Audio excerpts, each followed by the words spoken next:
They hate when you elevate. They stacking up losses, I'm handing them out, yeah, I had to go delegate.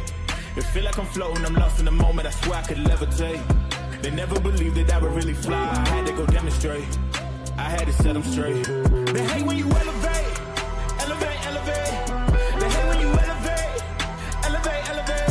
Yeah, they hate when you elevate, elevate, elevate. They hate when you elevate, yeah. I had to elevate. I'm way too fly, yeah, I'm feeling myself. Ain't no chance I'm coming down, no. Got a soul view to myself, yeah. Why would I give it up? Why do they want to take my place? I work too hard for it, don't need a replacement. This my vocation, now I got rollies, all in rotation. Hop on a jet just to take a vacation. Remember the moments was trapped in the basement. Now the hard work is all taking me places. Starting all black like we trapped in the matrix. Bet on myself and go ball out in Vegas. Living a life like I'm rich and I'm famous. Don't see the grind that I know that it came with. I ain't make it this far for myself, yeah. I had to prove to everybody else, I had to set them straight, yeah. I had to ball, so I had to renovate. I know they hate when you elevate. They stacking up losses, I'm handing them out, yeah.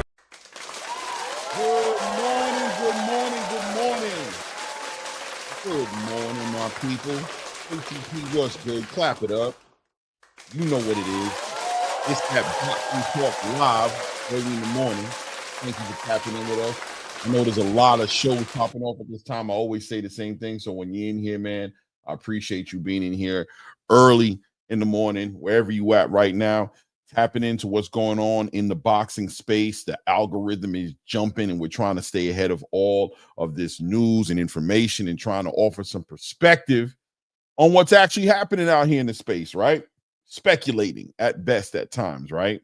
Keeping the facts in mind, but you know, at the end of the day, trying to figure out what's going on, just like you guys are. So we're going to figure it out together and build on this boxing talk today and see where we end up landing. Today, we're going to talk a little bit more. We're going to tap a little bit more into this whole entire fiasco that's developing here as far as Gervonta Tank Davis is concerned, Calvin Ford, Turki Alalshikh, Ring Magazine, Box Raw, all these different elements that are coming together and causing a disruption in the boxing algorithm and in the space as we try to figure out what to make of all of this and, you know, kind of address the elephant in the room as well, as it's always been going on, you know, at least for the past 2 years since I've been dealing with this content creation space, as far as this whole entire Turki Alalshikh versus Gervonta Tank Davis narrative that's out there, and how much reality, how much legitimacy is behind this, right? Is this just some made up conspiracy nonsense, or is this really tangible and real? Is there really an issue between Turki Alalshikh and Gervonta Tank Davis, and that will that get in the way of good business being made in boxing? And what is good for boxing, right? Is especially American boxing, right? We were here in America where boxing used to be the center of everything. when it came to boxing on an international level. If you wanted to make it happen, you wanted to make it happen here. But things have seemed to have changed over the years, over the past year and a half to 2 years to be specific, where boxing is being more of an international sport. It's always been an international sport, but we're getting a lot more a bigger contribution from the international space in the boxing space. And American boxing has sort of almost been in a rebuilding phase, right? We've been watching American boxing go through this. We watched the PBC move on from Showtime and end up making this deal with Amazon Prime. And some people feel like it's been going good. Other people feel like it's been a shaky rollout with Amazon Prime. We're on the back end, getting close to be on the back end of ESPN Top Rank deal that seemed like it was doing well over the years. Fights that were being made on ESPN seems like that's coming to an end, and we're going to see where Top Rank takes it from there. I'm hearing rumors of everything with Top Rank, right, from HBO to Amazon to the Zone. So boxing is sort of in this rebuilding phase, and Turki Alalshikh has come into the space and seemed to have gotten his hands in everybody's business a little bit. You've seen him do some work with some top ranked fighters, with recent signings and ring ambassador deals given out to the likes of Shushu Carrington, Abdullah Mason, right? We see him working with Shakur. We see him doing work with Keyshawn Davis. We've seen him tap into Golden Boy fighters as well, as putting work together with the likes of Virgil Ortiz and Oscar De La Hoya's roster of fighters. And even with the PBC as well, right? Even on this card coming up, we got David Morrell on the card, Alberto Paquiao defending his WBC title on this card.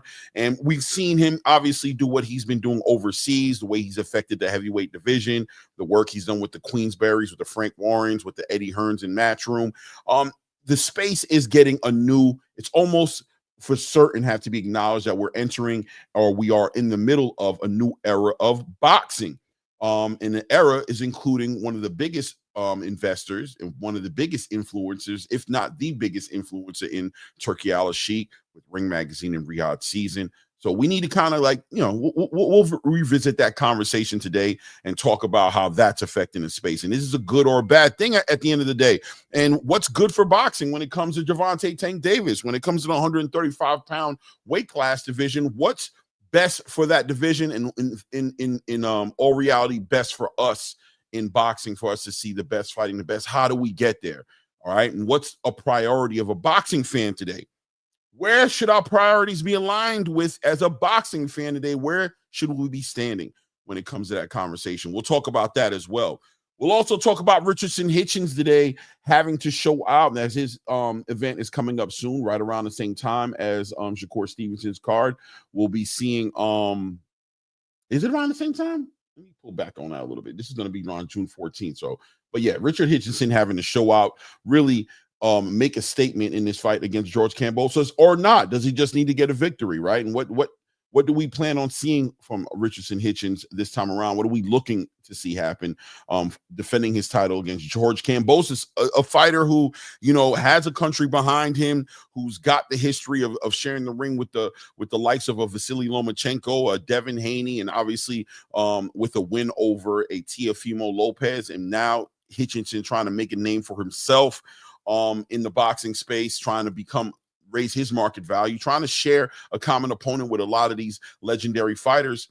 A lot of people are in disagreement with this whole fight as far as the fights he should have taken, maybe, fighting against his mandatory against Sabril Matias, or, at the same time, maybe unifying against a Gary Antoine Russell, or making other fights happen. George Kambosos coming up for 135, having one fight at 140 that went to a decision, a competitive fight, but really having no history in the division, right? And his past 4 fights, arguably losing those fights. So does Richardson Hitchens have the pressure ultimately to make something out of this Kambosos fight? Not just win this fight, but win it in a dominating fashion.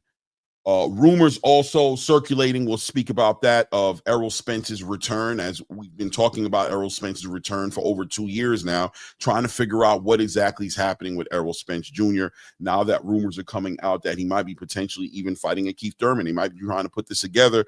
We'll talk about what's been the holdup with Errol Spence. Speculate, of course. We don't got all the information, but there are rumors circulating a little bit about what's happening and the pieces that are getting moved around as far as putting Errol Spence back in the ring, and what do we want to see from Errol Spence? And if Keith Thurman is the next best thing, we know Keith Thurman just made his return a few months ago. Rumor having that he was going to go ahead and fight Tim Tszyu.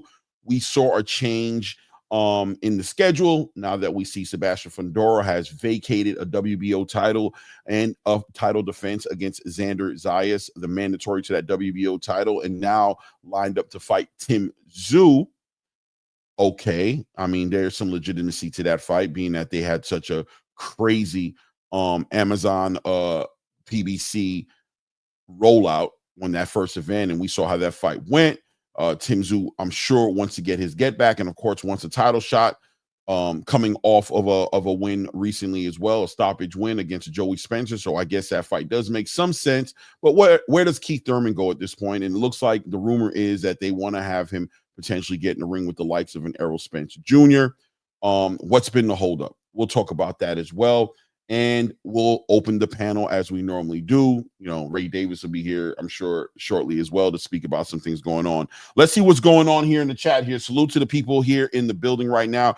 T Bugs in the building. Ross Clot in the building, of course. Mr. Your favorite fighter is a bum in the building. Mayat Egypt. Salute, Queen. So good to see you in the building, man. Hope you are in great health and a great mental space as well. RC in the building. ATP family. Oh, yeah, for sure. Definitely a family over here. Salute to RC. Ross Crot says, all American boxers got to do it. Got to do is stop acting like divas and fight each other. Otherwise, the American scene will continue to fade. Man, we got to talk about it because that's so true, Ross Clot. And we need to talk about that. We need to talk about the American boxing space and what does the American boxing space need to do in order to get back on that throne that it seemed like there was years ago, right? Something's obviously happening in the American boxing space. And there's so many different things now with the addition of social media, YouTube, the content creators, and the way we've gotten behind boxing and how we represented boxing as far as fans are concerned. There's been a sort of an invasion of a casual boxing space that we're going to talk about openly today, right? And we're going to talk about what's best for the sport. We got to talk about that for sure. So salute to you, Ross Cloud. Definitely, man. Shout out to SOB TV in the building. Good to see you, brother. Hope you are in good health and a good space as well. Salute, Clay. Blessings, my brother. Blessings to you, family. Definitely, man. T-Bugs, good morning, fam, man. I don't always get the notifications when you go live, bro. I know how it is, man. The YouTube space is fickle. Some people think they do it on purpose. Some people think it's just probably just a, bad technology. Who knows it is, man. We're on Tuesday, Wednesday, and Thursday, 11 a.m., man. Always try to look out for us. Make sure you guys are obviously opening up the notifications on the channel, on your, where you subscribed at, to make sure you're getting those notifications. But from what I understand, that is even guaranteed that you're going to get it. So it is what it is, man. I'm just happy that you're here, man. I'm just happy that you're here. So let's talk about it, man. Let's open up and speak on it. I also want to talk. There's some other things I want to talk about, but so Gervonta Tank Davis versus Turki Alalshikh. Oh man, how long are we going to continue? Walaikum salam, fly frequency. Walaikum salam, man. How long do we continue this narrative that Gervonta Tank Davis and Turki Alalshikh are at odds, right? Like there's some issue going on between Turki and Gervonta Tank Davis. And where does that leave the boxing space at if indeed Gervonta Tank Davis is going to choose not to fight the fights that we want to see happening?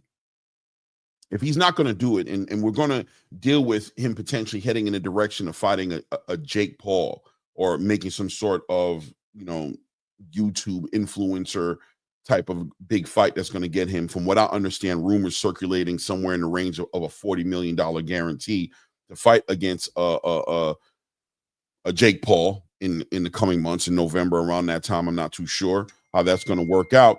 But in all reality, what's the best thing for the boxing space? I think without a doubt, as a boxing fan, right? And casual fan, hardcore fan alike in the same conversation, as a fan of boxing, in whatever capacity you are a fan of boxing, and what is the best thing for the boxing space? Well, the best thing is for the best fighters to fight the best fighters, right? For the structure of the sport to resurge in a way to where we're seeing ranking system that makes sense, to where these belts are getting the respect that they deserve, and to where the ranking system in these sanctioning bodies are aligned with the actual talent that's in the division. How do we get there? In the space where we understand that boxing is a prize fighting sport. We understand for the boxers what their incentive is always been, which is the prize. How do we get boxing on track in America to where we can go ahead and celebrate this as the #1 sport in the world again, as it once was before? Well, I think without a doubt, from my personal opinion, it's going to be lined up, obviously, with incentivizing these fighters, giving these fighters vested interest in doing that for us as fans. Can the PBC do it? Can Top Rank do it? Can Golden Boy do it? Can Matchroom do it? Can Queensberry do it? Well, at one point or another, at a certain time, it seemed like they were able to do it, right? But things changed. PBC came along a little over 15 years ago and raised the stakes to a degree, right? Started paying fighters great purses, right? The likes of Floyd Mayweather making so much money in the space and showing how, almost giving a blueprint to how to make the money. And obviously the prize fighter, enamored by the success that they saw in a Floyd Mayweather, aligned their goals, right? And aligned their values with a Floyd Mayweather and started to carry it the same way. And they wanted to share the space with Floyd Mayweather in a common way. One of the biggest ways was the O, right? We didn't want to see the O go. Undefeated was the key to success. Also, entertaining fights, building some market value, putting asses in seats, selling pay-per-views. All these things became very important to the fighter. And the PBC was facilitating a space for that to happen in. They did a great job at doing that, putting the likes of with Al Heyman coming into the game and getting Floyd Mayweather to that point to make those big fights. And also seeing the likes of the Errol Spence Juniors and the Gervonta Tank Davises and the Charlo brothers, right? And the David Benavidez, who's here right now, and paying these guys top money to make it happen in the sport. And it was great. But what did that do? What did that end up doing? What that ended up doing was it set precedents now to the future of boxing, right? To where the biggest fights that were going to be made were going to take the highest amount of money, right? These fighters were looking to get paid the highest amount of money, but also at the same time managing the risk. And I think the risk management in the sport might be where the sport started going left. Because once the risk management got involved in the conversation of making fights in boxing, then we started seeing what we call cherry picking today, right? We started seeing fighters not fight the next in line. It wasn't a natural order of events to where, okay, if this guy's ranked number 3 and this guy's ranked number 1, then this should be naturally maybe the next fight that happens, right? No, it wasn't like that no more, because now Floyd's showing that by earning the respect, by selling the tickets, by selling the pay-per-views, by being must-see boxing, that he could now go ahead and earn the right to make his own decision as far as who he wants to fight. And that was going to be managed with the risk and the reward. The idea of that started to become the biggest factor in boxing. And where I could agree with Floyd Mayweather and that mentality, I do agree that if you earn that kind of respect, right? If you are an A-side fighter, then you should earn some ability to dictate the terms to how your career rolls out and how it happens, right? But balance is such an important thing in life, right, guys? Balance is super important in life. Without balance, we overindulge in things, right? Candy is sweet, candy is good, but too much candy might spike your insulin and put your pancreas in a situation where now you're running the risk of becoming a diabetic to your own demise. Enjoying the candy, enjoying the sweetness of life. You earn the right to buy the candy, but it can also walk you into an early grave, right? And it seems like boxing may have spiked the insulin a little bit, and maybe American boxing is heading in a direction to where it's going to hit an early grave if it doesn't find a way to readjust. Manage the sugar, manage your diet. Balance is important. Yes, you've made the right decisions business-wise to be successful enough to make your own decision on how you want to eat, live. You don't want to eat vegetables no more. You only want to eat sugar. You love bread. You want to do all these things. Yes, you're able to afford that. And a lot of people around the world would love to possibly change seats with you to be able to afford those luxuries. But there's a consequence, which is your body.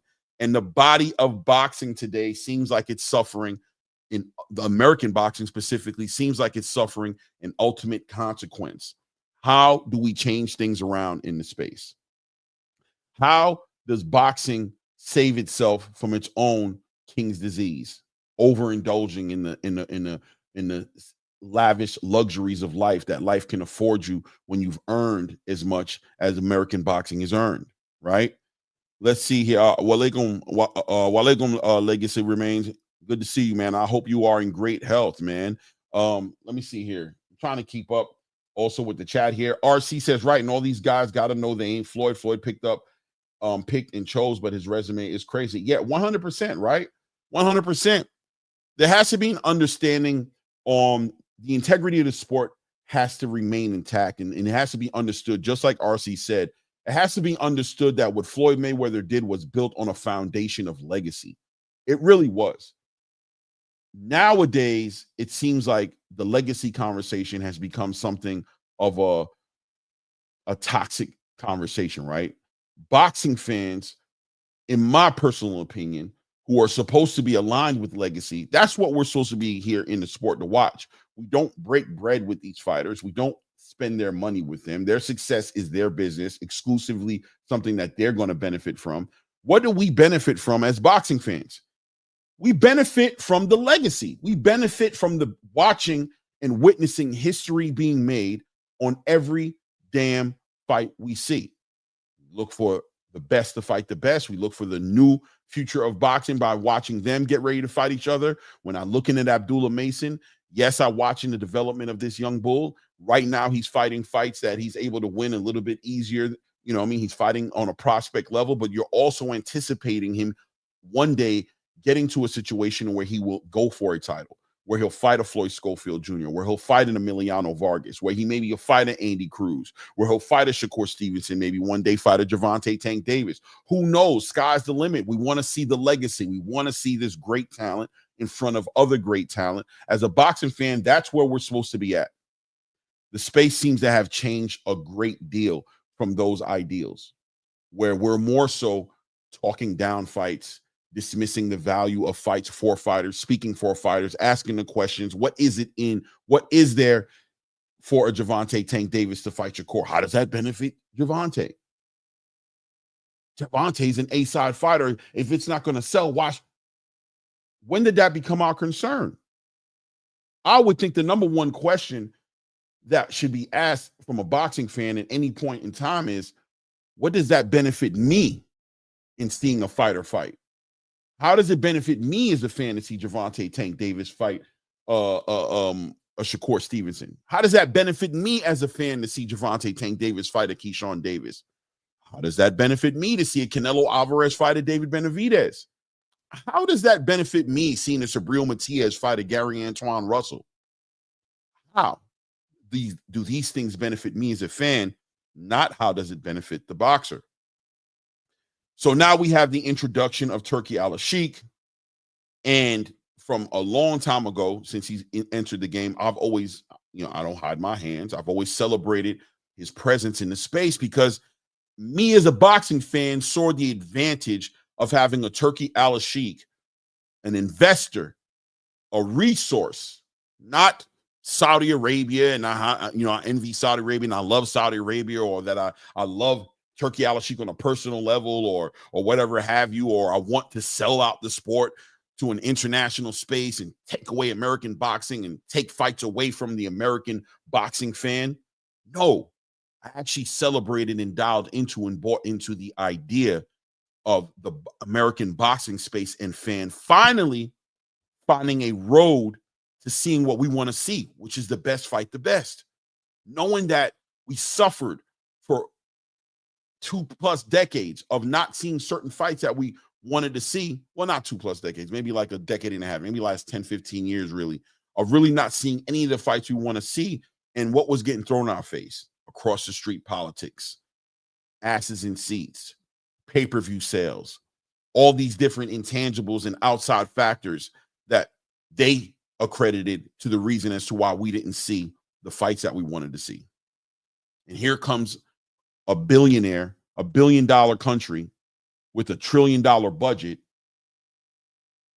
finding something in boxing that could potentially benefit their own country and having incentive to allocate resources to this space that I love, and finally giving us a way to get to these great fights. But a lot of people in the boxing space in America don't seem to see it the same, right? They see a threat, but the question has to be, what is the threat? If the fights are being made, well, what is the threat? We started to see these fanboys really show their true colors in the space.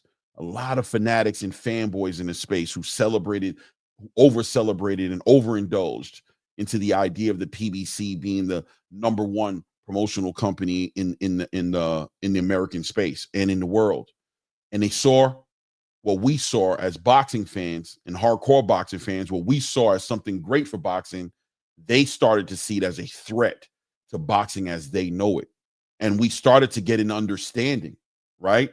We started to get an understanding slowly as the months went by, and as the boxing cards rolled out, right? And as the events rolled out, and as the trailers rolled out, and as all these great things started to roll out and make boxing an exciting sport, and we saw the more it rolled out, the more and more it annoyed and it frustrated certain spaces, certain content creators, certain boxing fans.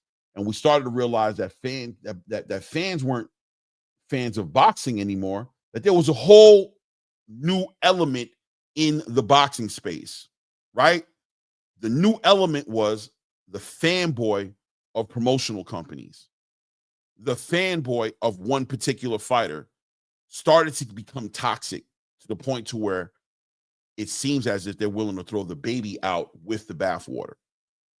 They're willing to take the whole entire sport and throw the whole sport to the side in the spirit of celebrating and elevating their own fighter and keeping him there at the top of the game, aligning their goals, aligning their values with the values that would support the fighter's best interest.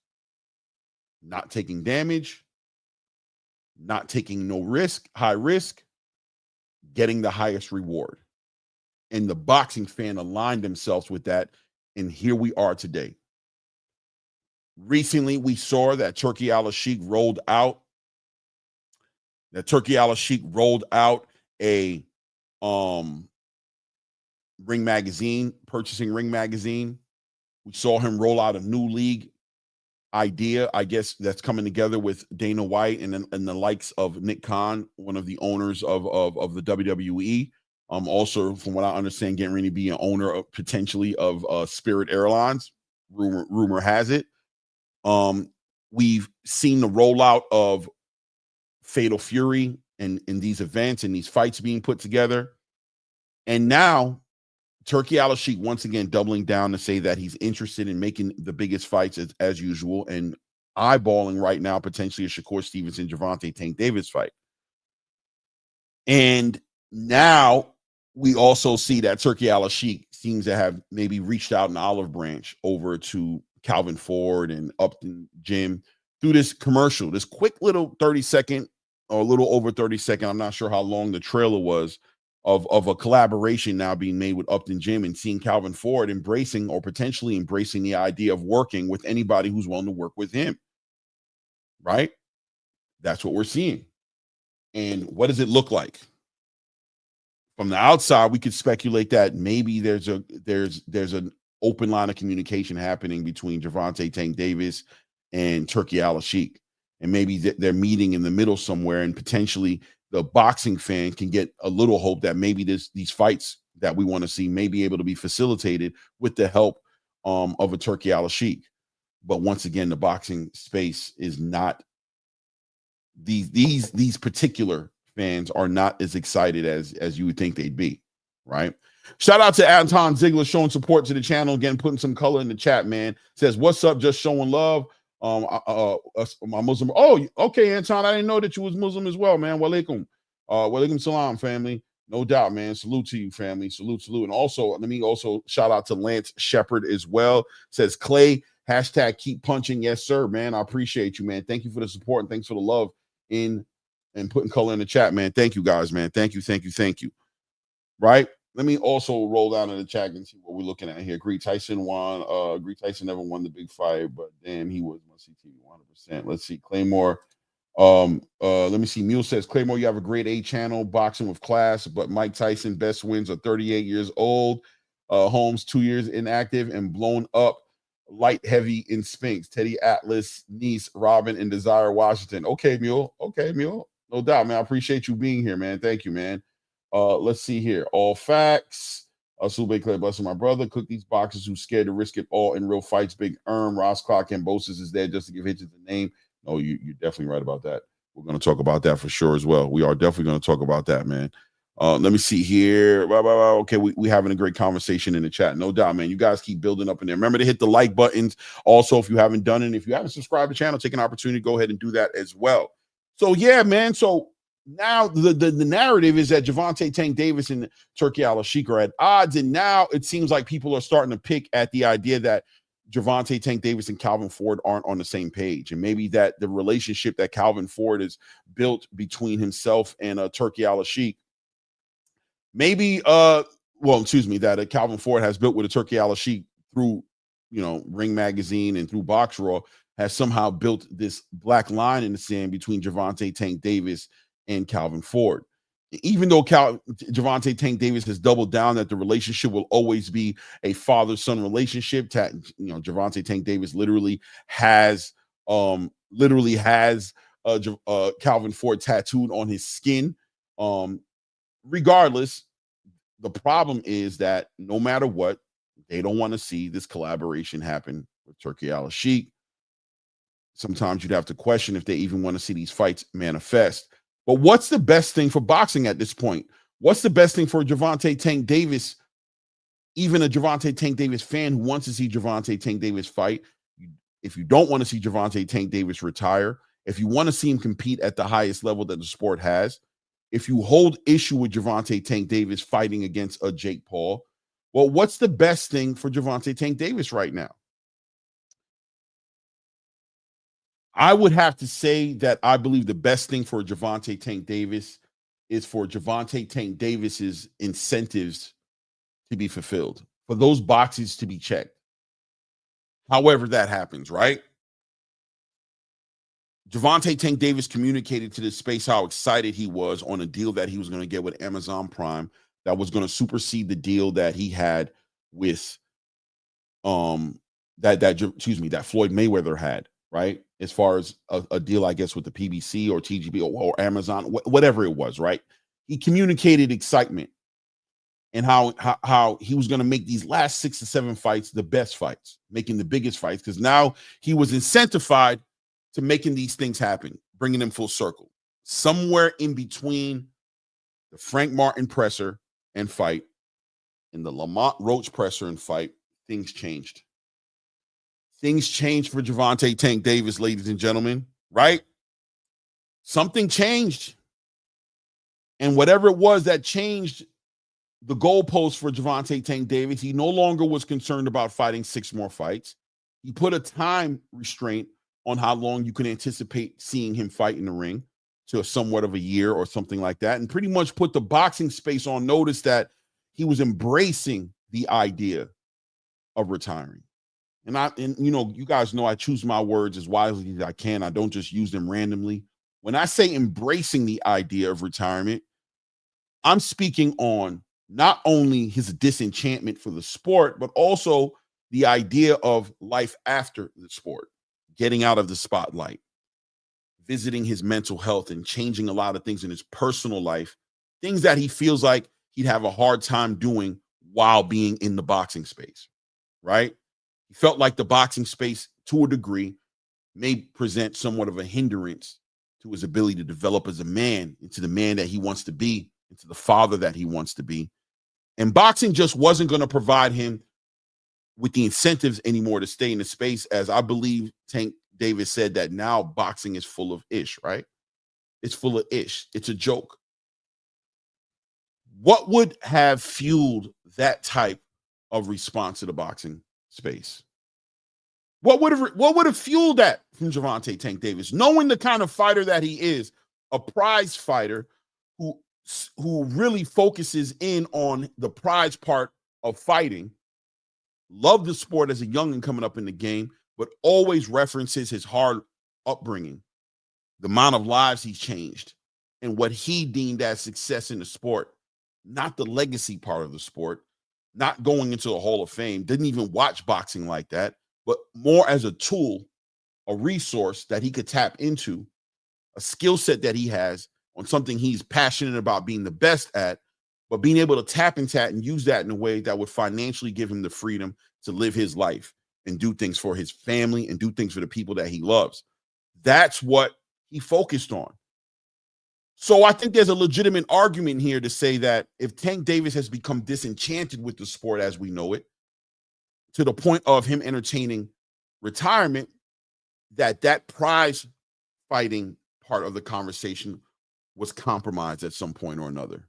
It was compromised for Gervonta Tank Davis. I personally believe that it was compromised. Do I have any logical proof? I could put things together and make it logical, but I don't have anything tangible. I'm not in Gervonta Tank Davis's team, right? I'm not there in the background listening to these private conversations, the most important conversations that would shine light on this topic in a way that can give us some final resolution, some resolve, some understanding, some real perspective as to what's really happening in real time.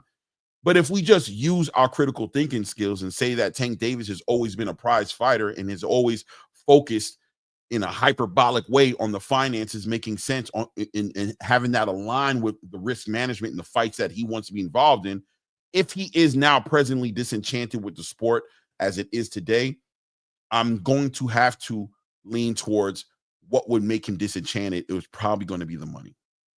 Now, Tank fans don't like us to talk about this part of the conversation because the first thing that's going to come up is who sells more than Tank. Tank has no money issues. There's no money issues for Tank Davis. Tank is the ace side and the biggest payday for any fighter who decides to jump into the ring with him. I could agree with that.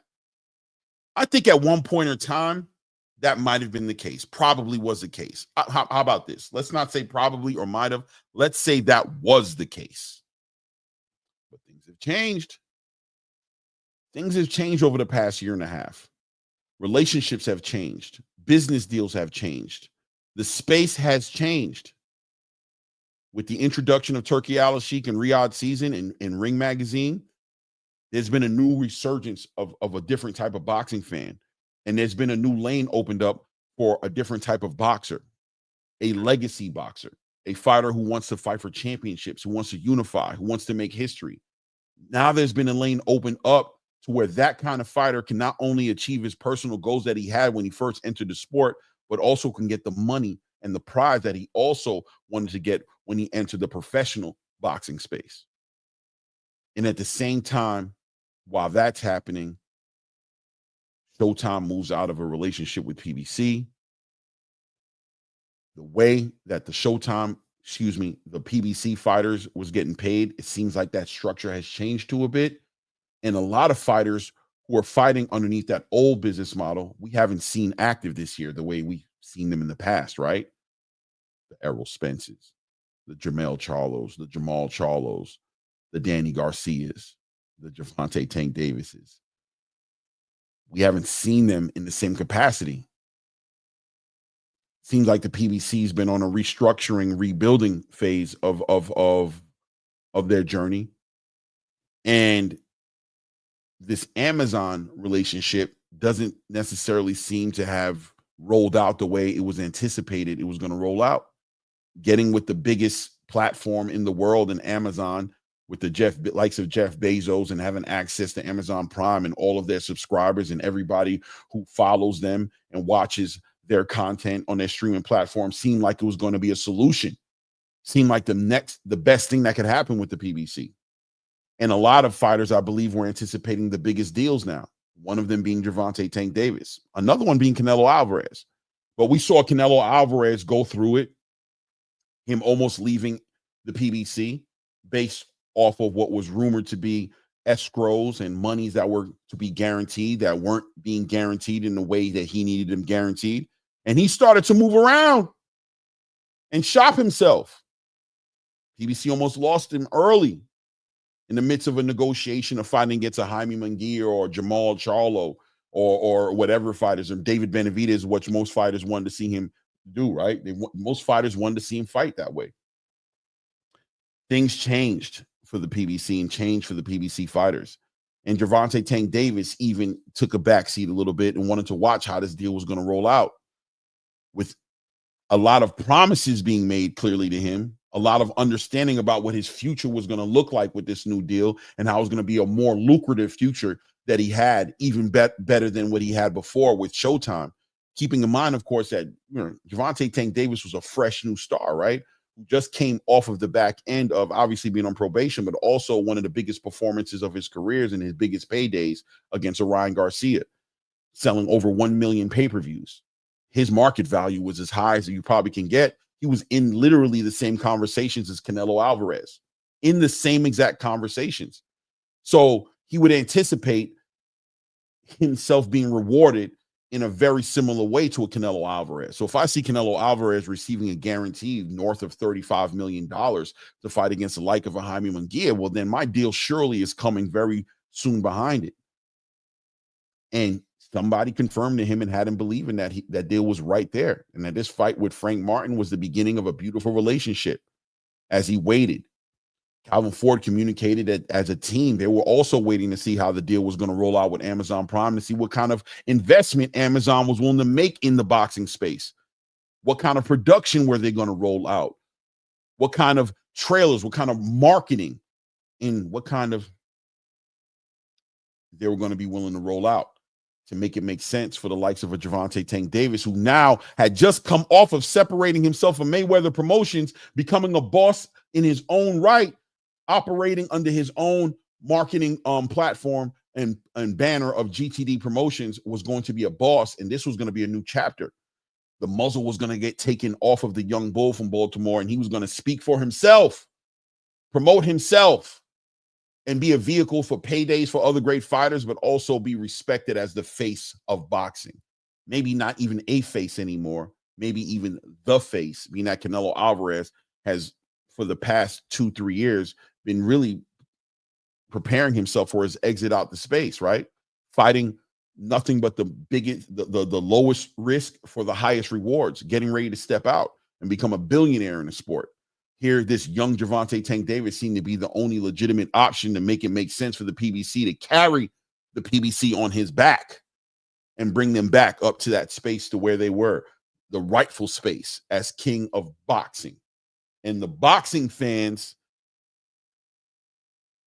looked at it, but the Tank fans and the PBC fans and the fanatics, or what people call the fanboys, celebrated this moment. Finally, Tank was going to be celebrated for what he was supposed to be, but something changed again. Things changed. Things were supposed to evolve, but there was this stagnant energy about the PBC as events were creeping out and rolling out at such a slow snail's pace that we just couldn't wrap our mind around what was really happening. And Gervonta Tank Davis, becoming this more vocal version of himself, was communicating a lot of contempt for how things were rolling out. He didn't like the way the promotion rolled out when it was time for him to fight Frank Martin, threatened to not show up to the grand arrivals and promotion and press conferences, and didn't like the way the deals were rolling out. Didn't like the way the guarantees were rolling out. Things weren't aligning with what you told me it was going to be. And here we are moving forward to this next fight that I'm supposed to be having. And the world is anticipating me sending offers out to the likes of Shakur Stevensons and the Teofimo Lopez's and the Devin Haney's and Keyshawn Davis's. And they're looking for me to make the biggest deals and the biggest fights happen. But on what foundation? I'm supposed to be the highest paid guy in the game. That's what I'm supposed to be, and it doesn't seem to be lining up that way, and I'm just taking away all of the drive that I have, because what drove me to be the guy who everybody loves was the incentive, that I was going to receive. And it wasn't legacy. I didn't care about a legacy incentive. I didn't care about a belt, or I didn't care about being an undisputed champion or whatever, matching. I don't care what Sugar Ray Leonard did or what Roberto Duran did, or I don't care about Floyd Mayweather and what he did except for the money he made. So what are you guys giving me? It doesn't make any sense to me. Maybe I need to consider moving on from the sport while I still have all my faculties. Maybe I might consider doing that. So now we started to see this disenchanted version of Tank Davis, where he wasn't showing up to press conferences, or he showed up 4 hours late, or he showed up 4 hours late, or he showed up, no enthusiasm, or he showed up to a media workout and didn't even give the fans anything to look at in the media workout, and just kept on dismissing fights with the Shakur Stevenson and asking the reporters who were asking him to stand on his word, who were just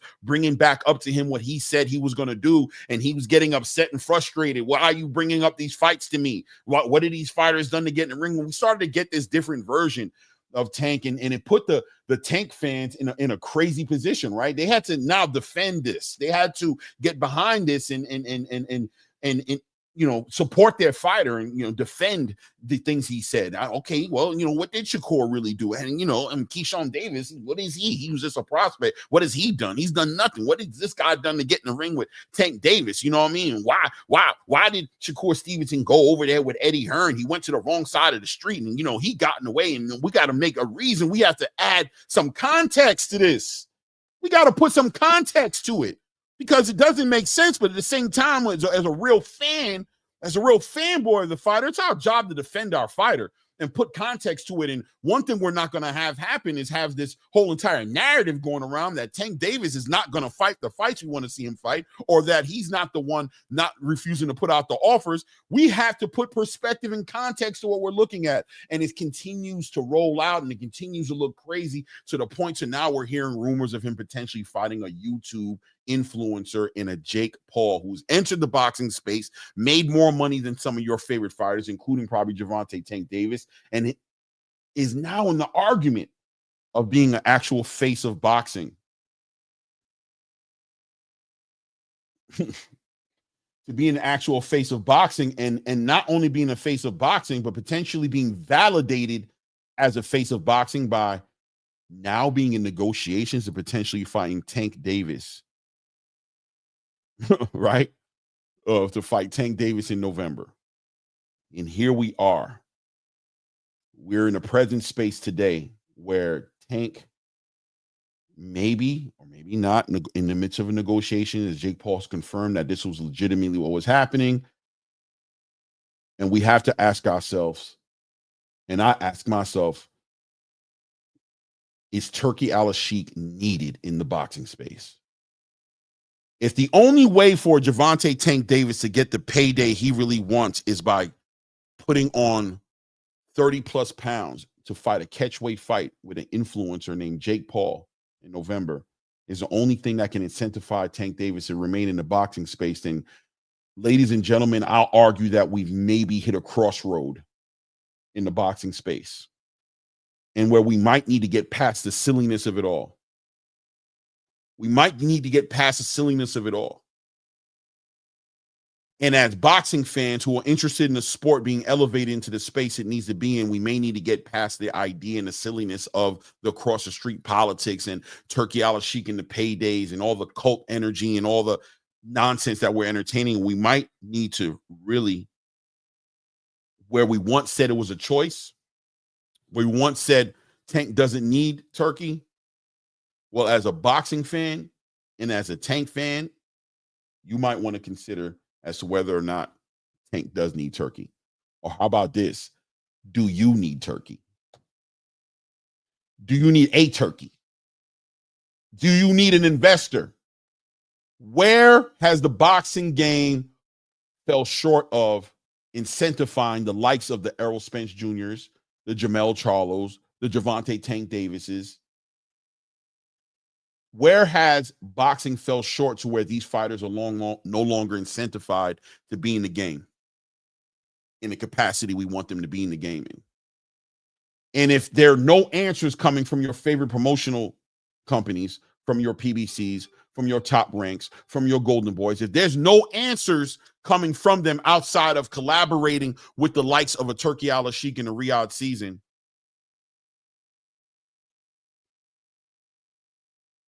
What choice do you have? And what choice are you willing to make in order to save boxing? Because you're right there, ladies and gentlemen. We're right there. We're right there. Right where, Claymore? Right where, Claymore?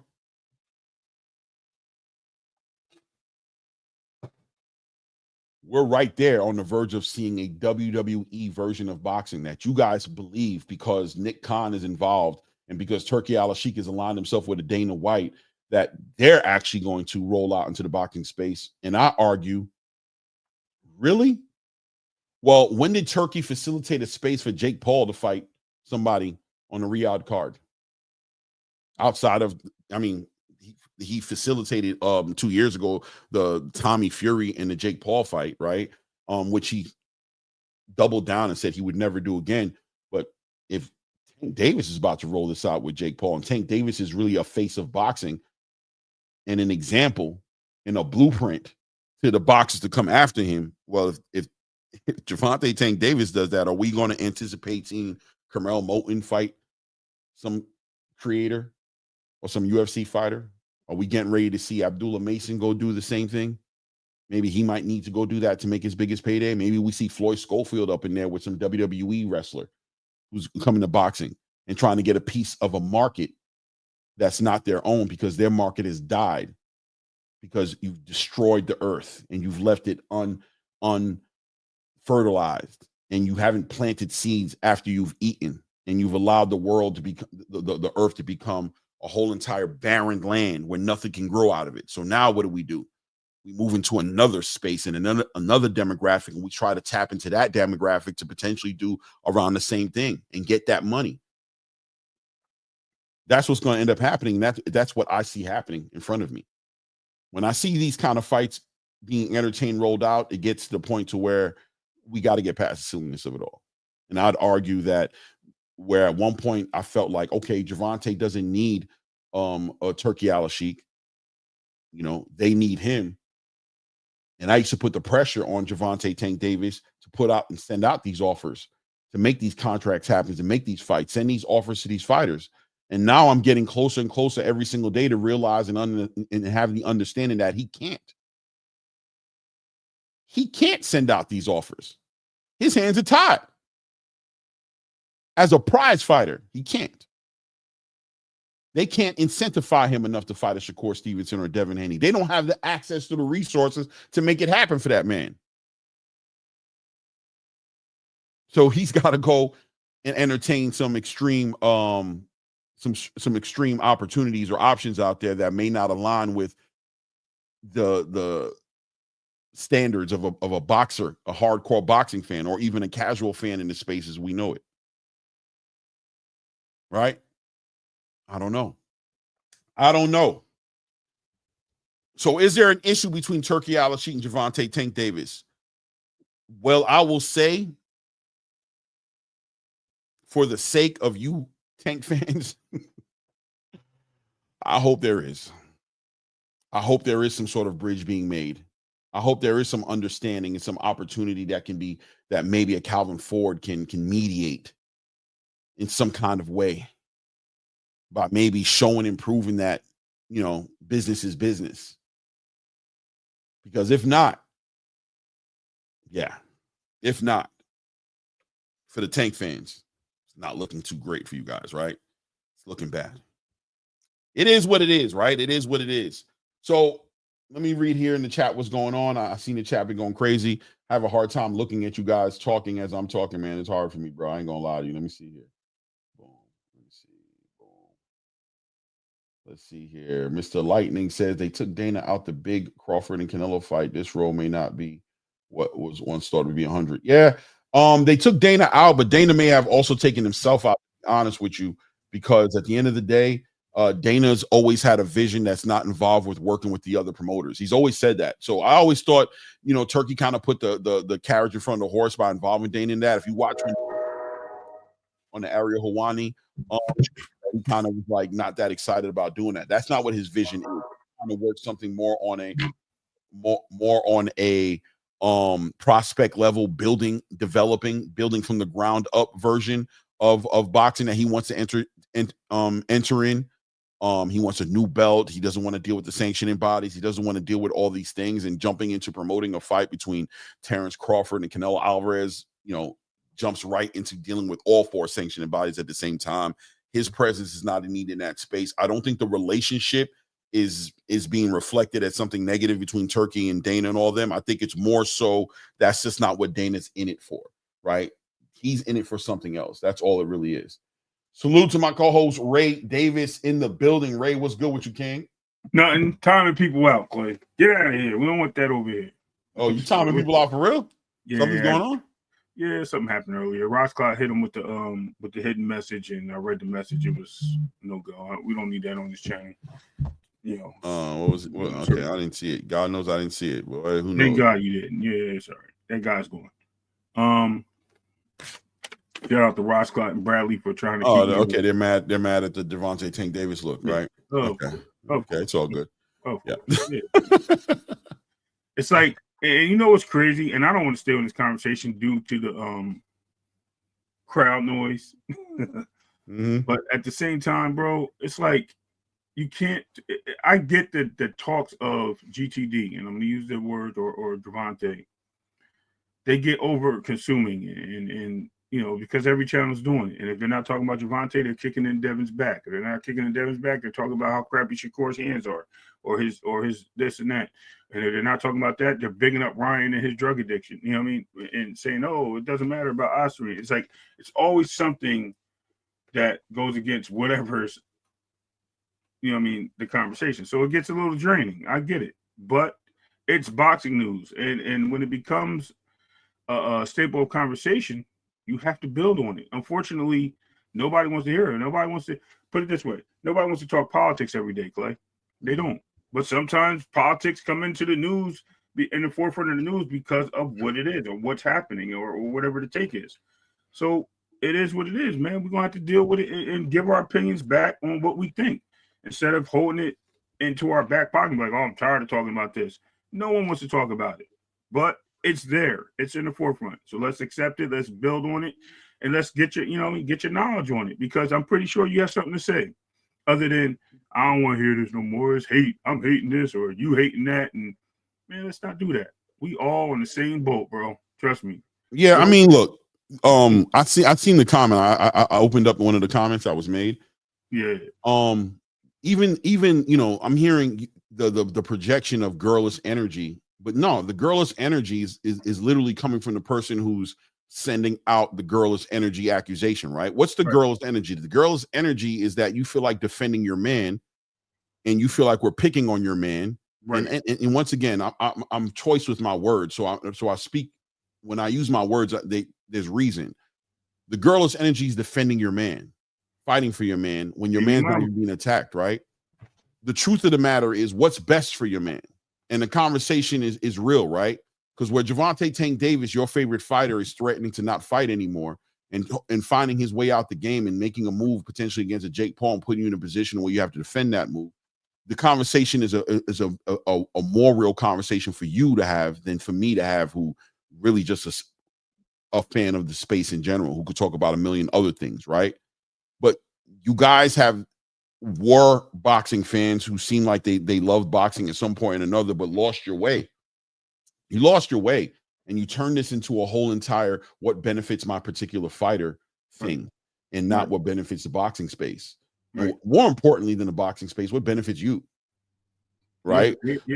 What helps you out and put you in the best position to do what I thought you came here to do, which was watch the best fight the best. Right? Yeah.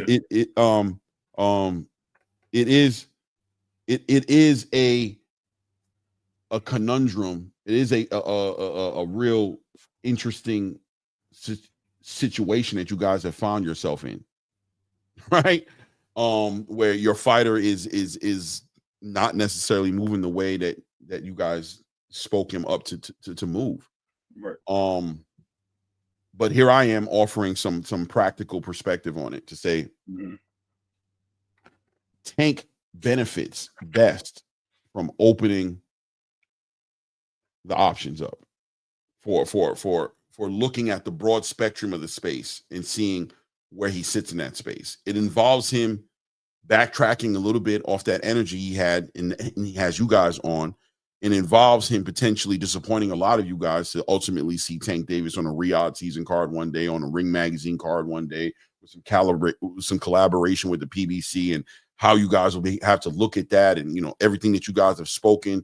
How do you guys deal with that? I understand that this becomes problematic, and there's a conflict of interest there to a degree. You know what I'm saying? To this happening. But at the same exact time, I don't think anybody here is ready to make an argument, and I hope that that's not the argument that we start seeing across these platforms into justifying and validating a Jake Paul Tank Davis fight. Would be diabolical for me to have to see that. So to see arguments and comparisons in between Francis Ngannou's entrance and fighting against a Tyson Fury or Anthony Joshua, or entertaining a Conor McGregor and a Floyd Mayweather fight that happened years ago, and trying to make that equivalent to seeing a 135-pound fighter playing catch weight games to bring down a 225-pound fighter to meet in the middle somewhere, and where this benefits the sport and doesn't turn into Hulk Hogan fighting against Rocky in Rocky 1. You know what I'm saying? Yeah, that's my point is, and Clay, you can correct me if I'm wrong. It's like the fatherless child looking to the superhero that they see on TV and playing with that toy as their best, as the person that they believe and that they think that they look up to. We get to a point where we're adults. There's nothing wrong with admiring. Use the word admire, not love, right? There's nothing wrong with admiring characteristics or certain things that you feel that push you a certain way and kind of lead you to a better person. But to totally put perspective on protecting another grown man that doesn't need protection is literally like, what to say? You said it, but it's female energy, bro. It's really baby mama energy. Let's put it that way. It's like Mag 7 life. I'm assuming you're like a tattoo artist or something too, by the way. But this is where I'm at with it, right? Because I see a statement there, right? And once again, the Tank fans always find themselves in a position to where they're defending things that don't benefit them as fans. And I want to ask you and ask all the other fans who may be in the building and the ones who've left, maybe when we talk about other things, they'll jump into the conversation. But what do you want from the boxing space? What do you want from Tank? What do you want from boxing? Let me tell you what I want. I want to see the best fight the best. That's what I want. That's my personal thing that I want. Ray, what are you interested in getting from the boxing space? Best fighting the best, bro. At the end of the day, I just want to see the best fights. Okay. Nothing else. So now, Mag 7, when you put this question out here, does any of the other best fight the best? Answer that, please. Is this some sort of defense against me asking Gervonta Tank Davis to fight the best? Does this statement mean that I'm out of pocket for asking him to fight the best because other fighters also aren't fighting the best? How does that benefit me as a boxing fan to concede to the idea that this is what it is? That the best fighting the best is just an extreme thing that I'm asking for, and I'm doing too much by asking Gervonta Tank Davis to fight the best. What is it that you, as a boxing fan, want to see boxing do?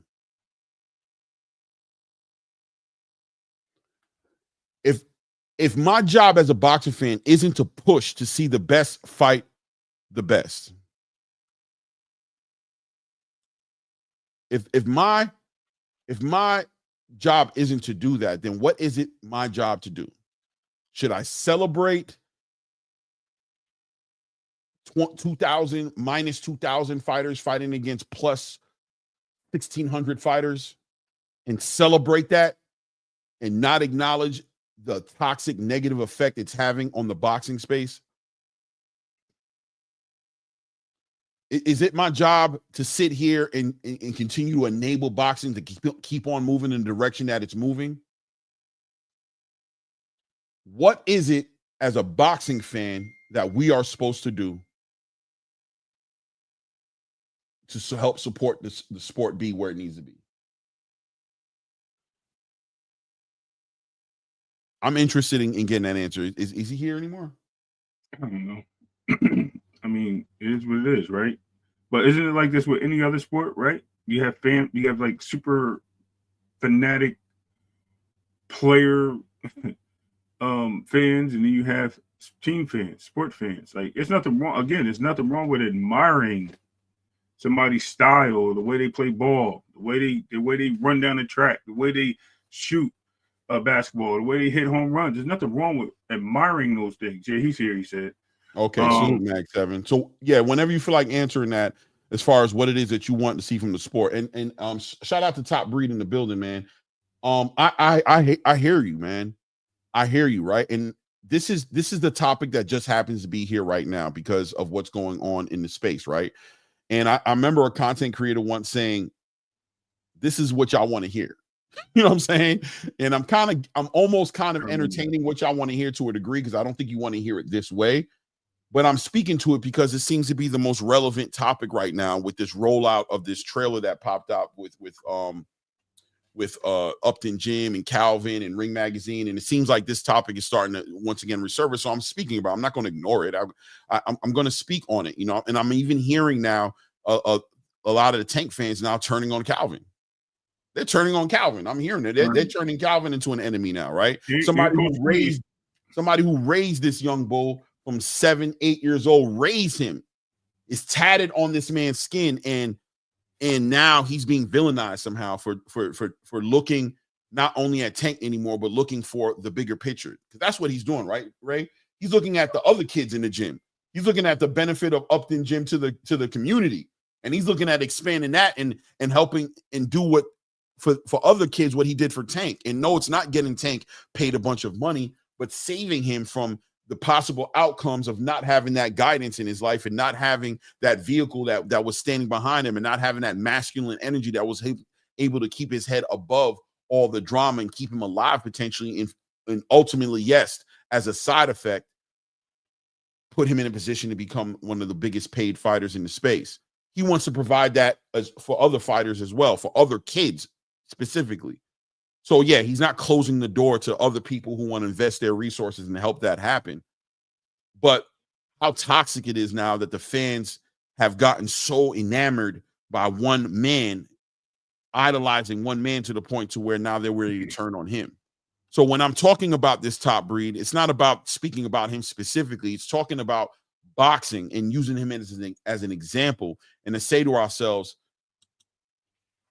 where are we and when will we accept the fact, or how do we feel, or where do we stand on the topic of Turki Alalshikh being good or bad for boxing?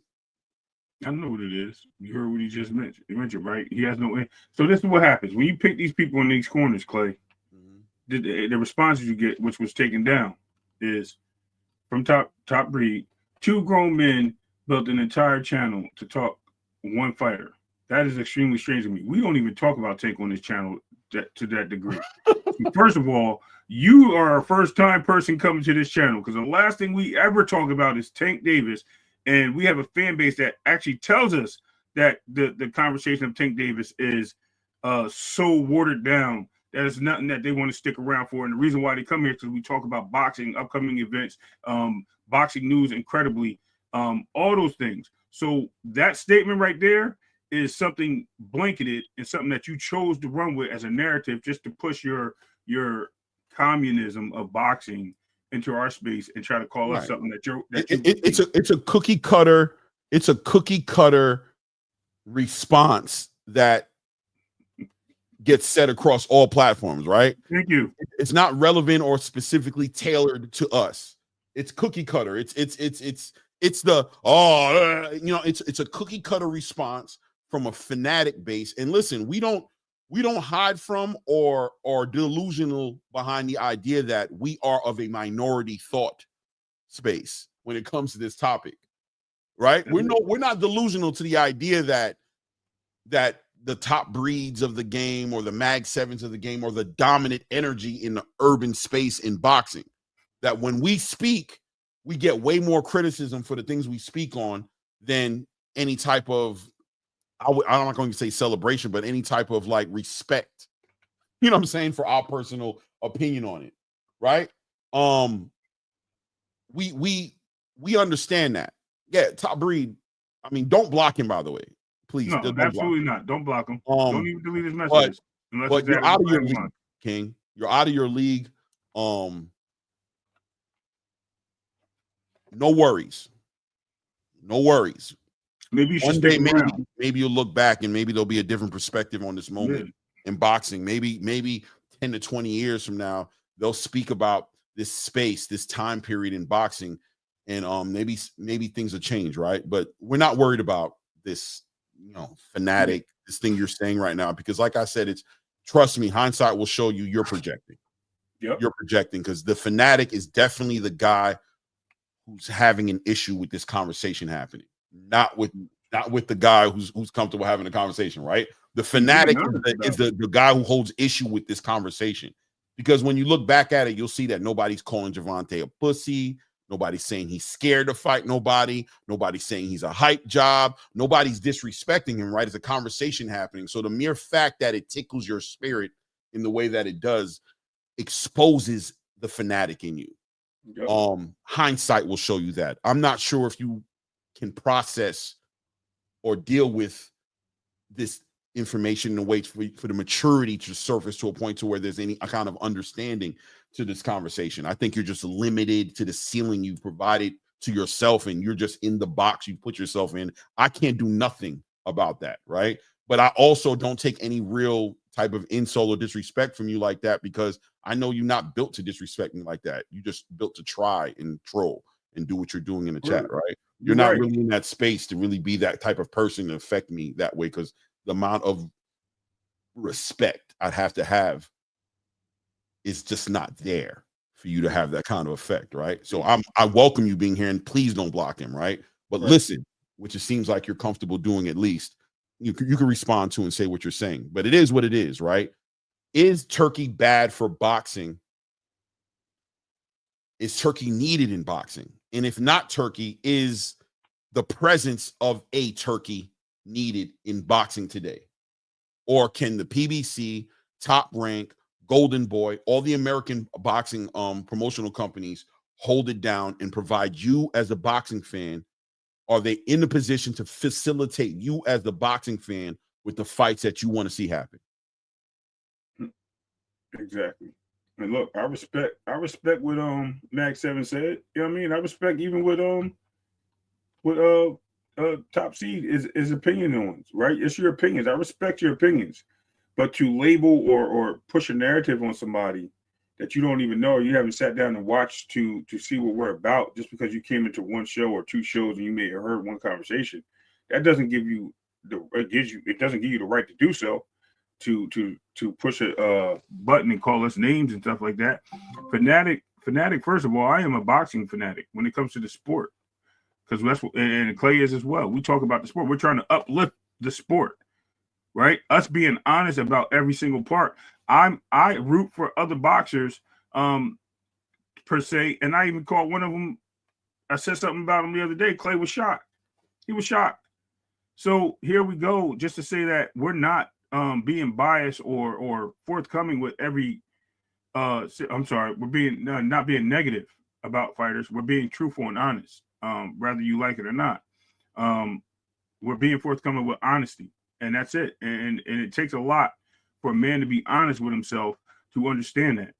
And if you're going to sit there and you're going to hold yourself into a situation and you got to defend another dude and just say, well, that's because that's my guy, this and that, yeah, of course you're going to be looked at funny from me, because I got grown man energy, bro. At the end of the day, I'm a father, I'm a husband, I got you know what I mean, hopefully grandkids one day, and that's what it is. Now, as far as having a likeness to somebody, a likeness or an admiration is cool, as long as I don't take it too far, or Clay doesn't take it too far, right? But I'm still going to hold them accountable for things they do wrong, and that's it, and that's what it's all about. And I think that's where we confuse and conflict a lot of these narratives, and when people are lying and telling you what you want to hear, and they tell you half the conversation, and then you're like, yeah, and you're sitting, woo, woo, you know what I mean, with your Arsenio Hall bark, you know what I mean? That's what it is. That's on you. But you have to also come down off your high horse or their high horse and understand reality. And that's what it comes down to at the end of the day. Go ahead, Clay. You good. My bad. No, you good, man. You good. Yeah. So it is what it is, right?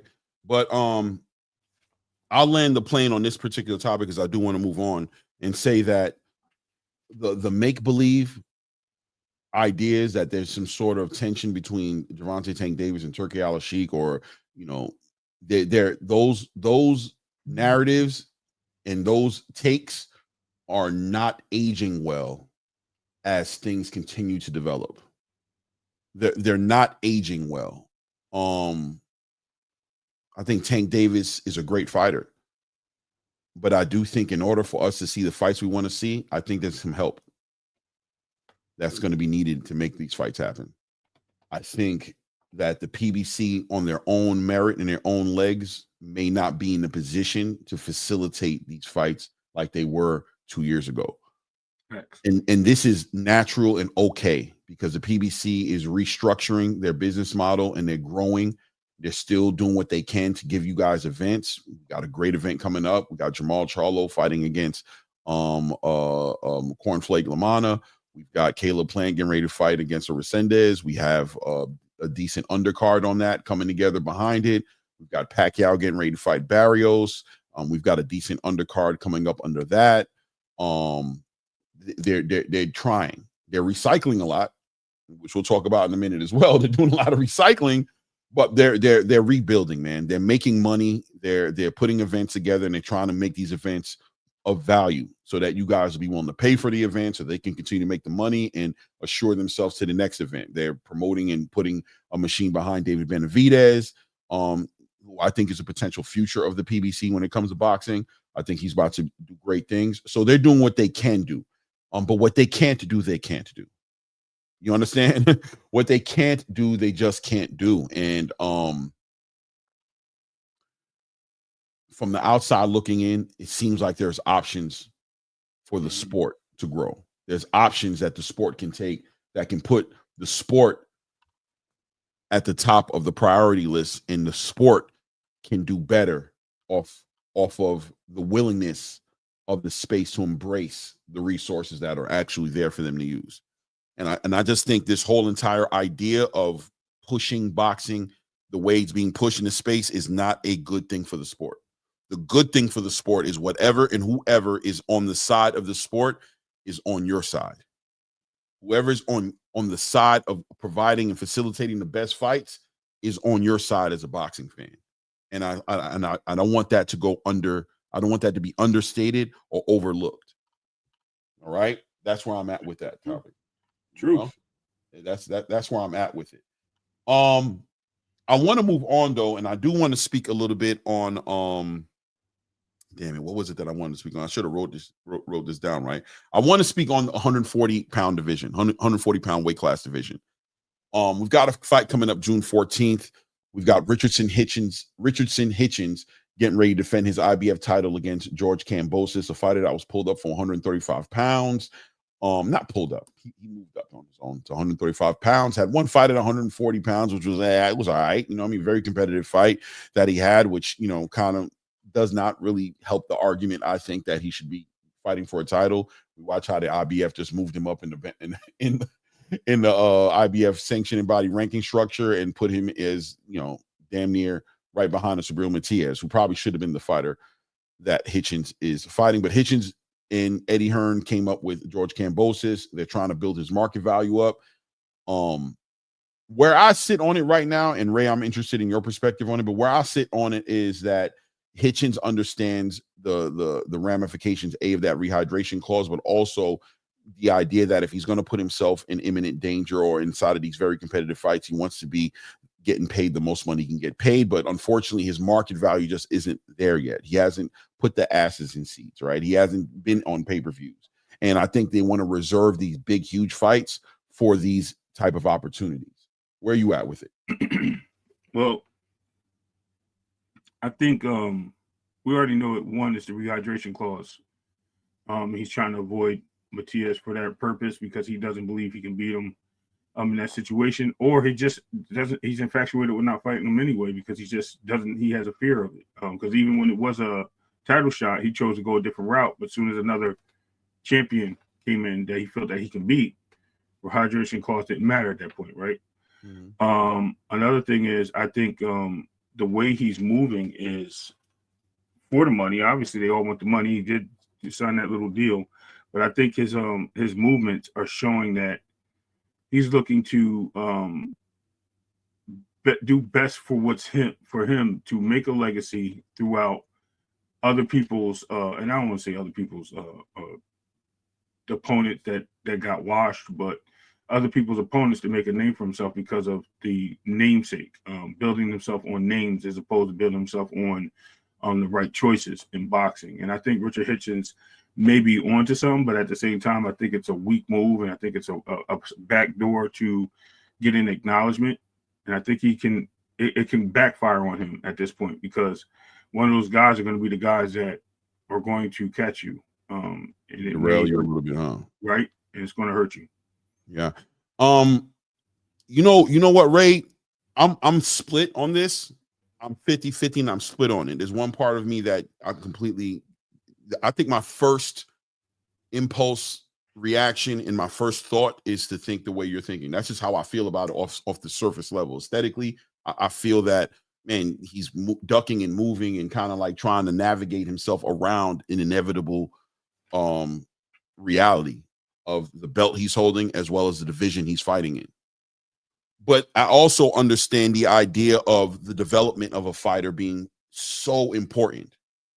The development of a fighter is something that is strategic. And I guess I'm speaking more towards the idea of Eddie Hearn's responsibility and his mission statement in bringing in a Richard Hitchinson underneath the banner of a Matchroom and what he wants to see happen with a Richardson Hitchens, right?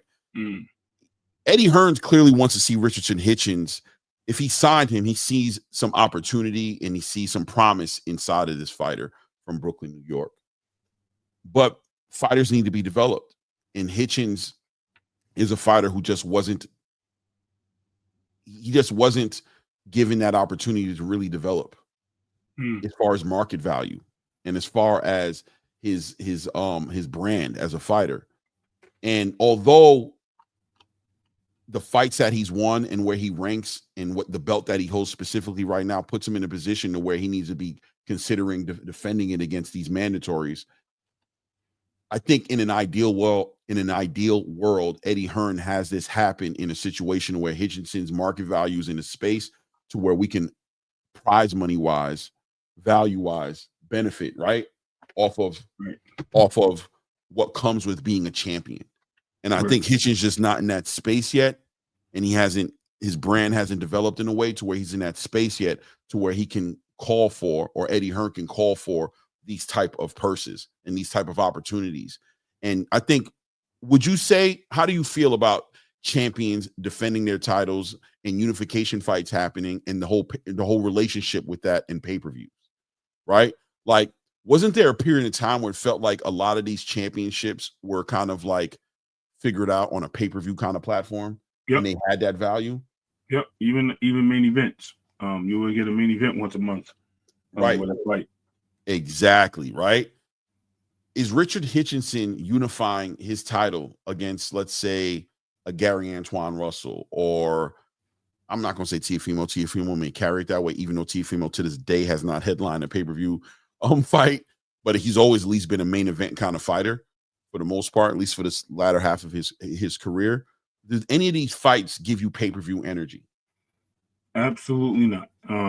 No. Right? So in an ideal world, as a promoter, you'd want your champion to be defending his title on pay-per-view platforms. You expect him to get at least a minimum of like a $1.5 million to $2 million guarantee. And you want to benefit off of what comes with promoting a champion, right? So we're at a crossroads here with Richardson Hitchens, where yes, I think organically and naturally we see a fight between him and Subriel Matias being a fight that he should fight. But how does that benefit Richardson Hitchens or benefit Eddie Hearn or Matchroom to put him in a situation where this fight is not going to be the main event on some huge card or a pay-per-view fight? There's just the value's not there, and isn't there some sort of obligation to squeeze out as much value of a fight like that as possible? Absolutely. Especially as a promoter or a manager. Yes. So I think that's what we're seeing here. And there's a part of me, because I'm seeing it from that point of view, and as a boxing fan, wanting to see nothing else but Subriel Matias and a Hitchens, or seeing Subriel Matias get an opportunity at a title again, but at the same time acknowledging the plight in the mission statement of a promoter, of a fighter, to say that this George Kambosos fight actually makes a lot of sense. Yeah, I think I did speak on that earlier. Right. On the case of it making sense for him right now, because I think that the buildup is going to be better for him. It's going to, especially him going over there, where it's going to be a bigger crowd, a bigger fan base. It's going to help build his brand a little bit better. If win or lose, he's going to get built. Because if he loses, what does he do? He's going to go back and rematch, or he's going to bring him here to rematch, right? Oh no, the fight's happening in New York. I'm sorry, that's right. It is here. I'm sorry. Yeah. No, it is here. It's not going to Madison Square Garden. Yeah, that's right.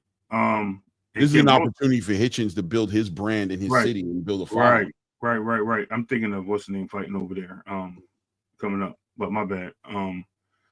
But yeah, no, you're right. It is in New York, and it's going to happen.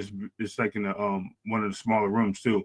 But still, I think it's better for him. At the end of the day, I think it's better for him to go that route and to look for the guys that are former champions, contenders, able to move up and still keep. Remember, this guy Kambosos was a 2-time champion. A lot of people don't even realize, because people don't count the IBO. He won the belt, still a legitimate belt. He won it.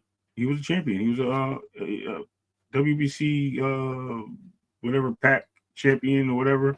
So he's been champions on multiple levels. So it's not like it's an easy task. And again, last IBF champion that fought Kambosos lost. You know what I mean? Undefeated champion lost.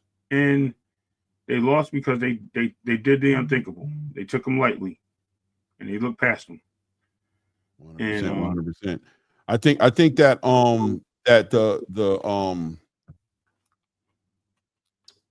the common opponent with the Devin Haney's and the Teofimo Lopez's benefits Hitchens. Yes, I agree. But that being said, the kind of performance he has in front of Kambosos, I think a lot more is riding on the kind of performance that he has with Kambosos more than just to win, right? Just to win the fight is one thing, but if the fight is too competitive, is it as impactful and a great thing for his market value as if he's able to really completely outclass George Kambosos, and dare I say even maybe stop him? But it doesn't have to be all that, but definitely there definitely isn't outclassing that needs to happen for this to make sense, to bring this full circle as a success for Richardson Hitchens. Because next for Hitchens after this, I would have to think, based off that IBF rehydration clause, is going to be a unification fight. That's what they got to be pushing for, whether it's against Teofimo, whether it's against Gary Antoine Russell, or who's the other champion in the division right now. Paquiao is fighting Paquiao, right? Which will ultimately put him in front of Subriel Matias if Subriel Matias is able to beat Paquiao, right? And I have a feeling that those fights are kind of like on the horizon for Richardson Hitchens. His market value is going to play a big part on how he's able to approach that negotiation table when that fight is getting put together, right? So where are you at with that? Does he need to dominate? Does he need to outclass? Does he need to be that guy in order to make this make sense for him? Or does he just need to walk out on the other side of this with a victory? I think, and just listening to him, I don't know if you've seen the little cold conversation with the interview with Bill being in the gym talking about he's yeah, I seen that. That was a little fun little thing. Right. And this is not the first time Hitchens has said these things. Hitchens is looking to put on a better performance in these other fighters with Kambosos. And I think it's almost like and you can tell me if I'm wrong, almost comes off as like a jealousy thing. Like I'm the little brother in the room. You guys don't respect me like the big brother, or I'm the guy in the class on the varsity team because I don't get to start the game. Y'all guys think I'm illegitimate to these starters, but I can get up here and still score. I can get up here and run the ball from like anybody else. I can catch the ball like anybody else, and I believe I'm better. I'm just not getting my shot. So I think in his mind, he has this mentality that he's better and can supersede everyone else before him. The problem is he has yet to live up to it in a degree, and I think this is his opportunity. And again, I think that's the type of mentality that can get you in trouble because you're looking to please the fan base more than take care of business. You know what I mean? And I think that's the difference is he might not want to go in there and take care of business because he's going to try to put on the show for the fans, which you should be. You know, that's part of boxing. They pay for it. You should. But there's also a point where you have a title and you're fighting a dangerous fighter. A lot of people don't believe so, but he's fighting a dangerous guy. He gets in there and he fights Kambosos. He ends up washed or losing or you know what I mean, not getting a knockout as he's predicting or not beating Kambosos in a convincing fashion. Where do we put him? Does it hold well for Kambosos against Teal? Does it hold well for Devin and Loma? Or does it, you know what I mean, look bad for Hitchens? That's where it all comes down to. You know what I mean? So he has to be careful, tread water lightly in my case. Yeah. It's gonna be interesting. And I'm in complete agreement with you, man. I think it's gonna be it's gonna be a very important fight for him. I'm on board with the fight at this point. Obviously, the fight's been made. What choice do I have? But at the same exact time, understanding the strategy and the art of development of fighters, that Hitchens is in a development stage in his career, champion or no champion. He's not there yet. And Eddie Hearn has a lot on his plate to promote these American fighters that he has on his plate, right? He has a lot of responsibility on his shoulder with the Raymond Fords, the Hitchens, the Jaleel Hackett's, you know what I mean, the Jerron Boots Ennis's and you know, Shakur Stevenson's and the fighters that he represents that are on the American space, and understanding that the market that we're in is not in the most healthiest place. He wants to build up Hitchens to be one of those guys. This is an opportunity for him to take each one of those fighters that I just mentioned and build them as staple fighters in the American boxing space, a space that he's trying to stake his claim into and be legitimate, right? Because his resume is great in the UK. The Conor Benns, the Anthony Joshua's, right? These fighters, the Jack Catteralls, the fighters that he represents that bring him to where he's supposed to be and recognized and respected for the kind of promoter he is over there.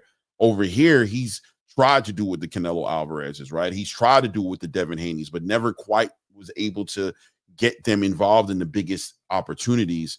Was always getting them up to a certain point, and then they had to go somewhere else to make it happen because the American boxing space just has never really embraced Eddie Hearn the way I think Eddie Hearn would probably want to be embraced. But here he is, you know, given an opportunity to do that with these fighters like the Shakur Stevensons and everybody else that I mentioned. But it's also important that he moves in the right way. Strategy is going to play a key part in him being able to do that. So it is what it is. Hitchens in this fight looking like he's taking it very serious. Like you said, we saw Bill Haney in there saying that he was scouting him. I don't know how real or how much legs we can give to that. As Bill Haney, you know, look, Bill Haney can be an entertaining character at times, and we know that his son is going to be campaigning at 147 pounds. Hitchens at 140 pounds. So what are we talking about? Some sort of catch weight fight potentially? Maybe not. I don't know. But I know anything that's going to manifest for Hitchens when it comes to these conversations is going to be on the back end of him being very successful. You know what I'm saying? With the fight against George Kambosos, and we'll see how that ends up turning out to be. Yesterday we had a conversation.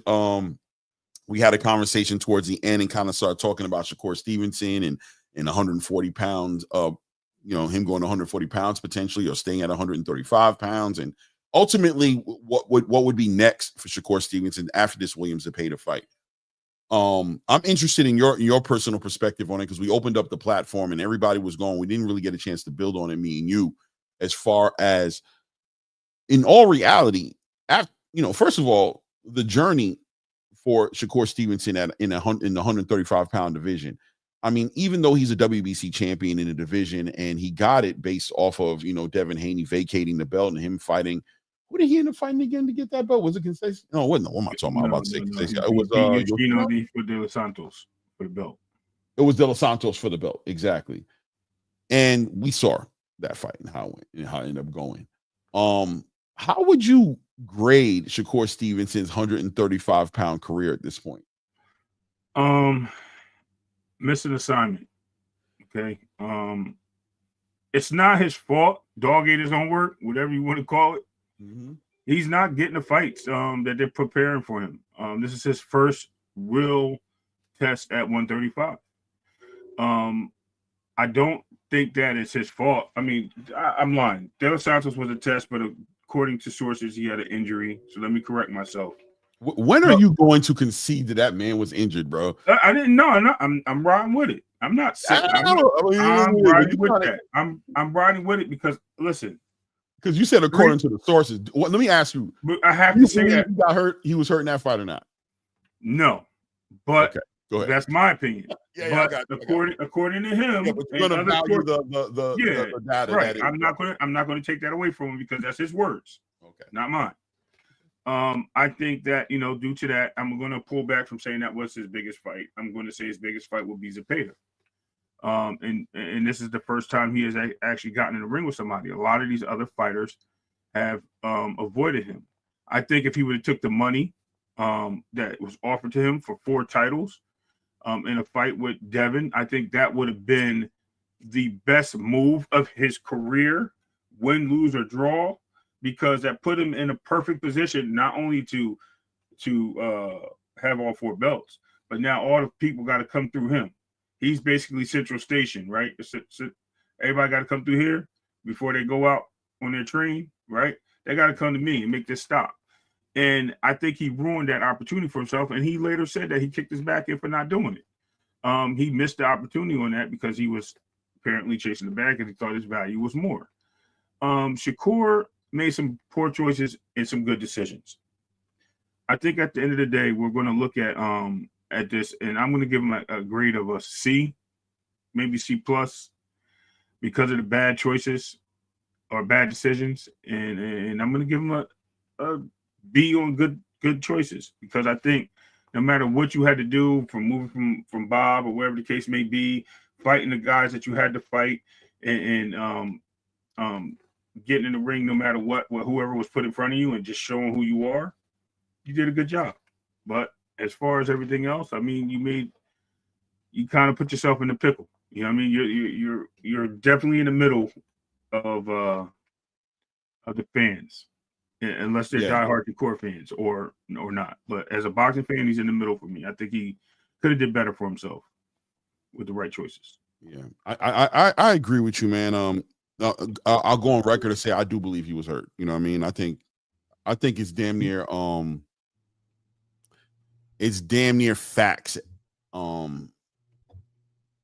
eluding at this point that he was hurt. You know what I mean? I think when you see the way things manifested for him after that fight, even re-entering the hands against Harringtonian and obviously not even being able to compete against a Joe Cordina in the fight he had because he ultimately ended up hurting himself in the gym with his hands. I think without a doubt, Shakur Stevens has now put together and compounded a history of hand injuries to where we even factor that in now to any fight he's going to be in. So I don't think it's far-fetched at all that he was injured in that fight with Edwin De Los Santos. I think it makes complete sense. And I also think a lot of people who, hold credibility in the space have co-signed that, the Terrence Crawfords, Bob Arams, these guys have pretty much confirmed that is what it is. He's put out x-ray pictures and things of that nature. And I know that people will say that these things can be all altered and moved in a certain direction to make it look like something it wasn't.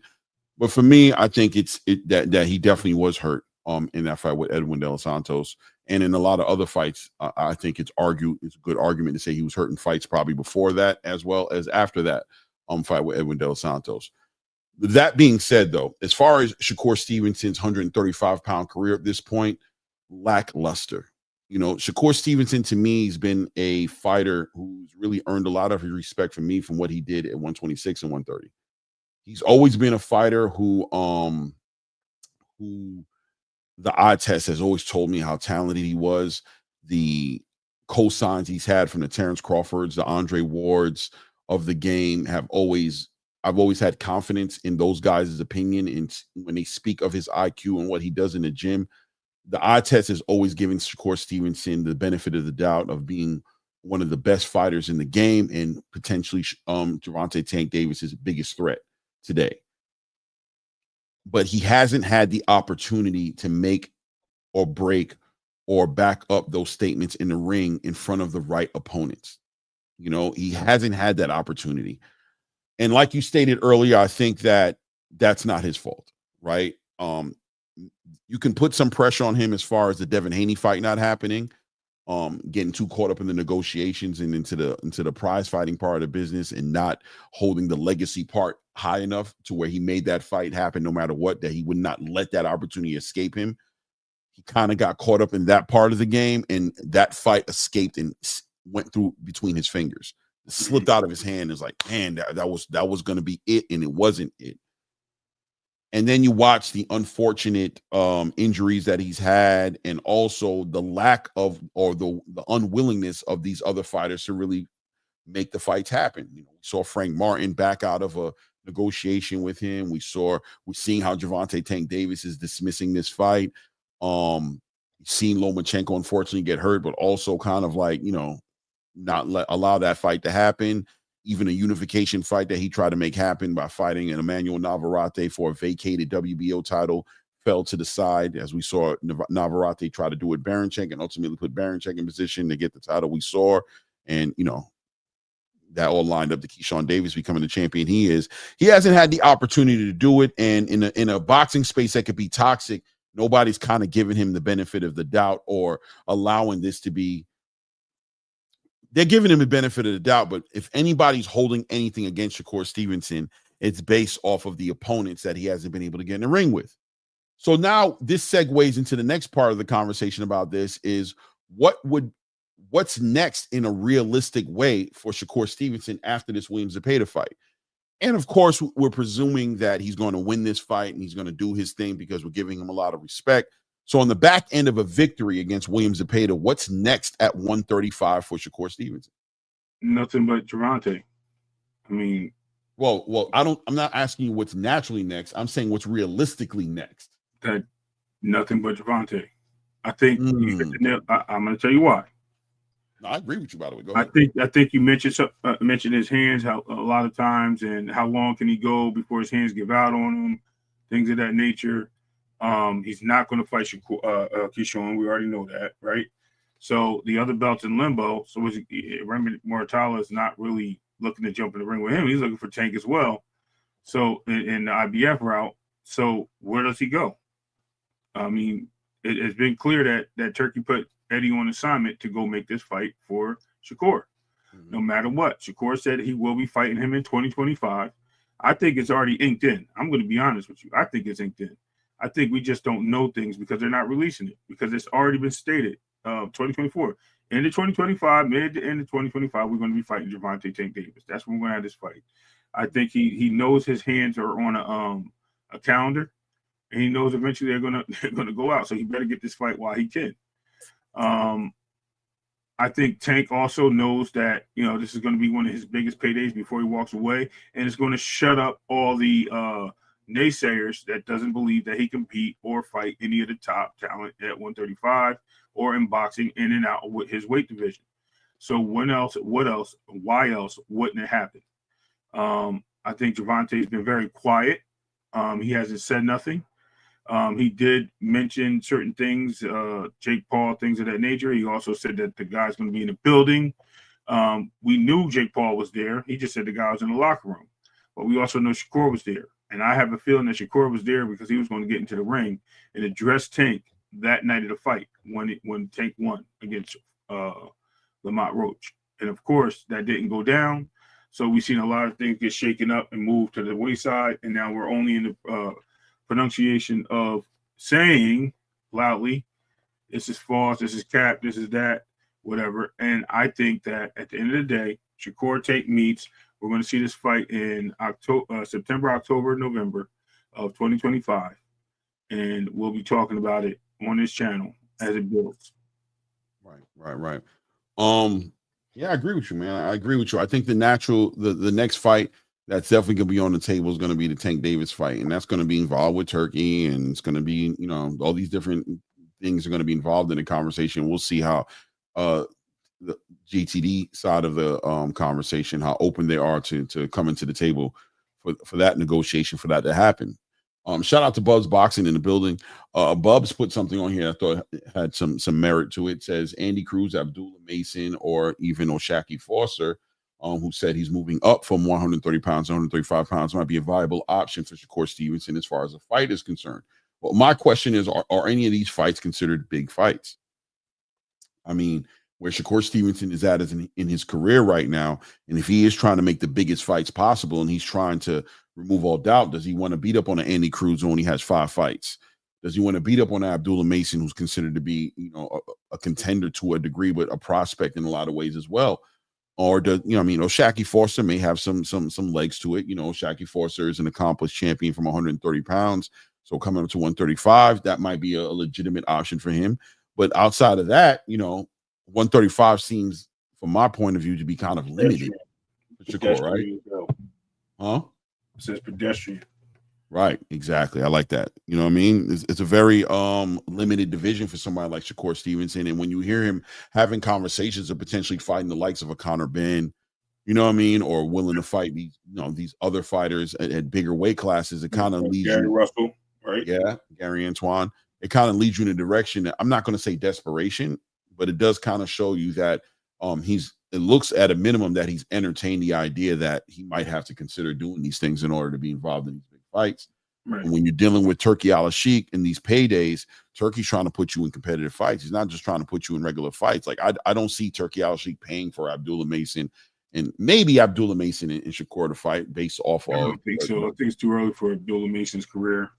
But it is too early, but maybe entertain it off the strength of Abdullah Mason now becoming a Ring Magazine ambassador, and you know what I'm saying, and maybe you see how Turkey's moving with Hamza Shiraz. You put him right in there with Edgar Berlanga at 168, giving him those opportunities. I think there's arguments to say that Hamza Shiraz shouldn't be in these type of fights, headlining as well against Edgar Berlanga. But there's a reason behind him. If he believes, obviously Turkey believes in that talent and he's invested into your success and he believes in it, he has no problem putting you in position to show improve.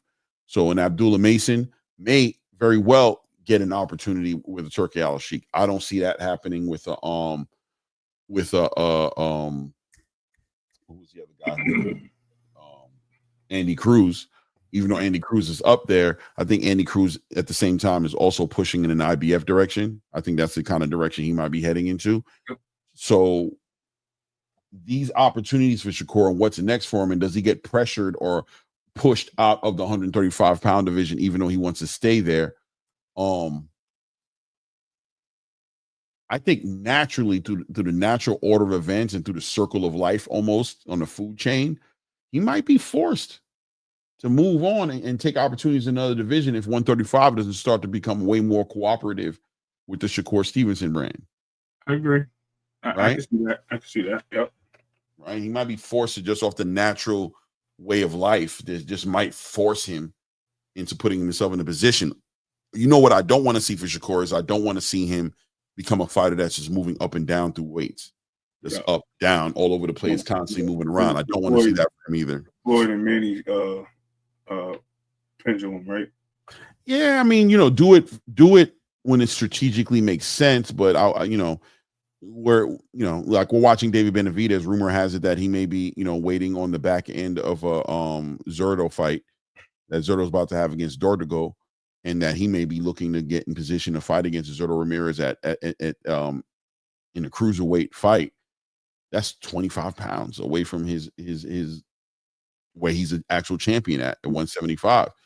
You don't want to see fighters moving around like that. We've seen great fighters like, one of my favorite fighter of all time, Roy Jones, suffer from that. You know what I mean? From playing that game. Hopkins.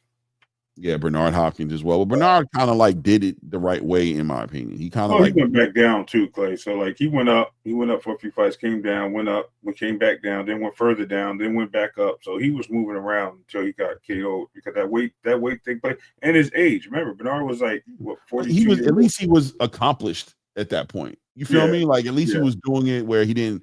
Shakur isn't he is, but I don't know. You know what I mean? I know like he's a young fighter, right? So like I think you're right. Like I said, I just don't want to see it because I think Manny, the most people that I think that had this success with was Manny and Floyd. I think they had the most success with that. Moving up and down in the weights and fighting all the way up to 54 and keeping themselves down back out on the one. Well, Floyd didn't go back down 130, but as low as one because Floyd fought a lot of 144 fights. He was in that in between 140, 147. Whereas Paquiao went all the way back down to like 35, fight Tim Bradley, then he went back up and he fought this guy welterweight, then he went back down to fight at 140. Paquiao was all over the place. So I get it. Yeah, absolutely. That's why people thought he was on the juice. Not saying he did, I'm just saying what they thought. All right, Clay, I'm going to bow out for a second. I got to handle something at 1 o'clock. So I'll be back. No doubt, man. Salute. Yeah, guys. So yeah, that Shakur Stevenson topic is going to be interesting after the Williams Zepeda fight to see where Shakur Stevenson might take it and what challenging himself and finally answering the bell, getting an opportunity to have a Turki Alalshikh behind you who's willing to facilitate. And I seen somebody in the chat earlier speak on how what's the big payday. I think it was probably Bubs, right? It's probably Bubs asking where's the big payday in fighting Shakur Stevenson. Well, I think there is definitely a payday behind him right now. Anybody who fights against Shakur Stevenson right now probably is going to, I think Shakur Stevenson is legitimately in the conversation of being any fighter who fights him's biggest payday. Maybe he's been there, but I think with Turkey, it solidifies it even more, right? Cements it. So seeing him, and I am going to put the link out there if anybody wants to come up and build. We'll leave it, we'll leave that option there. If there's something that, hold on, let me go ahead and put this in. I'm tripping. I'm not doing things off my Mac anymore. I'm doing things off my PC. So it's a little different, but it's the same, right? There's a link if anybody wants to come up and build on any of these topics. But yeah, with Shakur Stevenson, I think that's going to be interesting to watch how that kind of turns out.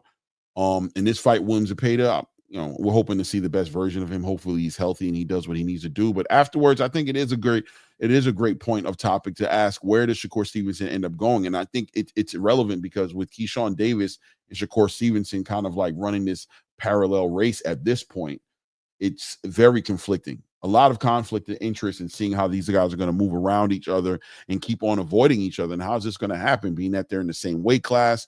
Keyshawn Davis hinting at ideas of moving towards 140 himself, right, guys? I mean, he's looking at potentially trying to challenge Teofimo Lopez and leveraging that WBO title.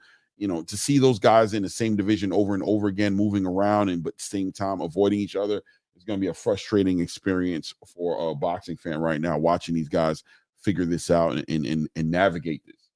But Shakur, without that act right from 135 in the willingness of these other fighters in the division to get in the ring with him and put the work in, it's going to be a crazy thing to watch kind of come full circle, right? It is what it is. Let me take a look here. I promise you. What is he talking about? Floyd fought a bunch of fights at 144. Manny went back down to 135 to fight Bradley. Man, what? Yeah, I don't know. Ray knows a lot about boxing, bro. I don't know what you mean about what Floyd fought a bunch of fights. Yeah, okay. We'll leave that. We'll leave that where it's at, man. Oh man, bro, you guys is definitely out of pocket sometimes with the shit y'all be doing on this channel sometimes, bro. So that I see on here, it's crazy. Yeah, but the link is there if you guys want to build. Yeah, Hitchens, we'll see what he does over there with Kambosos. Big fight for him, big opportunities on the other side of that fight, and big expectations, more importantly, for Hitchens. I don't know how long he can escape or navigate around these fights as a champion in a division. This will probably be his easiest look against George Kambosos. After this, it's going to be a whole different conversation, and we'll see how he moves. You know what I mean? It is what it is. What's going on here? Oh, Hood Rich coming up, no doubt. Yeah, Rich, I'd love to. Yeah, come on up, man. I definitely want to hear your opinion on this whole entire Jake Paul, Tank Davis, Turki Alalshikh, Ring Magazine, Calvin Ford, love triangle, crazy fiasco. Let's see what happens of it. Let me see the Cardenas. They're not that buddy mess they have going on won't last. Both of them have a high level of pride. Yeah, maybe we'll see that, right? Maybe we'll see that. What's next for Shakur depends on his and Tank's fight. With that being said, who do you think is more likely to get upset? Tank against Rose or Shakur against Zepeda? Listen, no, I got to be honest with you. I think the biggest chance of an upset is going to be between Tank and Lamont Roach. I think Shakur Stevenson is just levels above William Zepeda in all reality. I think there's an argument to say that Gervonta Tank Davis may be levels above Lamont Roach to a degree, right? There's arguments based off of resume and experience that Gervonta Tank Davis should always be the favorite, and I think he'll always be the favorite in a fight against Lamont Roach. But I do think that boxing is a large portion of boxing is a mental thing. I think your ability to dial in and be focused on the assignment makes a big difference on how you perform on the night mentioned. And Gervonta just has shown us in the past year, in the build up to this Lamont Roach fight, that he may not be mentally all the way dialed into these fights, that he may be having a foot out the door, and that counts for something. And that makes the fight competitive and changes the whole entire aspect to the fight and how competitive it'll be. Lamont Roach this is obviously the biggest opportunities for him. You'd have to assume he's taking it very seriously and looks to capitalize and benefit his own market value. Hopefully he doesn't do an Andy Ruiz, right? Hopefully he doesn't do that and become this, god in the space and then, show up all out of shape the night of the fight and look bad and pedestrian. But, that fight right there is the fight that I'd have to look at and say, if there's going to be an upset, I probably think it'd be in that fight. I think Shakur has this William Zepeda situation handled pretty well. I think he has it handled. I think he's going to do what he needs to do, and I'm more confident about his victory against William Zepeda than I am on Shakur versus Lamont Roach. Coach Eddie in the building. Salute, Coach. How you doing? Hey, what's good, brother? What's good with you, man? I'm good. We get some one-on-one time. We never get these opportunities to build with each other like this, man. Oh yeah, for sure, man. Where your co-host said he had to bow out for a minute? Yeah. He got to move around and do some things, man. He'll be back a little later. Oh yeah, ain't nothing good. Ain't nothing about. I don't understand that, man. Yo, yeah. Good thumbnail. Good question on your thumbnail, man. I want to start with the Paquiao, man. I'm sitting there watching this dude train, man. Mm-hmm. And I didn't even talk about that. Yeah, for sure. Go ahead. Yeah, my fault. I ain't want to jump ahead. My bad. I forgot about it. I'll be honest with you. I forgot about it. Let's talk about it. Let's build. Well, yeah, I just got through watching, man, which was, man, a great interview with. I don't know if you got a chance to watch the Andre Ward sit down with Bernard Hopkins, man. No, I didn't yet. I need to do that. I actually want. Oh man, it's 2 hours, man. But I'm a Bernard fan. I can listen to this dude talk forever, man. Man, I'm talking about great interview, man. Eye opening, phenomenal, great interview. It should be like a movie almost, man. But just talking about Paquiao coming back, he has a chance to become a champion at 46. The tie the record of Bernard Hopkins. I think Bernard became a champion at age 46 by fighting Marius Barrios. I'm watching this dude train yesterday, man. I'm just seeing if he still got it, man. The dude's hands still fast. He's still moving around quick. He still got pop. He's still, he's doing everything that he was doing when he was in training camp. He's doing the sit-up. He's doing the road work. He's skipping rope. And I said, Marius Barrios, I mean, he's okay, but is he a strong champion? I don't believe so. Marius has been through a lot of tough fights, man. Let's face it, the Ugas fight, that wasn't very, I mean, it was a tough fight. It was rigorous. He won, but it was rigorous. The Keith Thurman fight, he lost that fight. He got battered in that fight. Mm-hmm. And I just think people, if they're thinking that Barrios is going to just win this fight, I wouldn't put all my eggs in that basket right there, man. I would say that Paquiao has a huge chance to come back and beat this guy, man, to beat Marius Barrios. I'm right on the same page with you. That's why I put it in the thumbnail. I don't want to talk about it, but we got so caught up in other things. Listen, man, I saw Manny moving around the ring and training a little bit, and I said to myself, you know something? Does he have enough to beat a Mario Barrios? I think he does. Is he finna go up in there and beat Jerron or beat Brian Norman and all them? That's a different conversation for a different time. Right. This particular conversation, I think this is tangible. I think this is within arm's reach of a Manny Pacquiao. You know, exactly. It is very because he is people want to go back to the Floyd fight, for instance. And I went back and watched the Floyd fight, and Manny Pacquiao was able to hit Floyd with shots that he never got hit with. That I never seen Floyd get hit with. Pacquiao's punches are so fast a lot of times you cannot see them with the naked eye. You go back and rewind it. You slow it down. He caught Mayweather on the chin so many times it was ridiculous in that fight. I mean, right on the button. And if Mayweather didn't have a good chin, he probably would have went down. Because it was a time in that fight, people that say, "Oh, Floyd dominated." No, he didn't dominate it. No, he didn't. It was a time in that fight where the freaking Floyd Mayweather Sr. was jumping up and down, telling Floyd he was fighting like he was scared. You know what I mean? You remember that in that argument, he was cussing his son out. Tell him that he's not giving me what I want and all this stuff, and he was letting him know that he's fighting in a certain way. Right. And it's because Manny was catching him with shots. And he's a crafty guy, man. I think just the experience, the muscle memory is going to be a problem. And I'll even fancy, I'll give you one, even Devin Haney, I would not rule that fight out. I believe Pacquiao has a strong chance to beat a guy like that also. Yeah, I think Manny brings a lot of that Lomachenko energy in his own way. And he brings also that pop. You know what I mean? The ability to translate that, to translate that Lomachenko movement with consequence, right?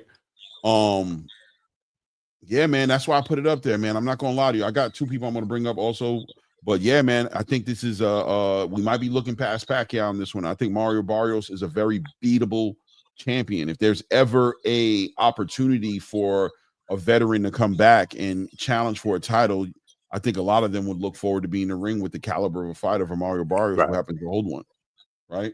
You know what, Clay? And I'm gonna preface with this because of me, I'll be 47 next month. Okay. But I've been boxing for 30 years, and I got guys that are in their 20s right now. They come to the gym every day. They train every day, and I can get in the ring with these guys and do more than hold my own. I can dominate them still at the age of 47. We seen Bozy Ennis do this at the age of 65. Right. Dominate guys in their 20s. He's beating up on them. So, it's a different era, right? It's like a clash of eras. It's Manny's era against this new era of quote unquote champion. It's not the same, right? It's like Manny's cut from a different cloth. And I also agree with you as far as experience and the strategy is concerned. Manny is great at strategizing and dealing with adversity. We've seen him, fight in different ways, but it's always manifesting in the same thing. Mario Barrios is very one-dimensional. This preparation, I don't think is going to be as complicated as people might want to think it is. I think the only question for us is physically, is this man going to be able to deliver? You know what I mean? Physically. I think mentally we know that he's superior to Mario Barrios in almost every department, right? So physically, will this guy be able to do that? Hey, salute to Anton Ziegler and Hood Rich in the building. Salute to you guys. How you guys feeling, man? Salute, man. I'm good, man. What's going on, boy? Doing good, Anton. What's good, you Rich? I ain't seen you in a minute, brother. How you been? I've been ducked off, man. I'm back. I know how you do, man. You always strategically duck off in certain spaces, but here you are today, and we're gonna bleed you with your perspective. You know what I mean? We're gonna take. Anton, how you feeling, man? What was on your mind, man? I know you was in the building, and I don't know if you wanted to tap in or you just want to tap into all the topics in general. I wanted to tap in. I do give Manny Pacquiao a chance in that fight, but I'm kind of done with Mario Barrios, man. Like, I kind of feel like he just holding up a lot of stuff that can shake up the 147 division. He's not really looking for a unification fight. He's not looking to fight any of the new dudes that's coming up to 47 and the Haneys and the possibly a T.O. I don't know what T.O. doing. That's another guy I'm done with, but I'm done with him for other reasons. Right. But kind of going back to the conversation yesterday, like T.O. is what T.O. is. Like I kind of seen what I seen from him. He's gotten big opportunities over and over again, and he don't show up. Right. So it's like, or he give us these lackluster performances where he could just go in there and like a Barbosa and strictly beat a guy off of athleticism. Like, and not really having no game plan like Ray was alluding to. But so let me kind of touch back because I've been here since earlier. So let me kind of touch back with the whole, I remember you was talking about Tank and everything like that. So I want to kind of state my case on that, whereas though, yes, I'm a Tank fan and I'm a fan of a lot of fighters.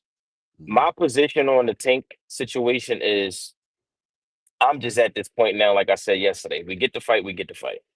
For sure. I don't want Tank and Shakur not fighting to overshadow a lot of good work that these other fighters are doing, even though I do believe that we in the era right now, man, where a lot of these dudes, the best ain't looking to fight the best, man. It's just like, it's sad. It really is. And I kind of look at some people, not being in you, but a lot of guys don't hold everybody to the same standard.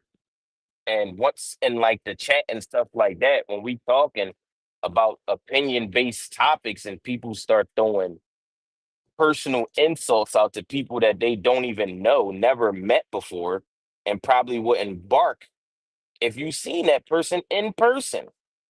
You might turn the other way. What Hov say? You wouldn't bust a grape in a fruit fight.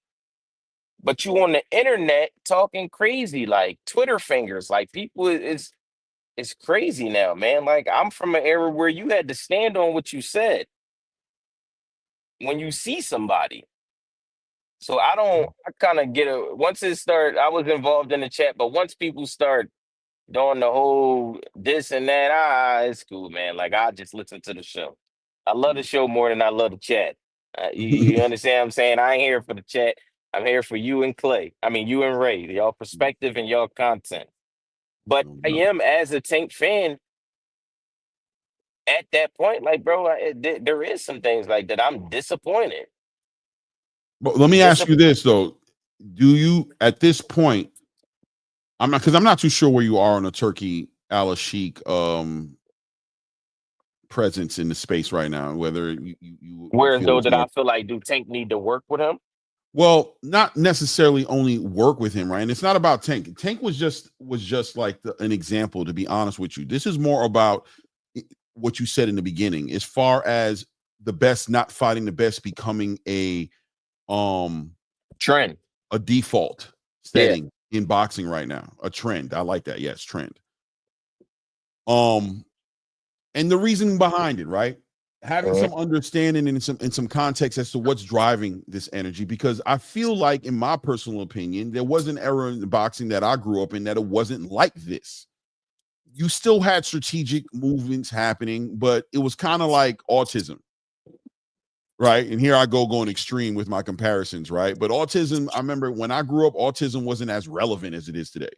It was, it was here and there, but now it's like, it's just everywhere. And it's to the point to where I think there's a legitimate conversation that needs to be had as to what are we doing to cause this shit? You feel me? Like, what role are we playing in it? It's not natural anymore. It's not just a convenient chromosome DNA thing that happens from time to time. No, I think we're participating in this. You know what I'm saying? I think absolutely, it's starting to have an effect on why we're seeing it so much more. It's why it's so much more relevant. And I feel like in the boxing space, bringing it full circle back to where we need to be at, which is in boxing, right? What part are we playing, and what, as boxing fans, are we in the right position? Are we carrying the right narratives? Are we pushing the right things in order for the boxing space to be as good as it can be? Or are we enabling something that's so toxic to the space? It's making the sport not as must see as it used to be. And at what point do we put our personal opinions to the side of a certain fighter or a certain promotional company and start looking at the big picture and start to entertain what's best for the big picture? And I'm going to send it right back at you and ask you, is Turki Alalshikh part of the solution to changing this in the direction that benefits us more as a boxing fan? Yes, I do think that Turkey is part of the solution, but I do have kind of my reservations with Turkey in the sense like a lot of, so it's a lot of people now, whereas though it's like they get a microphone in front of their face, they say one thing, and then the next week it's a different story. And I'm not talking about Turkey in particular, but is Turkey staying around for the long haul? Or is he trying to, with his business with Dana White and the TKO, are they trying to do something else? Like, it's like all over. I'm not gonna lie. Right now, I'm kind of confused on what his angle is. So, but if his eventual goal is to make boxing a better sport, more competitive sport, giving us the big and best fights, you would be a fool not to be down with that because you're a fan of a particular fighter. You're not a boxing fan. You're a Tank fan, or you a Who fan, or this fan. If you're not cool with a dude coming in and giving us the biggest and the best fights, you're just not a fan. I'm sorry. Facts. So at that point, if in Tank's career, if Tank knows that, hey, BBC might be struggling to give me this and to give me that, but I want to kind of shut the fans up and give them the biggest and the best fights, and the way to that is through Turkey, that's what Tank need to be at. Because who you doing it for? I think a lot of these fans, these boxers, sometimes they get it confused, like Bill Haney with the fans and this, that, and the third. We the one who buy the tickets. We the one who buy the pay-per-views. Without us, y'all, it wouldn't be y'all might be fighting, but y'all not going to be generating what y'all want to be generating. But I could always get you a job at JB Hunt if you don't want to fight. You feel what I'm saying? So put that alpha code in there. Make sure you get those points, right? Make sure you get exactly. But man, listen, I kind of just look at it now, man. It's like I'm disappointed in a lot of boxing. Like it's like to the point where though you be looking at boxing now and it's just like, damn, boxing dead, man. And I feel the same way about sports in general. The NFL changing the rules, basketball. Even though it get to the playoffs and get exciting, but just the regular season and shit, I be tuned out. Because it's like they taken away from the sport. And now it's like, one thing I do have with a problem with Turkey with, and I'm not going to lie to you, is I don't believe in giving dudes big paydays that haven't proven themselves yet. Because that can make you lazy. And that could, now you know that you can go fight Tony the Pizza Man and make $5 million. Why the fuck would you fight a Shakur Stevenson or Devin Haney or them fighting each other and vice versa? So I think it got to kind of scale back a little bit. And I think what Turkey is doing for the up and coming fighters, that kind of pay scale that he had for the TKO thing, if that was legit, the numbers that I seen, yeah, you fight, you get a belt, your pay goes up and this, that, and the third. But just like giving guys opportunities and stuff like that is okay. But the money part, I want them to get paid. But I feel like if you pay somebody a certain amount, then they not going to want to fight the best if they can make such and such. Canelo not fighting David Benavidez because Canelo could fight William Saul and make $50 million. Fuck, I got to fight you for it. Even though that's a part of legacy. So right now in the era that we in, I don't know if it's legacy that these guys are chasing or is it the bag and the internet thing. We living in a different era. Yeah. I'm gonna move on to Hood Rich a little bit. Actually, Rich, you mind if I save you for last a little bit because I got questions for you myself, or do you want to say something right now? No, go ahead. You good? All right. BVO Sports TV in the building. How you doing, family? I'm doing good, man. How about you, brother? I'm doing good, man. Good to see you. You sound like you in good health. You know what I mean? Oh man, Alaikum. You know what I mean? well Peace on too. you and your family, brother. Same to you, my brother.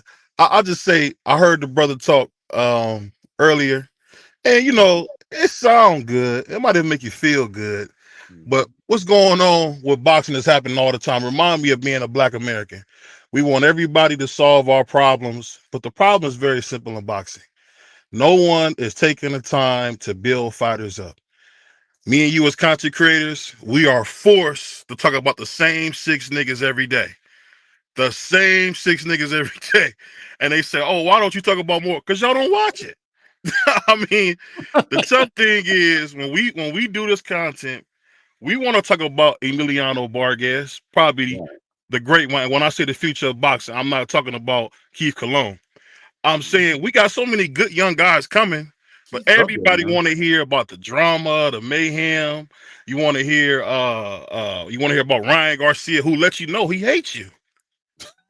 Ryan Garcia, that's a cold mofo, man. Right. He get on here and say he'll get all the benefits, but he keeping it 100, right? Like he old school with it. He old school with it, Clay. He walk up to you, I hate you niggas. And you know what everybody do? We want to see him win. We want to see him. T.O. go out there and say, where's the bananas? Whatever he's talking, right? And then he get rewarded with boots. We know he gonna beat the brakes off Boots. We know that. No, I don't know he beating the brakes off Boots. Well, you gotta get your billfold out for that. You gotta get your billfold out for that. I don't know, man. I don't know about that. But go ahead. But I'll say this: it's just funny because I think it just stirs up the problems. Turkey is nothing but another Band-Aid. Didn't Eddie Hearn some years back say, "Goodbye pay-per-view"? Remember, he had Tracy Morgan. Pay-per-view's over. Pay-per-view's dead. Then they lost a bunch of money.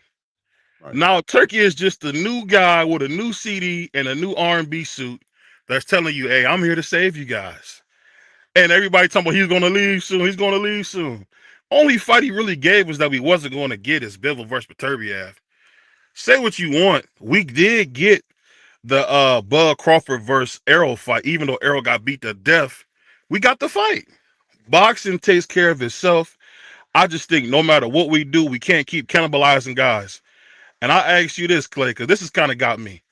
I hear more blacks dogging Devin Haney than anybody. I'm not saying he's perfect. I'm not saying I enjoyed that performance. I was asleep. I ain't gonna lie. I looked up. I got me a beer. I fell asleep watching that dude. But I'll say this. The most people that talk bad about Devin is black people. You can't have it both ways. You can't like the racist, talking about how much you love Ryan, how much you enjoy T.O., and then, oh, we hate Devin. Devin's boring. Bill's this, that. Man, Bill is nothing more than a guy that we all met. We all done met the slick talking nigga from the hood. That's all Bill is. Right. Bill is no harm. Bill ain't about to bust a grape, as my man say. All Bill gonna do is talk crazy because he know ain't nobody gonna touch him. This ain't the streets. Yeah. This ain't the streets. That's why he talk like that. This ain't the streets. Now, if Bill was around some street dudes, he gonna be talking different. But to these cornballs who ain't gonna do nothing, I'm gonna say everything that I want to say. What do you say? Get down where you mad at. He knew Bernard Hopkins couldn't do nothing right then. But that was smart. I would have did that. Because we all know what my man Bernard said, I'm a bathroom guy. We know ain't nobody going to the bathroom, Bernard Hopkins, so he could beat us to death. Ain't nobody doing that. But I enjoy the conversation, but I just gotta be honest, Clay, man. We as content creators, man, we can only do as you guys who consume my content. Can y'all stop asking for the same 6 niggas so we can talk about the whole gamut of boxing? We got Ishmael Mason coming. We got Abdullah Mason coming. We got Keith Colon. We got what's that big sorry nigga, Richard Torres. Right. We got Big Baby Anderson. We got so many young guys, my man Tiger Johnson, even though I think Tiger Johnson, I'm from Cleveland. I don't know what the hell Tiger Johnson doing. He could about to get his ass kicked quick. He did a great job in his last fight, that 147 fight. But come on, Clay. You know how I know how you get. You always Mr. Nice Guy. The dude he fought was a bum, Clay. Stop.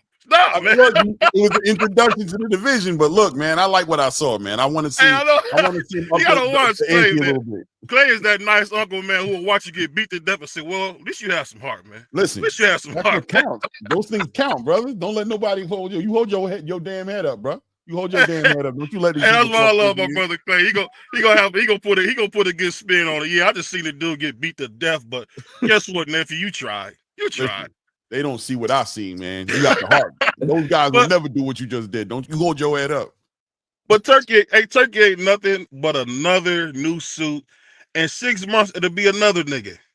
Oh, he gonna save boxing. No, he's gonna save boxing. Because you know what's funny? When Al Heyman, the brother from Cleveland, came and gave a sustainable blueprint of how to do it, Al Heyman going broke every year. Al Heyman ain't got no money. Then Jake Paul from Cleveland come. He saved women's boxing. Oh, he ain't got no money. He don't know what he doing. Just do this, boxing fans. Believe in Cleveland. We're going to save the sport as we always do, as we done it with Don King. We did it with Al Heyman. We're doing it with Jake Paul. And guess what? Finally, we're going to see Tank get beat to death in November. Jake Paul versus Tank. Can't wait to see it, man. I can't wait to see that beating, Clay. I can't wait to see that. I'm going to be front row, bro. I'm going to be front row. I'm gonna be front row. I can't wait. Hey, you know what I'm gonna do, Clay? I think I might try to record it, man. I'm gonna be that hype watching him get beat to death. Don't get no copyright infringement, don't get no copyright infringements. Hey, I'm black. They owe me that, Clay. You know that. They owe me that. They owe me that, man. Come on, Clay, don't do that. They owe me that. But that's all I got, man. You know I gotta have some fun, my brother Clay, man. No doubt. I appreciate you, BBO. I ain't going to though, bro. Yeah, I'm about to go to Hood Rich anyway, so I know he about to respond and fight for his brother. He gonna defend his brother. Say, show up then. No, listen though. I was about to talk about Bill. Bill don't really be talking about nothing crazy, but behind his son. Right. You feel me? Like, I respect that. Like, he not out here like, he not taking him to the streets. Like, Bill just talking for his son, like behind his son, and that's all he can do. So it ain't no problem with Bill. I had an opportunity to finally meet Bill Haney. You know what I'm saying? I had an opportunity to finally meet him. You know, we had dinner and everything was cool. I ain't gonna lie, bro. You know what I'm saying? Yeah. He a good dude, bro. But he's in the business that he's in, and like you said about his son, there's no limit. You know what I mean? Right. About his son, there's nowhere he won't go, and about his children, bro. And that man has invested a lot of his life. He's left himself to the back from what he was, and how celebrated he was in his community, in his space for being whatever he was. And he's left that all behind and put all his energy into his children. And as a father, a black man as a father, I gotta respect that, man. He really has made it all about his kids. Like, legitimately, I'm here for my kids. I don't need my hair to look right. I don't need to be out here dressed in the finest clothes. I'm not trying to be, I'm out here about my kids. Like, this is a man who's on a campaign for his children to reach their potential in whatever they choose to do. You know what I mean? Like, literally, legitimately, this man moved to New York off the strength of, this is where my daughter's going to school. You know what I'm saying? This is where, like, relocate his whole entire situation around his children. You know what I mean? And for him, it's not about boxing. It's about his kids. Yeah. You know what I mean? Like, it just happens to be boxing for Devin. It just happens to be tennis for the other one. It just happened. You know what I'm saying? Whatever it is, in whatever space they decide that they're going to be in, he's going to stand in that space as a representation for them. And he's going to always push for whatever benefits that he feels benefits them the best. And who can't, as a father, if you don't have a child that's of age, I've got a son who turned 18 years old today. You know what I'm saying? Yeah. And I empathize with that mind space. And I think as your children get older, you'll see there'll be a moment where you're just like, you know, your kid says, yo, I want to be a graphic designer. Yo, any space that graphic design is going to happen at, you're going to speak on your kid's behalf if he's not there, right? Hey, yo, I don't know what y'all kids do, but my kid is killing it right now. You need to really plug in with him. And but you're gonna try to push him in that space, and they're gonna think they might think you're obsessed. They might think you crazy, man. Every time somebody bring graphic design up, here he come with his damn son. You damn right. every damn time. You know what I mean? Whatever you want to say. That's what he loved. He like it. I love it. I'm going to push it. And that's what Bill's doing every single time it comes to this boxing thing because of the love Devin says he has for the sport. As soon as Devin is done with it, you might see Bill operate in another capacity. Maybe he stays as a promoter, but he's here off the strength of Devin, and he's here to see Devin do great things. Right? You know, the only thing I seen Bill do that I didn't like was when he put out Tank's mug shot. I thought that was effed up. Yeah. I thought that was effed up, bro. Once again, in the spirit of war, bro. That's what, that's what I said. In the spirit of war, you go, he said, you ain't gonna do it, Devin. It's gonna be bad if you do it. I'm gonna do it. You see what I'm saying? Blame it on me. I'm finna do something. Yeah, it's grimy, but hey, man, for my son. That's ice cold. That's ice cold. Give me that damn picture. You get back in the training. I'm about to stir it up. Damn right. Nigga put out the man's doggone mug shot. That was cool. What did it say? Happy Father's Day or something on it? Crazy. That was cool, man. Crazy. Look though, it came back though. Yeah. It came back. It just came back, bro. Yeah. Are you talking about with the whole that Mickey Mouse swing with the guy there? No, that video just never coming down to that Ryan fight. Like you can't think of it as like you're a fighter. You know you didn't lose the fight, but the video is forever out there. Yeah. It's forever out there. Like you can't do nothing to get it down. So when your grandkids grow up and stuff, oh, my father never lost a fight. Oh, you sure? Yeah. You really believe that? Listen, yeah, I feel you reap what you sow, right? Like you put it out there, so that energy, reflected and came back to you in a crazy way. Yeah, but man. The same thing can be said about Tank too, though. But you feel me? But he ain't getting. With that being said, Rich, and shout out to Ant McQueen. We'll get to you right after this, brother. I'm dying to hear what you got to say because I know you about to. Anyway, that being said, Rich, man, where are you right now personally on this Tank topic that's been developing for? Where are you at with it? Which one though? I see. Okay, well let's take it. You're right. Let's put Tank to the side for a second. Let's not, because we can talk about Tank and the Jake Paul situation, but we'll leave that where it's at. And once again, if I don't know, Rich has a good affiliation with Tank. They've known each other. They're pretty good. You know what I mean? They're friends in a real way outside of boxing, right? Where are you on what we saw the other day with Calvin Ford and Ring Magazine, Box Raw, and this little trailer we saw where it looks like from the outside looking in, there's somewhat of a collaboration. There's some understanding. There's some meeting of the minds that have landed in a space to where they found benefit and they decided to meet here and show it out like that. Where are you with what you saw or what you're seeing? I can say this, like Box Raw been part of the family for years. Like for years, like since Floyd and Tank days. So like I ain't look too deep into that because I already know what the answer gonna be. But Turkey just finding his way. He finding his way slowly but surely. But it's only up to Tank to do it. It's only up to him, not Calvin, not Kenny, not his baby mother, not nobody. It's up to him if he wanna mess with him. That's the only thing I can say. Let me ask you a question. In your opinion, seeing that and seeing how now it's starting to look like 1 degree of separation now, right? And I don't know if you know what I mean by that. What I mean by that is it seems like there's a bridge being built to where a conversation can happen, right? Like these things are moving in the pieces. It seems like the stars are aligning to where naturally these guys will be in each other's space one way or another. Is Tank really as against doing any kind of work with Turkey as the boxing space would have us believing, as the content creators would have? Is he that much adverse from it, or is it just not right for him right now, or something he doesn't need right now? And in the right setting, in the right environment, is Tank open to do any kind of work and open to any kind of business with a Turki Alalshikh? I think he will do it if like it's over here, but it's not like the only thing that be pulling his tail is we seen fighters go over there and get robbed. We seen it.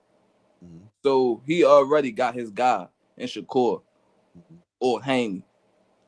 all it takes for them to make it to 12 rounds and they can get the fight. It don't matter what happened in the fight.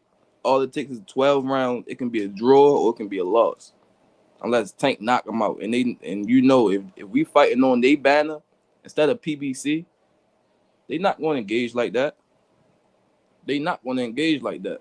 So they'll try to drag it out. So you're saying like it would have to be a fight here in the States. The PBC would definitely have to be involved in it, which I don't think is a problem. We've seen Turkey do this type of things. Yep. But so you're saying in a space to where he believes that it's an even playing field for himself, that he's not under the scrutiny of a Riyadh season judges or a referee or system. That's the only thing holding him back. It's not a personal thing. It's just business. The business has to be right. Yeah. It's just like, it's not bad business because he really do good business, but it's like it's all about who his guy is. He want to get the Tank because he promised Shakur something. He promised Shakur a false promise. He's not even in contact with Tank right now. So it's like you calling into the press conference saying Tank versus Shakur when you never even talked to Tank. That's a false promise. So it's like, no, he didn't promise it. What he said was that he's going to be trying to make that fight. He said that's what he's looking to do. In other words, he's saying he's going to be reaching out to Tank. He's going to be trying to make the offer. That's what his next accomplishment for himself is, that he's going to try to do. You know what I'm trying to say? It's like saying after this, what I'm going to be doing is, he didn't call it and put everybody on notice that that's going to be next fight. He was basically saying that I'm going to be trying to open a line of communication and negotiate and try to make that fight happen. I'm going to make that a priority for myself next after Shakur. If Shakur beats Williams Zepeda the way that we're expecting him to do it, the next fight I want for Shakur is Tank Davis. I'll be reaching out and basically giving a heads up to even Tank's team to be like, watch that phone, it's going to ring. And we're going to revisit it again and try to make this fight happen. And, on the back end of you being open to negotiations, I feel like I can facilitate the vested interest you're looking for, the prize, the environment, the situation, where the fight happens, all the boxes that you need checked. I think I could facilitate that. I'll be trying to facilitate that on the back end of Shakur Stevenson getting this victory. Yeah, like I can really say this though, like in this, if like after Zepeda and Shakur and Tank versus Lamont, if the fight don't happen right there after that fight, it ain't gonna happen, bro. It ain't gonna happen. And it's not because of who don't want to fight and who don't want to make the fight. It's just about too much time gonna be going by. Like, what are we doing now? Like, if y'all don't fight each other after y'all next fights, it's about to be 2026, bro. We not getting. I mean, there's still time for it, but I agree with you. I think that the longer this goes, the more it ages in a bad way, and I think that the fight just loses. It just loses as time goes on, man. Let me ask you this though: as far as Tank and this Jake Paul situation is concerned, have you tapped into any type of conversation that gave you some perspective as to what the hell we're watching? Because from the outside looking in, it's definitely starting to look like a circus show with this conversation. Man, I ain't want to talk about that shit, man. It's like, bro, and like me and him almost got over in about this, because I'm like, bro, you giving them the gun to shoot you with. You saying that Haney was that 140, he ain't going up there. Like, come on, bro. Like, and like, I'm not even really supposed to be speaking on this, but it's just how I felt at that time. And that's all that's all I'm gonna say about that. So is it safe to say that the conversation has legs? In other words, we don't know all the moving parts about this, but it has legs in the idea of, in reality, the parties involved in this are aware of this. This is not made up. Jake Paul is not lying. He may be exaggerating, but this narrative has legs. It's real to a degree. That entertaining of this is real. It's crazy. Jake Paul is the Mickey Rourke of boxing. You remember when Mickey Rourke tried his hand at boxing? Oh, you a hater, bro. You a hater. No, I'm being serious, man. You a hater, Jake bro. Paul, You a Jake hater, Paul man. is he's the Mickey Rourke of boxing. Let me tell you something. Jake Paul wouldn't even make it out of. He probably wouldn't make it out of a state tournament, a state Golden Glove. Definitely wouldn't make it out of the regional. He wouldn't. We beat Mike Tyson. What are you talking about? I know you being facetious. So I'm gonna let that slide, man. We beat Mike Tyson. Ain't no. I'm gonna let that roll off my back. I'm not gonna let you drag me into this. The devil's a lie. Jake Paul would not make it out of a state Golden Glove tournament or and definitely would make it out of a region, and he would get smashed in the nationals.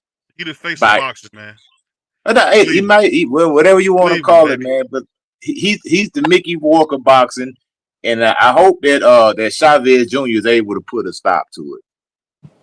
So you want to see a brother go down from Cleveland? For what? He's not a brother. Actually, in my opinion, because I've been around a pretty long time, I've seen guys like Jake Paul. Jake Paul has racist tendencies. So he got racist tendency, and his whole staff is black. No, that doesn't hold water with me because even the plantation, their whole staff was black also. So that doesn't mean nothing. Like I said, the guy. I like old cats like you. He said the whole staff was black. That was a good little perspective right there. That was a good one. Said, even the plantation owner, the whole staff was black, man.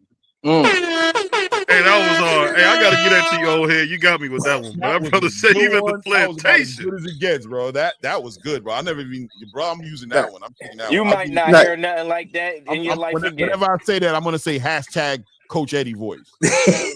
yeah, but not like he's not as blatant as Teofimo or Ryan. But like I say, I grew up in the deep South. So everybody white is racist? No, not everybody, but it's just something that I recognize. I'll just say this. When I see it, I see it. You know what I'm saying? When you look at Jake Paul and you look at Machine Gun Kelly, these niggas have done so much for the city that nobody else has. This dude, Machine Gun Kelly, is building a 155 unit place in the middle of East Cleveland. Jake Paul is opening up a sports gym that's free. It got you got 2 full courts. It got a basketball gym free for the kids to work out right in the heart of East Cleveland. So I get what you're saying, but the white boys in the Midwest, man, they not racist, bro. They not racist here. Well, that's your opinion. That's more of a New York down south thing. We don't do that here because everybody's immigrant. The Rockefellers did the same things. So that just because you're a philanthropist doesn't mean that you're not racist or have racist tendencies. Well, the country's racist. So you think the country being racist would make this conversation, guys? I love old heads like him, though. Tap in, and I don't want to get too far away from the no, we ain't got to go that rabbit hole. At the end of the day, Jake Paul, you know him in Cleveland to be a certain way. Coach Eddie feels like he sees things in him that he's suspicious of. Everybody got a right to their own opinion when it comes to that, but I don't know nothing about Jake Paul. I don't care about him that much to give him that much. But I want to tap in with Ant McQueen a little bit. But also, wait, hold on, Hood Rich, were you done? Did you have something else you wanted to add some perspective on that, on this whole Jake Paul, Gervonta thing? Like, I don't know, you didn't get a chance to really really put some perspective on it. So you've had a conversation with Tank about this. You said, you know what I mean, a pretty like deep conversation where you're like, come on, bro. Does that come from, Gervonta making a statement saying that what Jake Paul is saying is BS and that he's never entertained doing a fight with Jake Paul and he's never, that this is a bad rumor? Or is this from, are you really entertaining this? You know what I'm saying? Is your frustration coming from, bro, do not play with this? No, he ain't never confirmed or denied, but I was just bringing it to him type stuff. Like, we was just chilling and I'm like, bro, you really about to do this? He didn't say no or yes. He get the plan, like he get the plan too much, so I just left it alone. But okay. No, I don't think he was going to do it, but it was like, who else was it going to be? Because you told me one thing, and then he hid with a shirt on, so I'm like, bro. So I don't know. Yeah. It is what it is. I try to get more of that though, but I'll let you know on that. Okay. Ant McQueen, what's good with you, brother? Are you in the building? Chilling, man. Chilling. No doubt. Where you at, man? How you feeling today? First of all, you good? You always sound like you chilling, bro. So, but it gets to the point to where I'm starting to think that even if you're not chilling, you're gonna sound like you chilling. So I gotta ask if you're chilling. Nah, I ain't one of them. I ain't one of them people where I'm gonna tell you, oh man, I'm great and everything. You know what I mean? The house is on fire. Nah, I'm gonna be like, nah, this ain't it. Okay. All right. But for the most part, I am chilling though. You know what I'm saying? I don't really get too high, too low. Yeah. Try to keep it even keel. Yeah, But it's good. Huh? yeah, that's something important, man. The content creators, we all have a responsibility, and then it's also on us to determine what it is that we want to feed our audience. Right. You know, no different than having a guest at your house. You want them to have a good experience. You're gonna roll out the hors d'oeuvres and serve them cold water and all this other stuff. Hey, would you like something else to eat? The restroom over here if you need to use it. This is no different. So if you want to just engage in the daily news and the rumor mill type of stuff surrounding the same 3 or 4 or 5 names, then that's cool. But if we want to have a more comprehensive or holistic experience, then it's on us to tap into those other things. Like we got some good fights going on this weekend. That Angelo Leo and Tomoki Kamita, that's going to be a banger. Pedro Tadorn versus Jinjuro Shigioka, that's going to be a rematch. The first one was a banger. Them dudes was out there leaking gallons of blood. We be saying we want the action, it's right there in front of us. So when we complain about boxing being dead because the quote-unquote big names are hesitant to get in the ring or their handlers aren't putting them in the ring as expediently as we believe they should, just know there's plenty of other things going on in boxing. Plenty of other fights going on. So we got to look at those things too. It seems like with us, if it's not happening on the big stage, on the main stage, then it's not happening. It's like that tree falling in the forest and nobody's around to hear it. Next Wednesday, you got Sugar Nunez getting in there with Rikishi. That's about to be a banger. You know what I mean? So that's for that IBF, right? That IBF 130. Is that what that is? Sir. Yeah. And then that Friday, that same Friday, next Friday, we got Gallegos and Khalil Cole, the rematch. If you've seen that first one, that one was a banger. And Khalil Cole, he took his first loss and he's looking to redeem himself. And that was on the Boots undercard. Than the first one because it's about to be down there in Mexico, in his hometown. So you know, Khalil Cole, he's got some factors. He got some elements that he got to fight against aside from Gallegos. First off, he got to shake off that knockout loss because he took a hellacious beating in the second half of that fight. So he got to shake that off. Then he got to fight the man himself, and then he also potentially has to fight the judges in the event that he may have to stave off some hometown cooking. So we got plenty of things to look at, plenty of things to talk about, plenty of things to enjoy about boxing aside from what the hell is Bill Haney talking about? What the hell is Tank about to do with Jake Paul? Me personally, I say, look, if the money is irrefusable, go get that paper. I was asking the brother the other day in the chat, like, yo, how you feel about George Foreman? I said, oh, George Foreman is great, one of the greatest. He's a legend. Well, we tend to forget because a lot of us, we weren't around to see it in 1975, but this man fought a damn exhibition in the prime of his career, in between the Muhammad Ali fight and the Ron Lyle fight. 1975, the man fought 5 guys in one night. But yeah, we're not going to sit here and denigrate George Foreman. No, we're going to say George Foreman is one of the greatest because he is. So if the money is that good, I say take it and then get back to business as usual. But who the hell am I? I'm just a dude with a laptop, you know? I ain't with that fight. I got a question for you real quick. Do you think that possibly me neither that Tank could be using this Jake Paul offer as leverage to maybe get more money from a Turki Alalshikh? It's kind of similar to what Canelo did, how Turki Alalshikh was able to pull Canelo away from the Jake Paul fight and offer him a bigger deal. Yeah. So I mean, that would be smart. Because the Jake Paul Tank fight, man, if it really happens, I mean, they say Jake Paul put out some rules, said there's no stipulations, no restrictions. So what's to stop Jake from going out there and landing that right hand on Tank and putting his lights out? If it's a real fight, and Tank could land a great body shot. I don't think he's tall enough to hit Jake in the head, so it's going to have to be a body shot to put Jake Mario down. Barrios taller than Jake Paul. You think? He is. Barnes That's about on 6'1". that's on, but He's a pretty tall guy. that's on paper though. You know that on paper height is totally different than That is the true. actuality, the actual height. That is Because they true. say And Florida's I'll say this. 5'9", and Florida's nowhere near 5'9".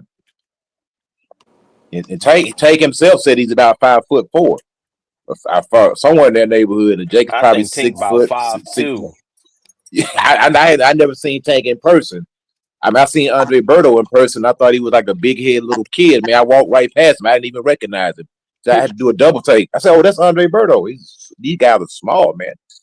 Why And I I think say that Jason. is because when Jake Paul fought Mike Tyson, Jake Paul wasn't that much taller than Mike Mike, Tyson. yeah. Mario Barrios is taller than Mike Tyson.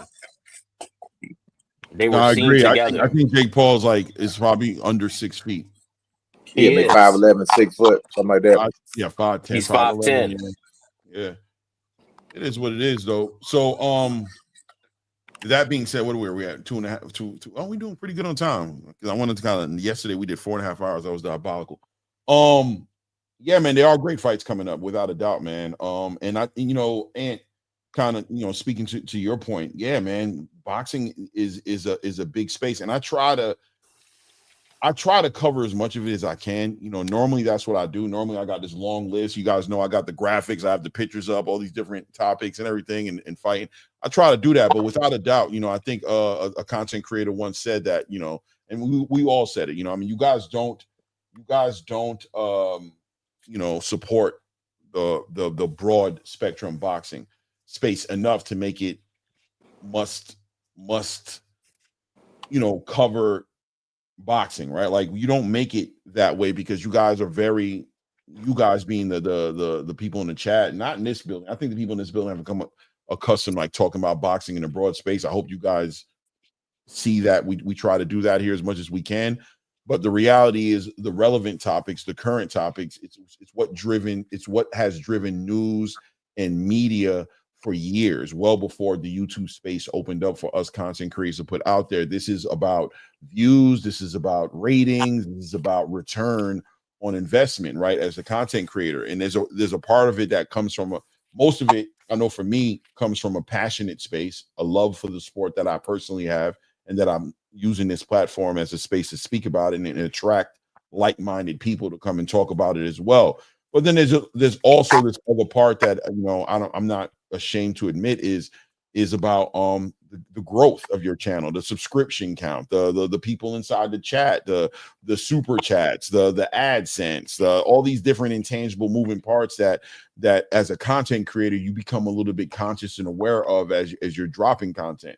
So there's a balance always needed there. I think there's always going to be space, and there should always be space, and there's always going to be needed space for talking about the Tanks, the Devin, the Bill Haney, the antics, the Jake Paul, the antics and the things that attract the casual fan. But as a content creator, you want to make sure you're mixing in with current boxing situations. Hence me talking about Hitchens and how important this fight is for him, and what 140 looks like on the back end of him, getting this Kambosos fight and his market value, or speaking on an Edgar Berlanga and his relationship with Turkey, and all these other different topics, and with the Brian Norman getting ready to go fight Jin Sasaki, what that looks like, and what his drawn boots end is going to do. Is he going to fight Brian Norman? Is he going to still try to unify, get closer to undisputed, or will he fight Teofimo? Will he move to 154?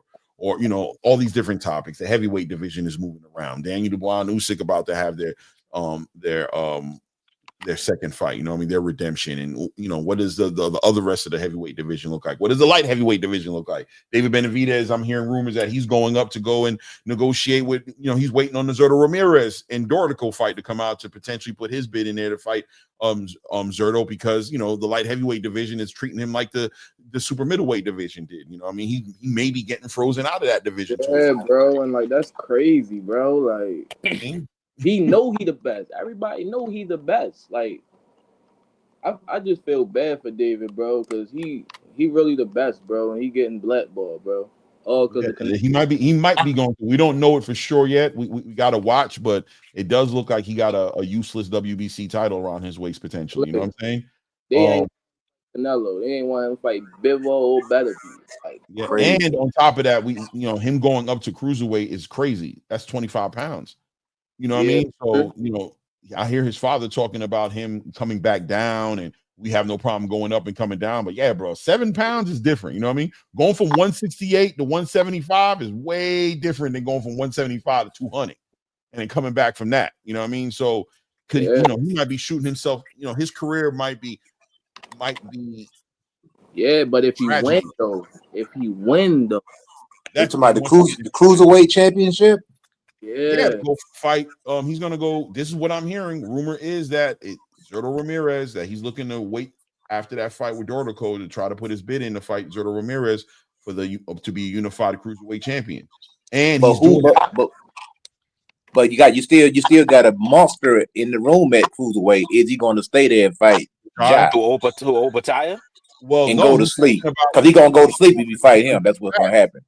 He's talking about coming back. He's talking about playing between the divisions, being a cruiserweight unified champion, and then coming back down to light heavyweight to fight a Turbet Biev or fighting a Caleb winner of a Caleb Smith and an Anthony Yardy and giving him defending his WBC title. He doesn't have any plans on vacating that title. He wants to defend that title, but at the same time go up to. He's doing something I think is kind of dangerous. I think that move. Light heavyweight in the cruiserweight division is a unique move in comparison of the rest of boxing. You know what I'm trying to say? The other weight classes, that move between the light heavyweight to the cruiserweight division is a big leap in comparison to like 147 to 154 or 154 to 160 or 160 to 168 or 168 to 175 or 135 to 147. You know what I'm saying? Like these moves are a little bit more realistic. Like I could see Lamont Roach competing at 135, fighting the Tank Davis. Maybe he doesn't go his way, maybe he does, but I can see him holding on to his belt and going down to 130 and fighting a unification fight down there and not being that crazy of a move. Oh yeah, 175 to 200 is crazy, bro. Oh yeah, but you got to remember though, he's walking when he rehydrates back up, he's like 190 something anyway. So right. I mean, I don't know.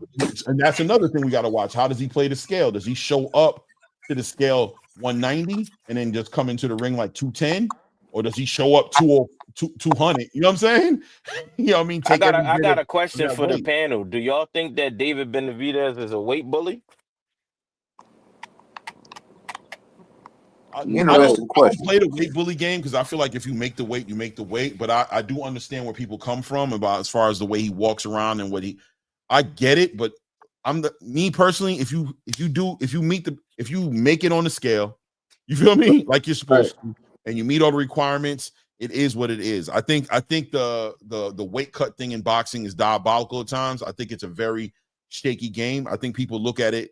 I think it can be looked at on both ways. I think there's an advantage to being the bigger guy in the ring, but I also think there's a big disadvantage to having bad weight cuts and being in the ring, you know what I'm saying? Not who you're supposed to be. I think that's a risk you take on your shoulders. That's up to you. Me personally as a fan, what that scale says makes it legit or not legit for me. I don't go any one direction, one way or the other when it comes to that topic. But I believe David Benavidez probably should have pulled a Mitch Green or something on Canelo Alvarez.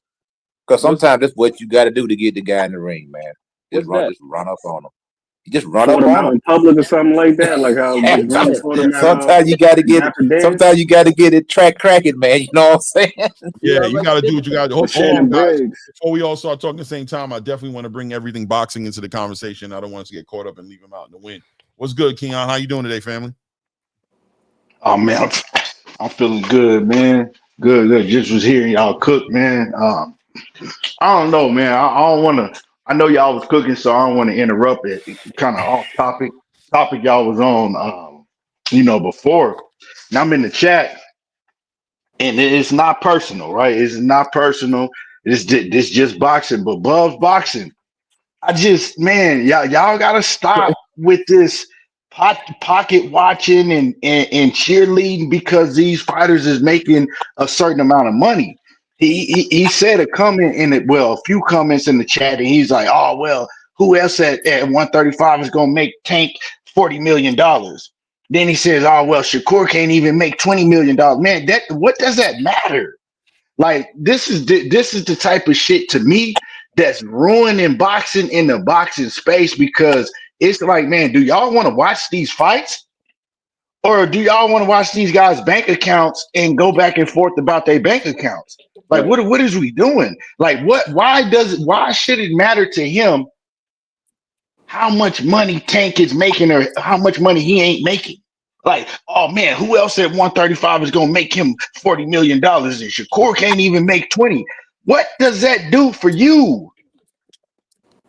What does it do for you? What entertainment do you get out of that? I don't understand. So, and we got too much of that.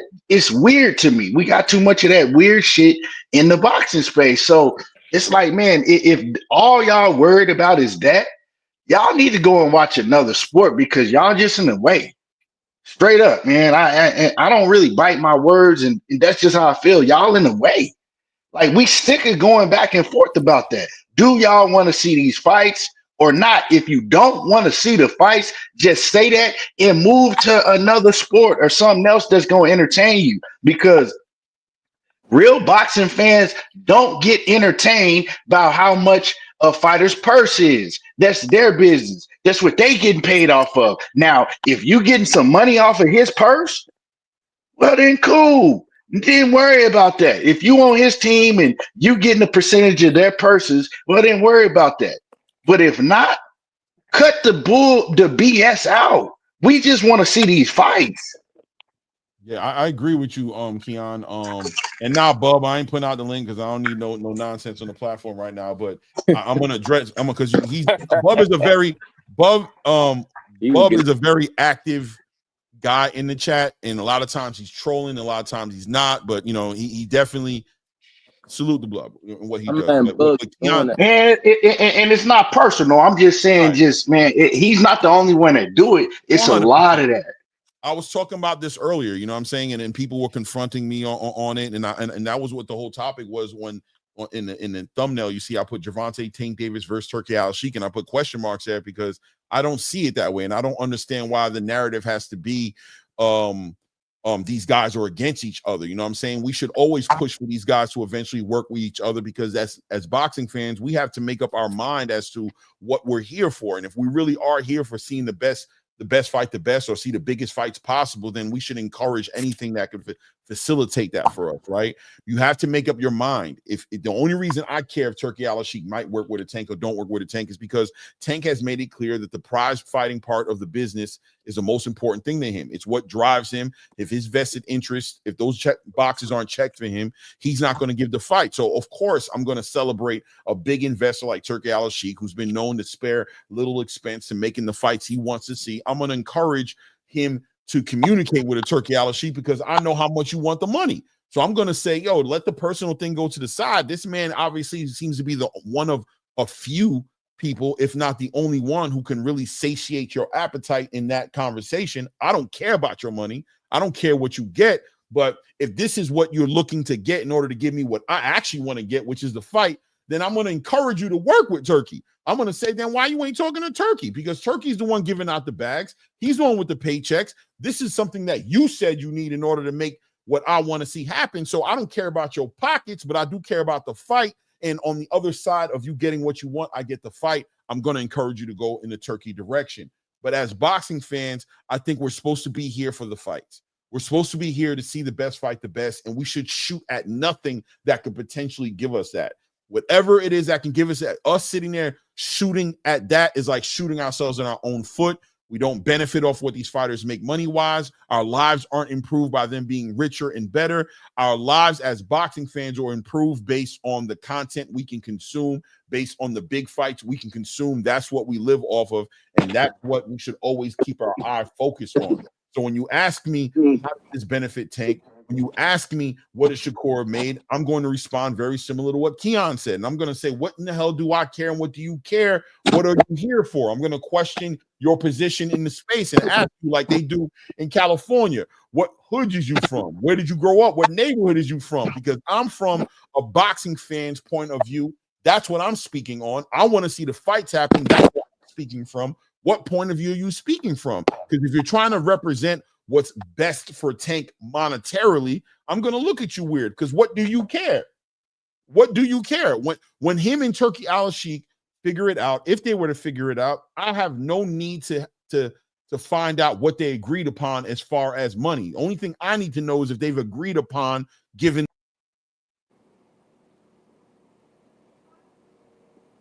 Man, they yanked that man off the platform. Damn. YouTube Illuminati. That's I kicked wild. He myself just. on my He own damn coming channel. back. He I back. was about He to back. say, I damn. hit the What? He button by back. accident on here, but yeah, once again, just to land my plane and say the fight is what we're supposed to be here for. Whatever supports that should be what we're getting behind, and anything else is I don't understand it either, Keon. I'm being honest with you, I don't. Yeah, I'm gonna chill because I'm on your panel. You know what I'm saying? Like I don't play all that disrespectful shit, dude. I know you gotta I'm gonna ignore it, chill. bro. When it comes to I, Bob I Day, said, man. I said Like that. I said, I alluded to that I'm on earlier. your panel. I'm on your panel, so I'm cool. I'm gonna chill. You know, I'm let I that. You know, appreciate it, bro. let I him try get my off. best to keep it. That's why I didn't even allow him to come up here, Cubs, respectfully. You know what I'm saying? I ain't gonna never bring you up here with that type of energy. It's just boxing talk, man. Yo, what do you guys think about Josh Taylor's ring return this week? Who you fighting? He's fighting a guy named Usman. Paquiao, I think he's making his debut at 147. And he only minus 300, so that's a good fight. That is gonna be. Was this fight happening at 141? It's 147, right? Yeah, they move up to 47. Yeah, this is his first fight at 47. Right. I know I'm interested in seeing this. I think it's a long time coming with Josh, right? Like it's a long time coming. We've been wanting to see. I think he's been wanting to do this for a long time. So at the end of the day, Josh got to show me something, man. Okay, I see something. I think Josh's best days behind him, but I mean, maybe he'll have like the Rolly situation where Rolly looked at way more comfortable at 147, or is Ryan just that bad? And I think that's the thing. I think right now that's why you're seeing a lot of guys trying to jump in this 47 division right now because a lot of money to be made. In my opinion, you really only got two strong players at 47. In my opinion, which is we'll call them Mikey Jordan, Scottie Pippen, which is Ron Ennis and my man Brian Norman Jr. Both guys are good fighters. Everybody else is there, in my opinion, is there for the taking. That's why Manny Pacquiao is Michael jumping. Jordan now? Well, I mean, I'm just using, not really. I'm just using an analogy. We ain't gonna get it twisted, man. Sorry, bad one. Yeah, I know. I'm saying, yeah, those two guys at 47, I think in my opinion, they're the two premier guys at 147. I think Manny's putting his foot back in the game because he kind of sees a somewhat weak division. He can come in and he can grab a belt at 47 and be a player at 47 and be a big fight for any one of those guys because he's a legend. He's gonna bring a big fan base with him. He's gonna bring a whole country with him. He's gonna bring all the old heads with him. The guy that grew up watching Manny, and one thing about Manny, he's gonna show up. He's gonna fight because that's what he does. This fight when he fight Mario Barrios, he's gonna knock him out or he's gonna get knocked out. That's what's gonna happen. Manny is coming to fight. He is coming to win. And I don't be surprised if he pulls it off, man. Don't be surprised if he pulls it off. Do y'all feel like the guys that's seen at one-eye 47? Ugas beat him to death. I mean, two Hey, we got Ugas is a good. I mean, sometimes styles make fights. We seen Mario Barrios. I mean, he took a beating against Keith Thurman. I mean, so we can't. If you want to play a triangle thing, that's cool. That nigga, man. That wasn't even a fight. That wasn't even a fight. Keith Thurman laced that nigga, man. He beat the brakes off Mario Barrios, man. I mean, took a lot. He dragged Mario Barrios. So I think stylistically, Pacquiao is he's a problem for Mario Barrios. I think he catches him. I think he hurts him. I think he's too crafty. He's too slick. I don't think we'll ever see Boots versus Norman, and I don't think we'll ever get Tank versus Shakur. I don't think we'll ever get either one of those fights. But I think those is for two different reasons. Boots is not after he fight Tio. I think we'll get Boots versus Norman. I think we will get Boots versus Norman. It could be at 154. I'm talking about. I don't know at 147, but we eventually gonna get that. We ain't never getting that fight. They gonna fight. Who? For I'm sure. gonna tell you why. They're gonna wait Boots out. All they trying to do is wait Boots out. Who? I know for a fact that Brian Norman want to fight Boots. Nah, they're gonna fight. Yeah, they're Brian gonna Norman fight. will break Boots' mouth, man. He'll beat the dog shit. If Boots wants to fight, which I think he does, I just don't. I'm gonna tell you the truth. When it comes to Boots Ennis and this whole entire Brian Norman situation, I think it's gonna be about the negotiation as far as is there gonna be a games played again about these price points that aren't realistically going to be made. In other words, if Turkey's not involved in the conversation, this fight has a budget on it. There's a ceiling on it as far as what can be facilitated monetarily, to a Brian Norman and a Boots, right? And I think what you saw Boots do with Stanionis as far as giving up a part of his purse to make that fight with Stanionis, a lot of people argue that he should have did that with Brian Norman. I'm okay with that argument, but he didn't, right? But I don't think right now Boots being a unified lineal champion is as open to giving up any of his leverage in order to make that fight happen. Right. I'll be honest with you. I think at this point, if Brian Norman, and shout out to Brian Norman, I'm a big fan of what they're doing over there. From the day I seen that man do what he did to Santillan, I was like, damn, bro, we got the other guy, because I needed another guy at 147 to make Boots his. I needed another guy, and we saw it in him. But he is going to, and I kind of spoke to him a little bit on another channel before, and he seems like he's open to it, but he has to make the fight the priority and not the payday. I get it. Don't do this fight for free, but certain fights, you got to be willing to concede a little bit and be like, all right, bro, you know what? I'm going to take the challenger B-side version of what's on the table, and I'm going to make this fight understanding that on the back end of a victory, here's where I'm going to end up being. And you're going to have to let Boots be the A side and let him be celebrated as the bigger attraction, the more tried true market value fighter in the negotiations, and make the fight happen. But I think with Boots, what it comes down to with him is, if we got to jump into playing games, and if you want it bad enough, you'll pay the money type of shit. At this point, being a lineal champion may have satiated Boots' need at 147 enough to where he'll either entertain fighting Teofimo, not dealing with a rehydration clause, getting a big payday with Turki Alalshikh, or even leaving the division and going to 154 and going to entertain opportunities up there. Brian Norman, it's on him to be open to what's needed to be done in order to make this fight happen. But Clay, if you listen to him in but Clay, gotta do everything again. I got a quick question real quick. If he fights Teofimo, he's still going to have to do the rehydration clause because it'll be for the IBF title, right? No, T.O. is the WBO champion. Huh? T.O. not a champion at 147. Not at 147. No, at 140. Yeah, he's not a champion at 147 though. No, so why would he have to fight under why would Boots have to? Yeah. Why wouldn't they be able to put it as T.O.'s fighting to challenge him for the WBA title? Why would it have to be? So he clause? Yeah, you right, because he is unified, so it just depends. Okay, yeah, you right. You know what I mean? Yeah, because he didn't have it his last fight. Well, that makes that well since he don't have to do if he don't have to do the rehydration clause, to me, the Teofimo fight make all the sense in the world, but then it don't, because they gonna strip him. So that's why if they're able to pay Giasoft the step aside money, which Eddie Hearn has alluded to, I don't know, right, to get Giasoft to relax. So that's who's the mandatory for that WBA title. If they can get him to step to the side and allow the fight to happen with Teofimo, I don't think the belt is in danger of being stripped. But if it is in danger of being stripped, he can fight Giasoft.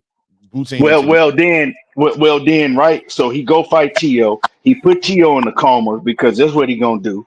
And then after that, right, he's still gonna have Giasoft, right? So he's still gonna have that mandatory. So it's kind of like, man, he just needs to realize he's not gonna be able to become undisputed at 147 and just take these, the big fights. Yeah, I think fight Brian Norman, fight Tio. I think he should fight Tio, then fight Brian Norman, and then move up. 100%. I'm right on board with you, brother. Absolutely. That's what I think he is going to do. I think he leverages. I think on the back, I think in an ideal situation, Jerron beats Teofimo, beats Brian Norman, becomes a 3-belt unified champion, and I think he leverages either the WBO or the WBA title up there at 154, and we can see him in the ring with the likes of Celeste, or we might see him leverage that WBO title and get into the conversations of fighting, Xander Zayas, or whoever wins between Xander Zayas and I can't remember the guy he's fighting for that vacant WBO title, or even like you said, a Bakaram, which I don't think Eddie Hearn would put him in that situation. Not to think he's going to lose or not, but that I think it's a tough fight for a big fight like that as a champion. The first thing you do when you 154 is you try to collect the belt and become, make unified championship fights. And it seems like the easiest way for him to get to that title would be if Xander Zayas became a champion or fighting a Yoenis Tellez on the strength of, I believe, Terrence is probably going to vacate that WBA title depending on the results of that Canelo. Probably on that night of that Canelo fight, that WBA title is going to come off of him. Yoenis Tellez will be elevated to the full WBA champion, and that'll probably be Boots Ennis's way into that division. I think if Manny captures that WBC belt, he's going to challenge one of those guys. And the only way you're going to get rid of Manny, you're going to have to do him like Joe Smith did Bernard Hopkins. You're going to have to knock him out the ring. He's going to have to be laying on the judge's table. And I hate to see him go out like that, but that's the only way you're going to get Manny to hang it up. You're going to have to go out just like Bernard did. Be like, all right, man, it's time to sit down. Out the rope, laying on the judge's table. Legitimately throw him out the ring. That's the only way it's going to work. That's the only way you're going to get him out of there. No doubt. Hey, salute to you. I think your name is Adele L. Adele L. Is that your name? Yes, Otto. Otto. Okay, that's easier for me, man. How you doing today? I've never seen you on the panel before. What you got on your mind? Hey, man. Assalamu alaikum to the fam, man. Wow, just to them. Yeah. Alhamdulillah. I'm just a casual, so you're never gonna hear me get into all those Chinese domino conversations that y'all having right now. And so I just thought that maybe a casual voice could be heard during this time, okay? And for me, if you want me to be more than a casual, or if you guys enjoy these casual people jumping in and out, making ridiculous claims and just starting a whole muck, if you want me to be more than a casual, man, this stuff got to be dumbed down to some serious science of boxing. If we're talking about people who are almost 50 years old as contenders, you've lost me. You've lost me, and I won't take your sport serious. If you're talking about people who don't even work hard enough to become undisputed and they're still a top conversation, you lost me. I thought the whole thing was about championships in sports. Now we all become fanboys, and I'm just too grown for being a fanboy of someone because I don't know their biceps, their tattoos, their hairstyles. Like I'm past that. And if you lost me again, if YouTubers can now play Michael Jordan and LeBron one-on-one on a serious NBA game, and that counts against his stats, you lost me. When how can I take this more serious than being a casual if you got elderly fighting, you got YouTubers fighting, and this is on the record? So that's just what I had to say. Hey, peace, Blue Blood. Nice to see you out here on the platform. I enjoy your platform also. Right. What's good, brother? What's good? Can I answer that brother real quick? Let me just deal with this super chat right quick, and I'll pass it off to you. Respect says Clay, I'm back with another bet like I did on Benavidez. Do you think Berlanga wins because it's minus 155? We talked about that Berlanga fight yesterday, and I think, man, that fight is a difficult fight for me. I'm assuming that they got Hamza as a plus something in that fight. Let's give it some time. The fight is July 12th. I think the easy thing to do is to lay down and give it to Berlanga, but I think listen, Hamza Shiraz and Andy Lee, I want to see what kind of team those guys are in that ring. I think Hamza Shiraz has the aptitude and the IQ to process what Andy Lee has to offer him in a way that could turn into a real cerebral issue for Edgar Berlanga. And when it comes to cerebral fighting, I've seen Edgar Berlanga show frustration getting in the ring with those kind of fighters. He gets thrown off his pivot a little bit. He gets frustrated. He starts to get a little dirty, a little grimy. He doesn't like those cerebral fights. He likes that old school fighting. Edgar has shown me that he shows up for a fight. Turki Alalshikh is his matchmakers are at times genius in fights that you think are going to go one way. They become way more competitive than you think they're going to be. I need to see. Minus 155, I'd probably hold off and wait until let's see, maybe mid-June-ish.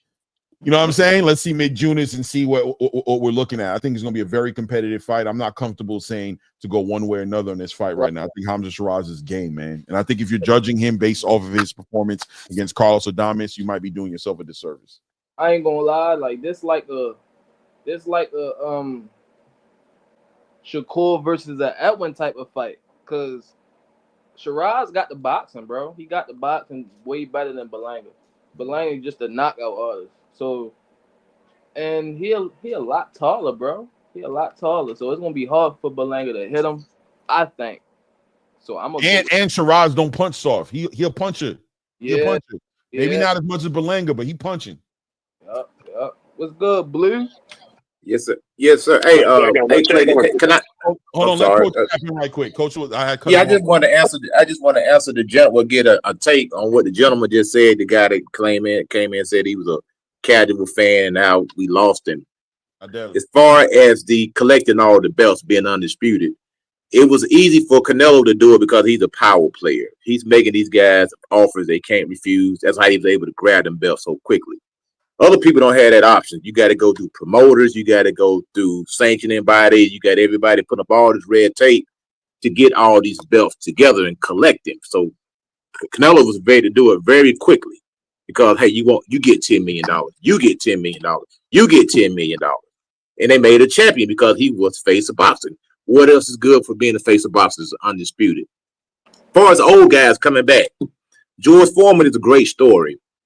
Old guys like me like that story. Bernard Hopkins is a great story. He broke George Foreman's record being a 46-year-old world champion. So sometimes we do this. There is a place in boxing for the old guy to come back and see if he can do it. See if he still got it. Because that's what we like to do as old people. We like to go out in there and put some clothes on. We might be married, but we just want to know if we still got it.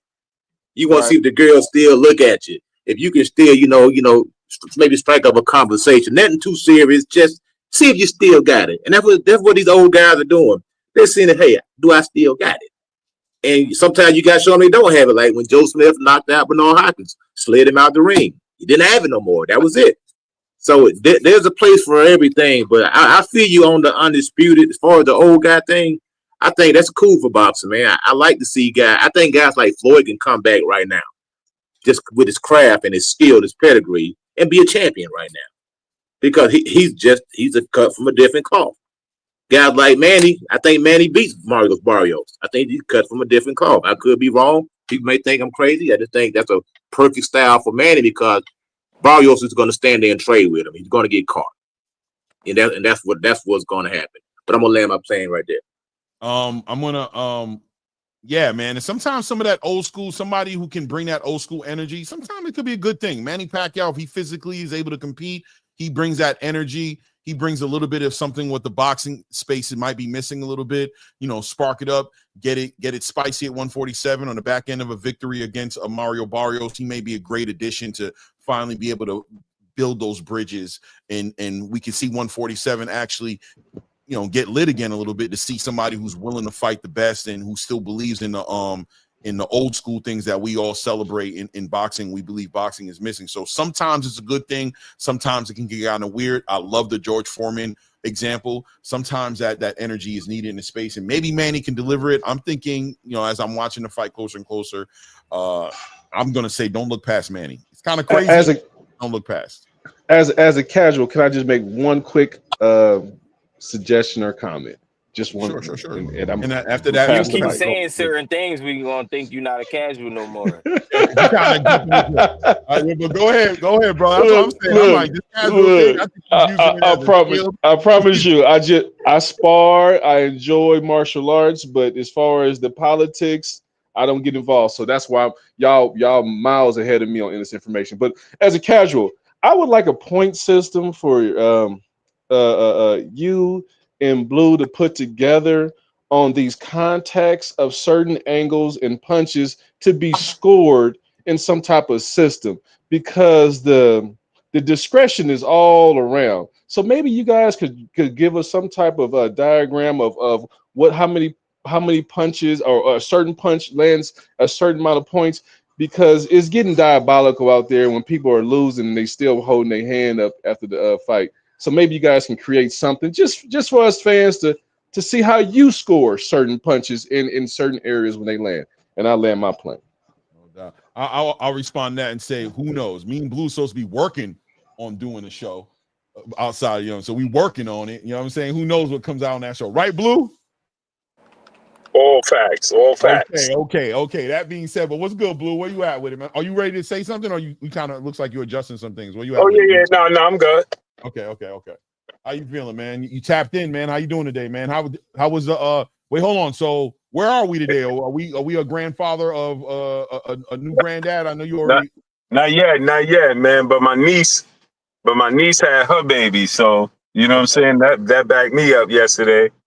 You know what I mean? That's why we didn't do the show yesterday. But congratulations. Yeah. Appreciate it, man. So yeah, man, it's a lot of. You heard the wifey? Wifey said congratulations. Oh, tell her said blessings. I appreciate it. No doubt. That's what's up. On your mind, man? On any of the topics we building on? Yeah, I was tapped in listening. You know what I'm saying? And I love this boxing talk, man. I like this. This gets me through. When I'm going to the gym, when I'm going through my day, I listen to you and the panel, man. Salute to everybody, man. It's again, it's a breath of fresh air for me, man. You know what I mean? Yo, you know what, man? I love these panels, and thank you for everybody who's on the panel and all the constant people like Coach Eddie and Keon and Hoodrich every now and then, and Ant McQueen, and even when Echo comes through at certain times. I'm just trying to think of the regulars that make this. I love this, and thank you guys for helping me to see a space like this come to life, because that's what I wanted to happen. You know what I'm saying? I really wanted a space to where grown people, and I love that Adel came up on the panel, and he came in as I guess as the casual today on the panel, but being able to kind of be part of perspective on the sport in a way that's productive, and I think the way that men should be talking about boxing and the barbershop energy could be there, because in the barbershop the conversation gets deep, but everybody knows that the respect is going to be there, because the barbershop is obviously face to face. People can get slapped on and punched on in the barbershop, so we all going to talk, but we're going to keep in mind that there's men in the room, and I think sometimes that gets thrown to the side. It gets thrown to the waist where men start disrespecting men in a way where it gets real toxic. And I think it's because of the inability for the ultimate consequence, what I'm saying, to be there. But I appreciate everybody for respecting this space. Even like Keon earlier today was like, normally I'd have emptied out a whole clip on somebody talking crazy to me, but because it's this platform, I'm going to hold it down. I appreciate that, Keon. And I thank you guys for always helping me keep this space as holy ground, the sanctuary space for real boxing talk to happen. Salute to all you guys for that, man. For sure. So I wanted to say this though. I heard the brother said that one of the brothers said that George Foreman came back. I mean, and during his prime, he said that George Foreman did that circus, where he took on 5 guys or whatever it was, in the middle of his prime, in between the Ron Lyle, Muhammad Ali fight, so on and so forth. This is true. The difference between what George Foreman did and what Tank Davis is doing is that George Foreman wasn't avoiding anybody. George Foreman was making the Muhammad Ali, Ron Lyle, Joe Frazier. He was making those fights. So that's why it was acceptable for him to throw that biscuit in there, because he was still fighting Joe Frazier. He was still fighting Ken Norton's and Muhammad Ali's and Ron Lyle. He was fighting those guys. So in the mix of fighting those guys, he threw that in. That's the difference. Where Tank Davis is not giving us Shakur Stevenson. He's not giving us Devin Haney. He's not giving us Teofimo Lopez. He's not giving us any of these guys. Keyshawn Davis, right? He's giving us, he's jumping around. See, George Foreman didn't say, I can't fight Muhammad Ali at this weight, but I'm going to fight 5 guys. He didn't do that. See, that's where the difference lies. The difference lies is people want to put Tank in a well, what about this guy, and compare him to well this guy, we got to keep the same energy. No, it's not the same thing. It's not the same thing. The difference is he has the power to make all these fights, and he's choosing not to make the fights. So when we say if the fight with him and Shakur don't happen, is not because of, no, it's because of him. There's nothing else. If he wants to fight Shakur Stevenson, he will fight Shakur Stevenson. If the fight don't get made, it's because he don't want to make the fight. Period. The difference, let me give you guys another example. When Floyd Mayweather when people say Floyd Mayweather was ducking Manny Pacquiao for 5 years, no, he did not. There's a difference. Floyd Mayweather reached out to Manny Pacquiao. He made offers to Manny Pacquiao. He said, take the blood test. Here go 50 million. I'll put 50 million in your escrow right now if you agree to the fight. And Manny said, no, I could get more money. That's the difference. Why? Because Floyd Mayweather was in a position of power to make the fight. Tank is in a position to make the fight, and he's lying. He told us, he went on social media and said, I made Shakur Stevenson an offer. And that was a lie. It was a lie. No, when Floyd made Manny Pacquiao offer, Manny Pacquiao confirmed the offer was made, but he turned it down. Freddie Rose said, we made the mistake when Floyd made this offer right here. We should have took it. That was on us. Floyd attempted in that 5 years, it gets overlooked. People automatically Floyd didn't make the fight. No, in that 5-year span, he made Manny Pacquiao multiple offers. The only thing he wanted was the drug testing. Manny Pacquiao said no. That's why it was out of Floyd Mayweather's hands to make the fight. In the case of Shakur Stevenson, Keyshawn, if Tank picked up the phone and said, I want to fight these guys, they're going to fight. Now, near one of them said, we are on his level status-wise as far as making money. Not one of them. But yet the fans and the people will continue to, yeah, these dudes is pricing themselves out. When Devin Haney has said on multiple occasions, I know he's the A side. Shakur has said on multiple occasions, I know he's the A side. Keyshawn, all I want to do is fight. It ain't about the money. So where does these narratives come from? These dudes pricing themselves out. When? He never made them an offer to price themselves out. So therefore, when you fighting a YouTuber in Jake Paul and you telling Terrence Crawford that Terrence Crawford is looking for a money grab, right? And just looking for a payday to fight Canelo Alvarez, and you fighting Jake Paul, that's a problem. And see, nobody wants to hold him accountable for the facts. He went on record talking about Terrence Crawford just looking to get money. That's a circus fight. He's just looking for a money grab. And then you fighting Jake Paul when Terrence Crawford is doing something that has been done in the past. Tommy Hearns, Roberto Duran, Roy Jones. He's not doing something out the norm, and he's doing it with a guy who is younger than him, who is bigger than him as far as weight classes goes. And it's a legacy fight for him.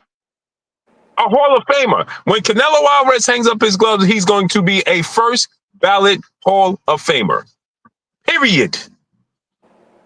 I don't care if you don't like him. I don't care if you don't agree with some of the fights he may or may not have done. That dude is the first ballot of 12 fights in his career. And is a YouTuber. He is a novice. Me and Clay have talked about this multiple times about Jake Paul's status. He's a novice. He's just a glorified novice. He takes the sport serious. Yes, he does. He takes the discipline serious. He trains. Yes, he does. He is not a mockery to the sport.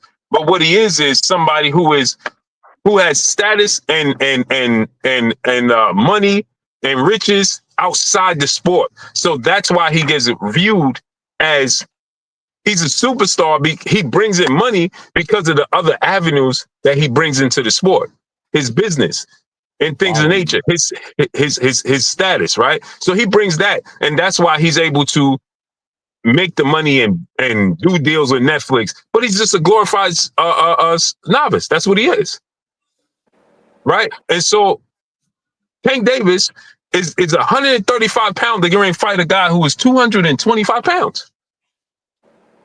And now Jake Paul is talking about the fight is going to be at 195. Tank got to get as close to the weight as possible. It's going to be on BoxRec. It's going to be a 10-round. It's going to be 10 rounds, 3-minute rounds. So it's no different than just not a championship fight. So the thing about it is, the reason being, and people get this misconstrued. Oh man, y'all keep talking about Tank. Y'all be on Tank. No, because here's the thing. You are holding up the sport then. You are doing the sport a disservice. That's what you're doing. No problem. I don't have no problem with you wanting to get your bread, fight this guy, fight who you want. No problem. Drop the belt. Everybody talks about, well, belts don't matter. He's been holding this belt for how many years? Drop the belt. Right.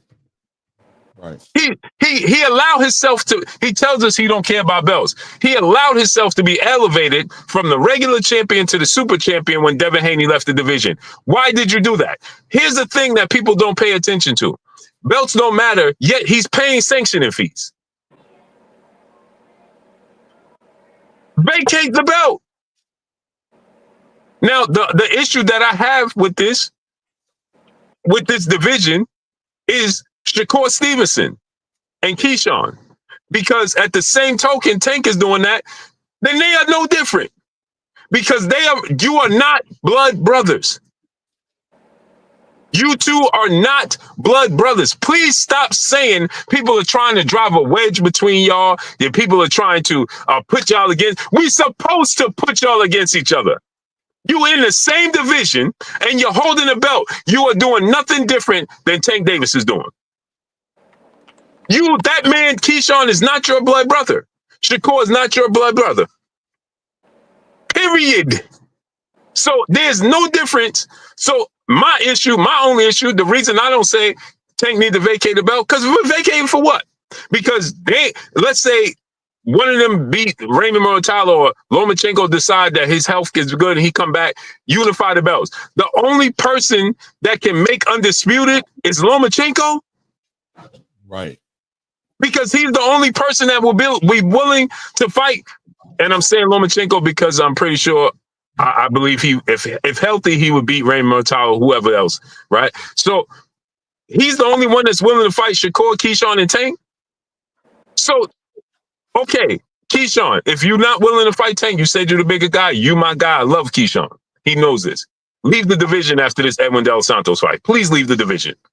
Because the only thing you're doing is holding up the division. 100%. Shakur, I did a video on this, I think yesterday or the day before. Shakur Stevenson is saying that he'll fight Conor Benn. He has limited himself.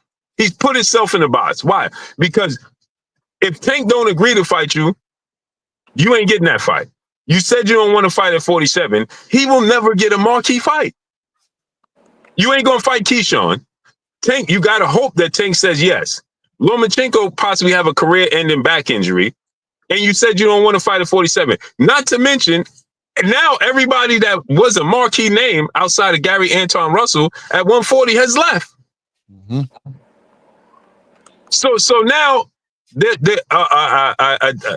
people told me I've let me not say too much, but I know that they trying to make Devin Haney and Teofimo Lopez. Turkey wants to get that deal done like yesterday. He feels like if Jaron Ennis not going to do it, I want to make Teo versus Devin. Right, I know this for a fact. Right, Jaron Ennis wants to unify the belts. Eddie Hearn is trying to push him away from that. I just did a video about that. Right, they want Jaron Ennis to leave 147. But the thing is, if you Shakur Stevenson, now you don't have no marquee fights at 135. You hanging your hat. As much as you say, I don't need Tank Davis, I'm carving out my own lane. No, you need Tank Davis, because without Tank Davis, you have no legacy at 135. I was talking about it earlier, Blue. I made a video and I said this, right? People jump down, and again, I think that Doug Fisher and whoever else, Mike Coppinger or whatever, did the pound for pound, their list at 135, and people said it was diabolical to have Keyshawn ahead of Shakur, and I said it's not diabolical, because if we're talking about not what Shakur did in his totality in his career, just what he's done at 135. Right? If you really look at it, you can make a case Keyshawn has a better record at 135. Should he beat Edwin De Los Santos in better fashion? They have a common opponent in Edwin De Los Santos. If Keyshawn knocks out and dominates Edwin De Los Santos, they got a common opponent that he beat in better fashion than Shakur. Then he beat Derevyanchenko, right? For the belt. And on top of that, he beat Gustavo Lemos. So he beat these three guys. Shakur at 135 has beaten Yoshino, Artem Harutyunyan, Josh Padley, and now he's getting Edwin De Los Santos, which was a lackluster, probably the most lackluster performance of his career on the big stage. And now he's getting the Williams Zepeda fight. So the only two fights that are credible to compare to Keyshawn would be Edwin De Los Santos and Williams Zepeda.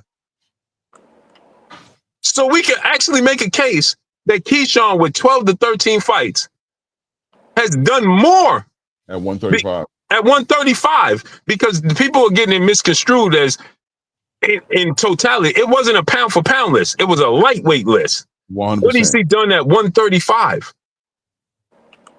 Right? And Shakur, yes, we know he has the talent, but he hasn't done it at 135.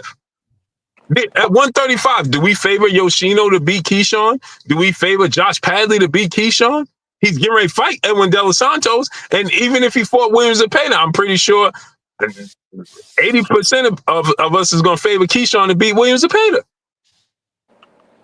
So just at 135, has Shakur done more than Keyshawn? And Keyshawn, what is that, 2 weeks? 2 weeks away? Keyshawn knocks out Edwin De Los Santos in his hometown, does $1 million gate again, 10,000 people in the arena, is the world champion. He knocked out Gustavo Lemos. He knocked out Dennis Berinchik. He's knocking these dudes out. If he knocked out Edwin De Los Santos in his first title defense in his career, remember when Shakur fought Edwin De Los Santos, he was already I think he was already a 2-division champion. I don't know if he had the. Who you talking about? He said when Shakur beat Edwin De Los Santos, he was 2-8, 126, 130. He was a unified champion. He unified the belts. He beat Oscar Valdez. He beat Jamel Herring. Look where he was in his career when he fought Edwin De Los Santos. Right. Keyshawn, this is his first title defense is against Edwin De Los Santos in his career. Yeah. So if he was to beat Edwin De Los Santos, of course we're gonna say you are 2 of the 3 best guys at 135. Not including Lomachenko, who we don't even know what's gonna happen. So Tank, Keyshawn, and Shakur. So we're not trying to drive a wedge between y'all and your friendship and put y'all. We are supposed to put you against each other. You are in the same division. You are both title holders. So that it annoys me to no end when they keep saying, man, I'm not going to let nobody put us in. What are you talking about? He is not your blood brother. You're not identical twins. Even Jamel and Jamal Charlo. What did Jamal Charlo say? You know what? We both can't coexist in one division. Right. So I'm going to leave this division for him, and I'm going to 160. Right. Because I'm the bigger one. And that's when we start saying, and remember, everybody started saying Jamal was ducking J-Rock. And he was like, I'm not ducking J-Rock. I'm just leaving this division to my brother. And then he said, you know what? I'll stay here for one more fight. And then he knocked out J-Rock. Right. But even they understood as identical twin brothers coming out the same womb from the same mother and the same father that this is going to be, we're going to be compared to each other. And if we don't have plans on fighting each other, we may as well not be in the same division. So let me leave. And here, Keyshawn and Shakur, you are not blood brothers. You're not. So therefore, when you keep saying, "Hey man, y'all trying to put us against each other," they made this list to put us against each other. So the list was legit. Right. Right. You can make a legit case that Keyshawn has done more at 135 than Shakur. But immediately Shakur's like, "Hey, bro, look, they trying to put us against." No, ain't nobody. Yes, of course we're trying to put y'all against each other. We're not trying to come between your relationship, your friendship. But as consumers and as fans of the sport, we want to see the best fighting the best. And if you call yourself the best at 135 and he called himself, and y'all both undefeated champions, never mind what Tank Davis is doing. Why does now it goes back to why we got to make Tank? Tank got to fight everybody. Now, again, he don't fight. He hasn't fought any of them, but he got to fight everybody. Right. Because if it's Lomachenko, I'm like, hey, I want to see Lomachenko versus Keyshawn, Shakur, and Tank. So why is there a problem if I say I want to see Shakur versus Keyshawn? Or vice versa? No, it's not a problem. So again, if y'all want to continue with this path, leave the division. But again, you're going to be on a collision course no matter what. Yeah. Why? Because Shakur Stevenson don't have a marquee fight at 135. 100%. So if you leave 135, Keyshawn going to be at 140. He going to be at 47. Nasty work, Blue. I was talking about this earlier, literally saying the same thing, that this thing going on between Keyshawn and Shakur doesn't stop at 135. It's gonna show up again at 140. It's gonna keep on showing up because you guys are the best. The only thing that can save it is if Keyshawn goes up to 140 and Shakur promises not to fight for a title at 140. You know what I'm saying? If he just goes up to make these fights, or catch weight fights. But again, it's still gonna follow them because Shakur is saying I'm really a natural 35 pounder. Right. So you're gonna have stop gaps at 47. You're gonna have stop gaps at 40. Then it goes back to what I said and what we've all been saying about Tank, right? Because again, if it's good for the goose, it's good for the gander. Right? So I said, man, Tank went up to 140 and fought Mario Barrios. He could go to 140 and fight Devin Haney. Right. So Shakur goes to 154 or 147 or 140 and has a stopgap fight. Guess what? When Keyshawn start making a name for himself in any one of those divisions, the pressure's gonna be again. Hey Shakur, what is you doing? Okay, let's hypothetically speaking, right? He's 27, right? Shakur, 27, 28, right?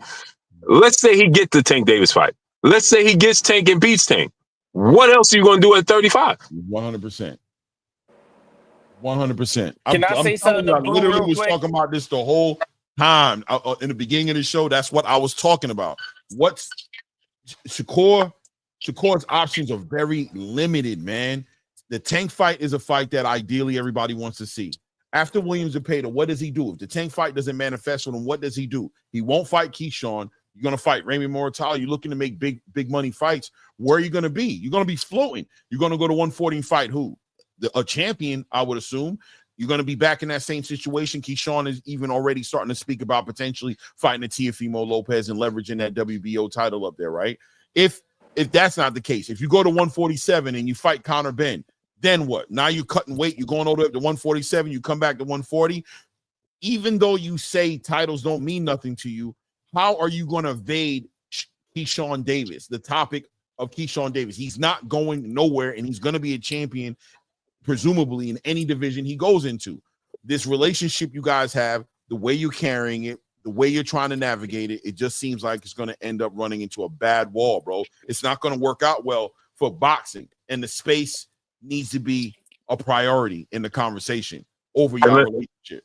And let me say this, right? So if they fight each other, hold on. If they fight each other, do y'all think they're going to get in there and try to kill each other? Because if they're not going to get in there and try to kill each other, I don't want to see this shit. And that's what you hearing from them. They like, you know what I'm saying? Like, our families, his mom is best friends with my mom. His brother is, you know what I'm saying, best friends with my brothers and my brother. All so they families is tight like that. And so he basically what they saying, if they get in there, it's gonna cause a wedge between the whole family. So are they gonna get in there and really try to kill each other, or are they gonna give us a sparring match?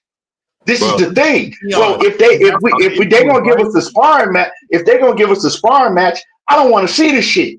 Now, if they gonna get in there and really give it they all, then I'm cool. But I've heard Shakur Stevenson and Keyshawn Davis tell us before Keyshawn ever turned pro, when he was still an amateur, both of them were saying we'll never fight each other. I've been hearing this shit before Keyshawn was a pro. So now that, you know what I'm saying, everybody's like, oh, well, they need to fight each other. And this really didn't start happening until both of them was like, we want the tank fight. But then y'all got to fight each other. We never heard that. Everybody was cool with it until both of them start pressing the tank fight. And I'm cool with it. And I'm cool with it. But the thing is, I don't want to see no damn sparring match. So can they really get in there against each other, right? And go through a whole training camp, train to put hurt on each other, and can they really do that mentally? You know what I'm saying? If they can't, I don't want to see it, but I understand because I've heard them say that shit before they were professional. I mean, before Keyshawn was even a professional, this was talked about. They always said like, oh, once, you know, once I get to, Keyshawn was always like, well, you know, well, I'll never fight Shakur. When I turn to pro, Shakur was like, oh, well, you know, one of the fighters I'll never fight is Keyshawn when he come, you know. And so they said that. So, you know, I understand it, but I also understand where y'all coming from, right? Because people wanted to see the Klitschko's fight, and they was twin brothers. So I understand both ways, but I'm just saying I don't want to see it if they not going to get in there and give it they all. If they just going to get in there and it's a money grab and they just going, you know, pull punches and shit and give us a sparring match, I don't want to see it. And that is subject to happen. Y'all got to understand that. If you asking for that shit and you keep at it's subject to happen that way. So, you know. I agree. I agree with you. And I think this is where, you know, it becomes a split. It's a conflict event. It's kind of crazy, right? Because I agree. Like, if they're not going to fight each other for real, it's not a fight that I want to see. But at the same exact time, as long as you guys are going to sit there and occupy championships and be inside of the same division, you're holding up the movement of the division as far as unifications and undisputed is concerned. And you guys are running parallel with each other right now. As far as the Tank Davis situation is concerned, as far as when it came up, yeah, it came up lightly around that time. I think we started seeing a lot of people talk about it, but I'm gonna tell you what, it started to have legs and it became relevant once Keyshawn went and beat Dennis Berinchek.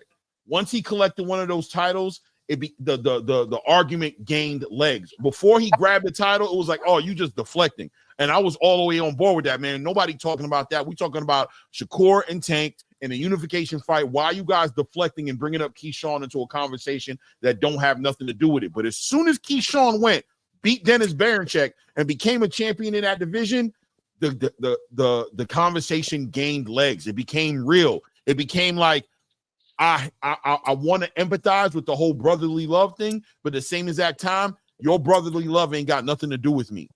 Boxing is what I'm here for. We got. Can I say something to Blue? Can I say something to Blue? And I'm done. One more thing, right? Is that you move out the way? Go ahead. Another thing is that when he knocked out Gustavo Lemos the way he did, it was like, oh shit, this dude is a major player at 135. Like you can't, we can't hold him back. You know what I'm saying? Like we can't cap him out. And then it became the conversation is because remember that's when Keyshawn and Tank was getting into it. You know what I'm saying? And then like Keon said, that's when the narrative switched. It was like, well, they need to fight each other. You know what I'm saying? But for me, it's like once Keyshawn announced that I'm really like that, it was okay while he was still in the prospect contender stage. But now once he announced himself, hey, I'm really like that and I'm here, you know what I'm saying? And let me say this too, right? Another thing is you can tell that the energy is more of on Shakur's side, right? Where they both say it, but it's more so of Keyshawn loyalty and his it's like with his brothers, right? He wanted his brothers to be involved. You see, when that post came out and Shakur had something to say, Keyshawn felt the need, the obligation to respond like, hey man, nah, man. You know what I'm saying? Because he don't want to kick up no dust with his brother. You know what I'm saying? And he knows that Shakur Stevenson is going to be sensitive about it and be like, and that's immediately what Shakur did, right? But you can't both be the best in the world. No, it's only going to be one man standing on the hill. Unless y'all in y'all that far apart in weight classes, where you got the heavyweights or David Benavidez and Tank Davis situation, right? They so far apart, it's like it's not even a fathom in our thoughts. But the thing is, look at this, right? The moment Terrence Crawford announced that he was willing to fight Canelo at 168, what happened? Immediately, the boxing world was like, if you're willing to fight him, you can fight Benavidez. Right. You know what I'm saying? Because no man is safe. Because why? It's our dollar. Right. You can't tell me what I want to pay for what I want. It's my dollar. So if you could go up there and fight him, you could go up there and fight him. Right. You know what I'm saying? If you can fight, you can't say, Keyshawn says, hey, I'm gonna show y'all I'm the best in the world. Shakur say I'm the best. Okay, y'all in the same weight class.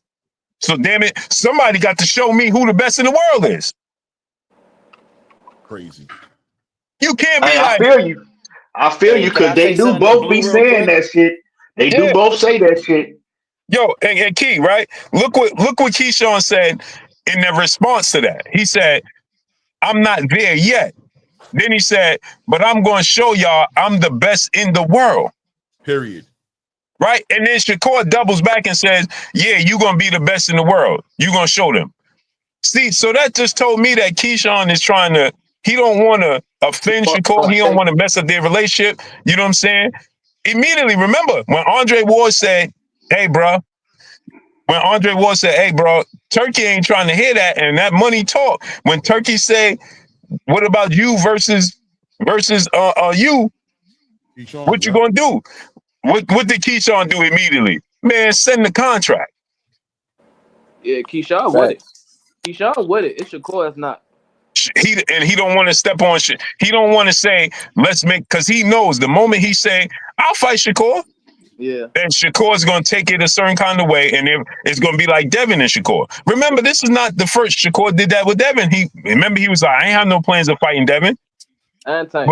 And then he said that once Devin and Tank said what they said, then he was like, then he put the thing out with Bill saying, because remember, that was the whole point. And Bill saying to Shakur, I'm going to leave the division and let you have it.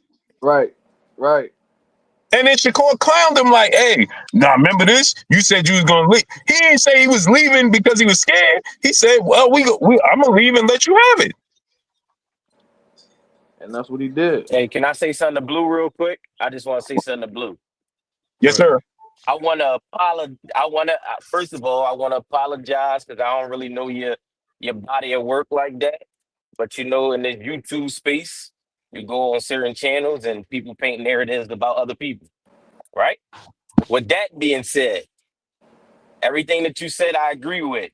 But I do like the fact that after you landed your plane with Tank, you kind of went back up and held everybody to the same standard. So I appreciate that. Yeah. Now, hold on. I want to tap into that right quick and say this. That's why this show is going to be important that I'm doing with Blue, right? The show that we about to drop is going to be important because what you just said, Anton, there are narratives out there. And the reality is, and I'm always saying this man is one of the most informative pundits in the space, but it always gets narrowed down to this hate for a certain fighter with him. I don't affiliate myself with nonsense, bro. I really don't, man. Like, you know what I'm saying? That's why I created my reaction to this space was to create my own space. You know what I'm saying? That was my reaction to the space. Was to create my own spaces. I'm not on these platforms. You know what I mean? I don't do it. I played with it early. I realized what it was, and I created my own space. I can't get down with the fanatic energy. Yeah. Blue is not of that, but the indifference between the fan base and this topic has been plagued over Blue for so long that he's been defending this stance for so long that it's painted him in a light that's it's not really who he is. But the chats and the live chats, they turn it into this every single time. The show is gonna. It is what it is. I appreciate what Anton said because it's real, something I've seen a long time ago and I understood a long time ago. But the boxing content creation space is diabolical, and you'll find yourself in a situation. I'm new to this space. Right. You'll find yourself in a situation where you're speaking on topics for so long that the narratives can be painted just like that. And before you know it, Blue cannot talk about Tank for a month. The moment he talks about him again, oh, here he goes again every single day. Where would your channel be without talk? You just like you can't even talk about it. Even me, it happens so easy in the point where, though, like I said, I'm new to this YouTube space. I've been watching boxing all my life, though. But until I started to hear that, go on YouTube, people talking about boxing. But if another content creator video pop up before Blue or Clay, and you click on that, and then you starting to listen to that, and I'll never see Blue or Clay in my feed, then you're going to get the narratives from them channels. So then when you go click on this person's channel, the first thing in your mind is going to be what you heard. Oh, he a hater. Until you actually hear somebody out and see how knowledgeable they are about the sport, and then you can make your own, your own stance on that. Like I look at it as this, even in real life, like with friends, you can't tell me not to fuck with him because you got a bad relationship with him. Right. I might get to know him and we might become best friends. Yeah. You know what happens. I appreciate you, bro. You know what happens is that the facts is people don't like the truth, right? And if I'm gonna tell you the truth, it just is what it is. You know what I'm saying? Again, everybody knows me, Bill, and Clay could tell you, me, Bill, and Devin. Devin, they like family. But that don't mean I'm not gonna say that was a bad performance. I said it was a bad performance, but guess what? They don't not rock with me because I don't mean, I'm just telling you it wasn't a good performance. You know what I'm saying? It just wasn't. Right? Like I gotta agree. What I gotta tell you, like it wasn't, what it was. But what happens is that people in these spaces, because when you tell the truth, they don't want to hear the truth. They rather hear narratives. That's why I always say in the boxing world, it's the Wild Wild West. Elephants fly, mermaids exist, monkeys talk, like they okay with that. You know what I'm saying? So I was here, me and Keon was here, oh man, what was that, like a month or two ago at night? Remember when we was here at night and old girl was like, she was trying to get at me and Key. Remember that? And she's like, yo, you're yeah, I remember that. yeah, right? You remember that, Clay? Yeah. And then she's like, it all boils down to it's the truth, but you ain't gotta say it. Man, come on, man. I think that was Toya. Yeah, like you getting that, like Mad Toya, I think was her name. Yeah, like you getting at me. Oh man, here the Blue lying about Tank. You lying? What I lie about? I was the first person to tell y'all that Tank was gonna fight Jake Paul, and Isaac Cruz was the plan B. That's why they both was at the fight. Right. This ain't come from. This ain't me laying in my bed like, you know what, man, I should just say this. Right. No, this is actual people that reach out to me and be like, yo. And this the wild part. It be people from his team. It be people from your head would explode if you knew who the people was, because real recognize real. I'm not here to tell y'all to make up some fantastic stories. Am I always right? Of course not. Do they get it right all the time? They tell me information? Of course not.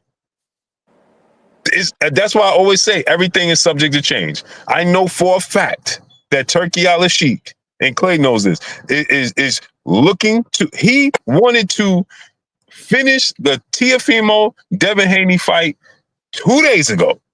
Yep. What was that, Sunday? Yeah. Right? He wanted to finalize it. T.O. is dragging his feet. Turki like, listen, Eddie, if Boots ain't trying to do it, and the plan was already to make Devin versus T.O., and Ryan lost, what are we waiting for? He making T.O. an offer. He's telling T.O. T.O. was in agreement. But I want to fight Jaron Ennis.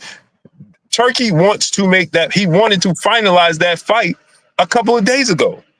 It's not me making up stories. That's the truth. I'm just telling you the truth, whether you like it or not. You know what I'm saying? You go to the doctor, he tell you, hey, bro, you got to stop eating that red meat. You got to stop eating fried food because your blood pressure and cholesterol is high. Man, he hating. What? So the doctor's hating? You know what I'm saying? Like, hey, bro, I'm just don't be mad at me for delivering you the news. I'm just the middleman. People feel, hey, bro, I knew the persons. When they tried to tell you this whole, man, Dan Raphael said it was an issue with the location with Tank and Lamont Roach. Bull crap. It was not.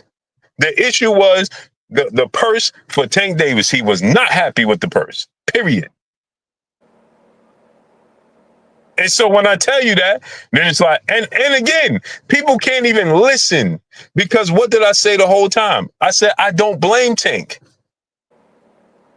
I never faulted him. Just when they had those two press conferences, Clay could tell you, people at PBC, they was upset. Man, bro, how you say, and Clay seen this firsthand, you said the press conferences with Tank, bro. If I'm Tank Davis and the status that I'm supposed to have and the world believes that I have, and I have two press conferences that look like that, that's disrespectful to me. I wouldn't even show up. So that's what I said, but people don't hear that part.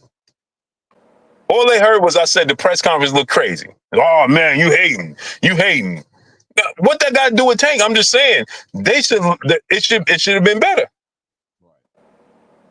That's where the relevancy comes in these perspectives, right? A lot of the times it's about respecting, like I said earlier, you know what I mean? Tank coming into a situation with Amazon and PBC making their new deal and him seeing how Canelo's getting treated, and he's coming off of selling over 1 million pay-per-views with Ryan Garcia. Of course he believes he's coming into that situation. How to gain new followers fast. Sorry about that. No problem. That he believes he's coming into that situation with a deal and a bag that makes sense and a status that makes sense. And if he sees and he's seeing in real time that he's not getting treated that way, that he's just being spoken about in that way, but he's not getting the paperwork and the incentive and the compensation isn't matching that energy, of course he's going to have issues with not only that, but with boxing in general, because where's he going to go now? You know, he's already spoken how loyal he's going to be to the soil. He's already said what he said about Turkey and the Ferraris. He's already laid out all these different narratives and things and with confidence because of what you guys have promised him, and you guys aren't delivering on it. Of course, it's going to be like, damn, bro, I don't even want to be part of this no more then. Because you basically telling me that you can't deliver on what you said you was going to deliver to me. You said you was going to give me a deal that was going to be bigger than Floyd's. I was expecting 200 plus million, 240 million, whatever the rumors were circulating that I was going to receive for 6 or 7 fights, which adds up to $35 plus million a fight. And now you're trying to entice me with $15 million, $10 million guaranteed purses and telling me I'm going to get money on the back end for pay-per-views and shit like that and all this nonsense. I ain't trying to deal with that. So you know what? This is what we're going to do. You guys are going to do the best you can for me this year. We're going to make these fights happen. Whatever it is, we're going to make sure you get me the top dollar you can get me to have. But I might legitimately walk away from the sport at the end of the year because I'm not going backwards. That's not what I'm here for. I'm not a legacy fighter. I don't give a damn about no undisputed and no unifications and all that. Money is what make the wheels turn on this truck. If the money ain't coming in, the wheels ain't turning. I'm going to go and get my therapy, deal with my life, go be a father to my kids, and go work on myself. I'm not going to go ahead and entertain this crap for that long. And in return, that equals contradiction on his part, right? Because he, again, I was saying this before. I don't believe for a second that Tank Davis just got up there and blatantly lied to the people. I don't believe that. I believe that the people behind, I think he didn't do his due diligence correctly. He didn't actually see. He was told something and they wasn't able to deliver. And he put the carriage before the horse and he told the world Right. that this was I'm about to do this deal that's bigger than Floyd. What he said, Floyd don't even know I'm about to do this deal. Right. You know why Floyd didn't know? Because there was no deal. Yeah, because Floyd would have known. Because he would have known. Yo, guys, listen, it's 4 hours. It's 4 hours for me. You guys always do this to me, man. I love boxing talk, man. I always end up right here at this 4 hour mark. And look, I'm gonna be honest, I don't even like hate it. I love it, but it's still diabolical. You know what I'm saying? I appreciate you guys, man. Great conversation, great panel as usual. All you dudes, man. Shout out to Anton. He's becoming a regular on the panel. Keon, he's becoming a regular. I consider him a regular. Whenever I see him, I throw that link out there immediately. Whether whether he hits it or he doesn't. Shout out to Hoodridge, Coach Eddie, definitely, man. I consider you guys, a part of this channel where it's going. And of course, my boy Blue, you know what I'm saying? I'm a co-host with him on his show, and we got something that we working on. It's coming together, you know what I mean? But it's taking some time. Babies is popping up, and birthdays is popping up, and all types of stuff is popping up. But eventually, there'll be nowhere to run. Yes, sir. Yes, sir. We're gonna eventually put it together and introduce you guys to a whole idea we have and what we plan on delivering. Thank you guys in the chat as well. I appreciate all you guys supporting the channel. Thank everybody who put color in the channel today, man. Thank you for the support, man. I appreciate you guys, man. And on that note, you know what I'm saying? It is what it is. So what day do you two go live together? We're gonna go tonight. Okay, yeah, there we go. What time is that? It'll probably be about 6:30. Yeah. All right, I'll be off the road at that time. Okay, say no more. Who channel to click on though? Blue. It'll be on mine. So Okay. the new announcement will be on the new thing we're doing will be on Clay's channel, and we'll do our regular live. Will be on it's Tuesday, Wednesday, and Thursday. But I've been backed up, so yeah, a lot of stuff going on. Guys, don't forget we got personal lives, right? Like so that always is there, and you guys don't pay us enough for it not to be. So, you know what I mean? That'll be another conversation where we get the family involved in it, and we'll speak to them in a real space when we get to that part of the journey. You know what I'm saying? But we appreciate you guys, man. Thank you. Salute Ray Davis as well. He was up here earlier. I know he had a bunch of stuff. Ray, if you out there, salute to you, King. Appreciate you, man, as always, man, helping this thing move along, man. But at this point, man, I appreciate you guys. But at this point, by the way, that's what ATP stand for. We out. Yes, sir. Salute.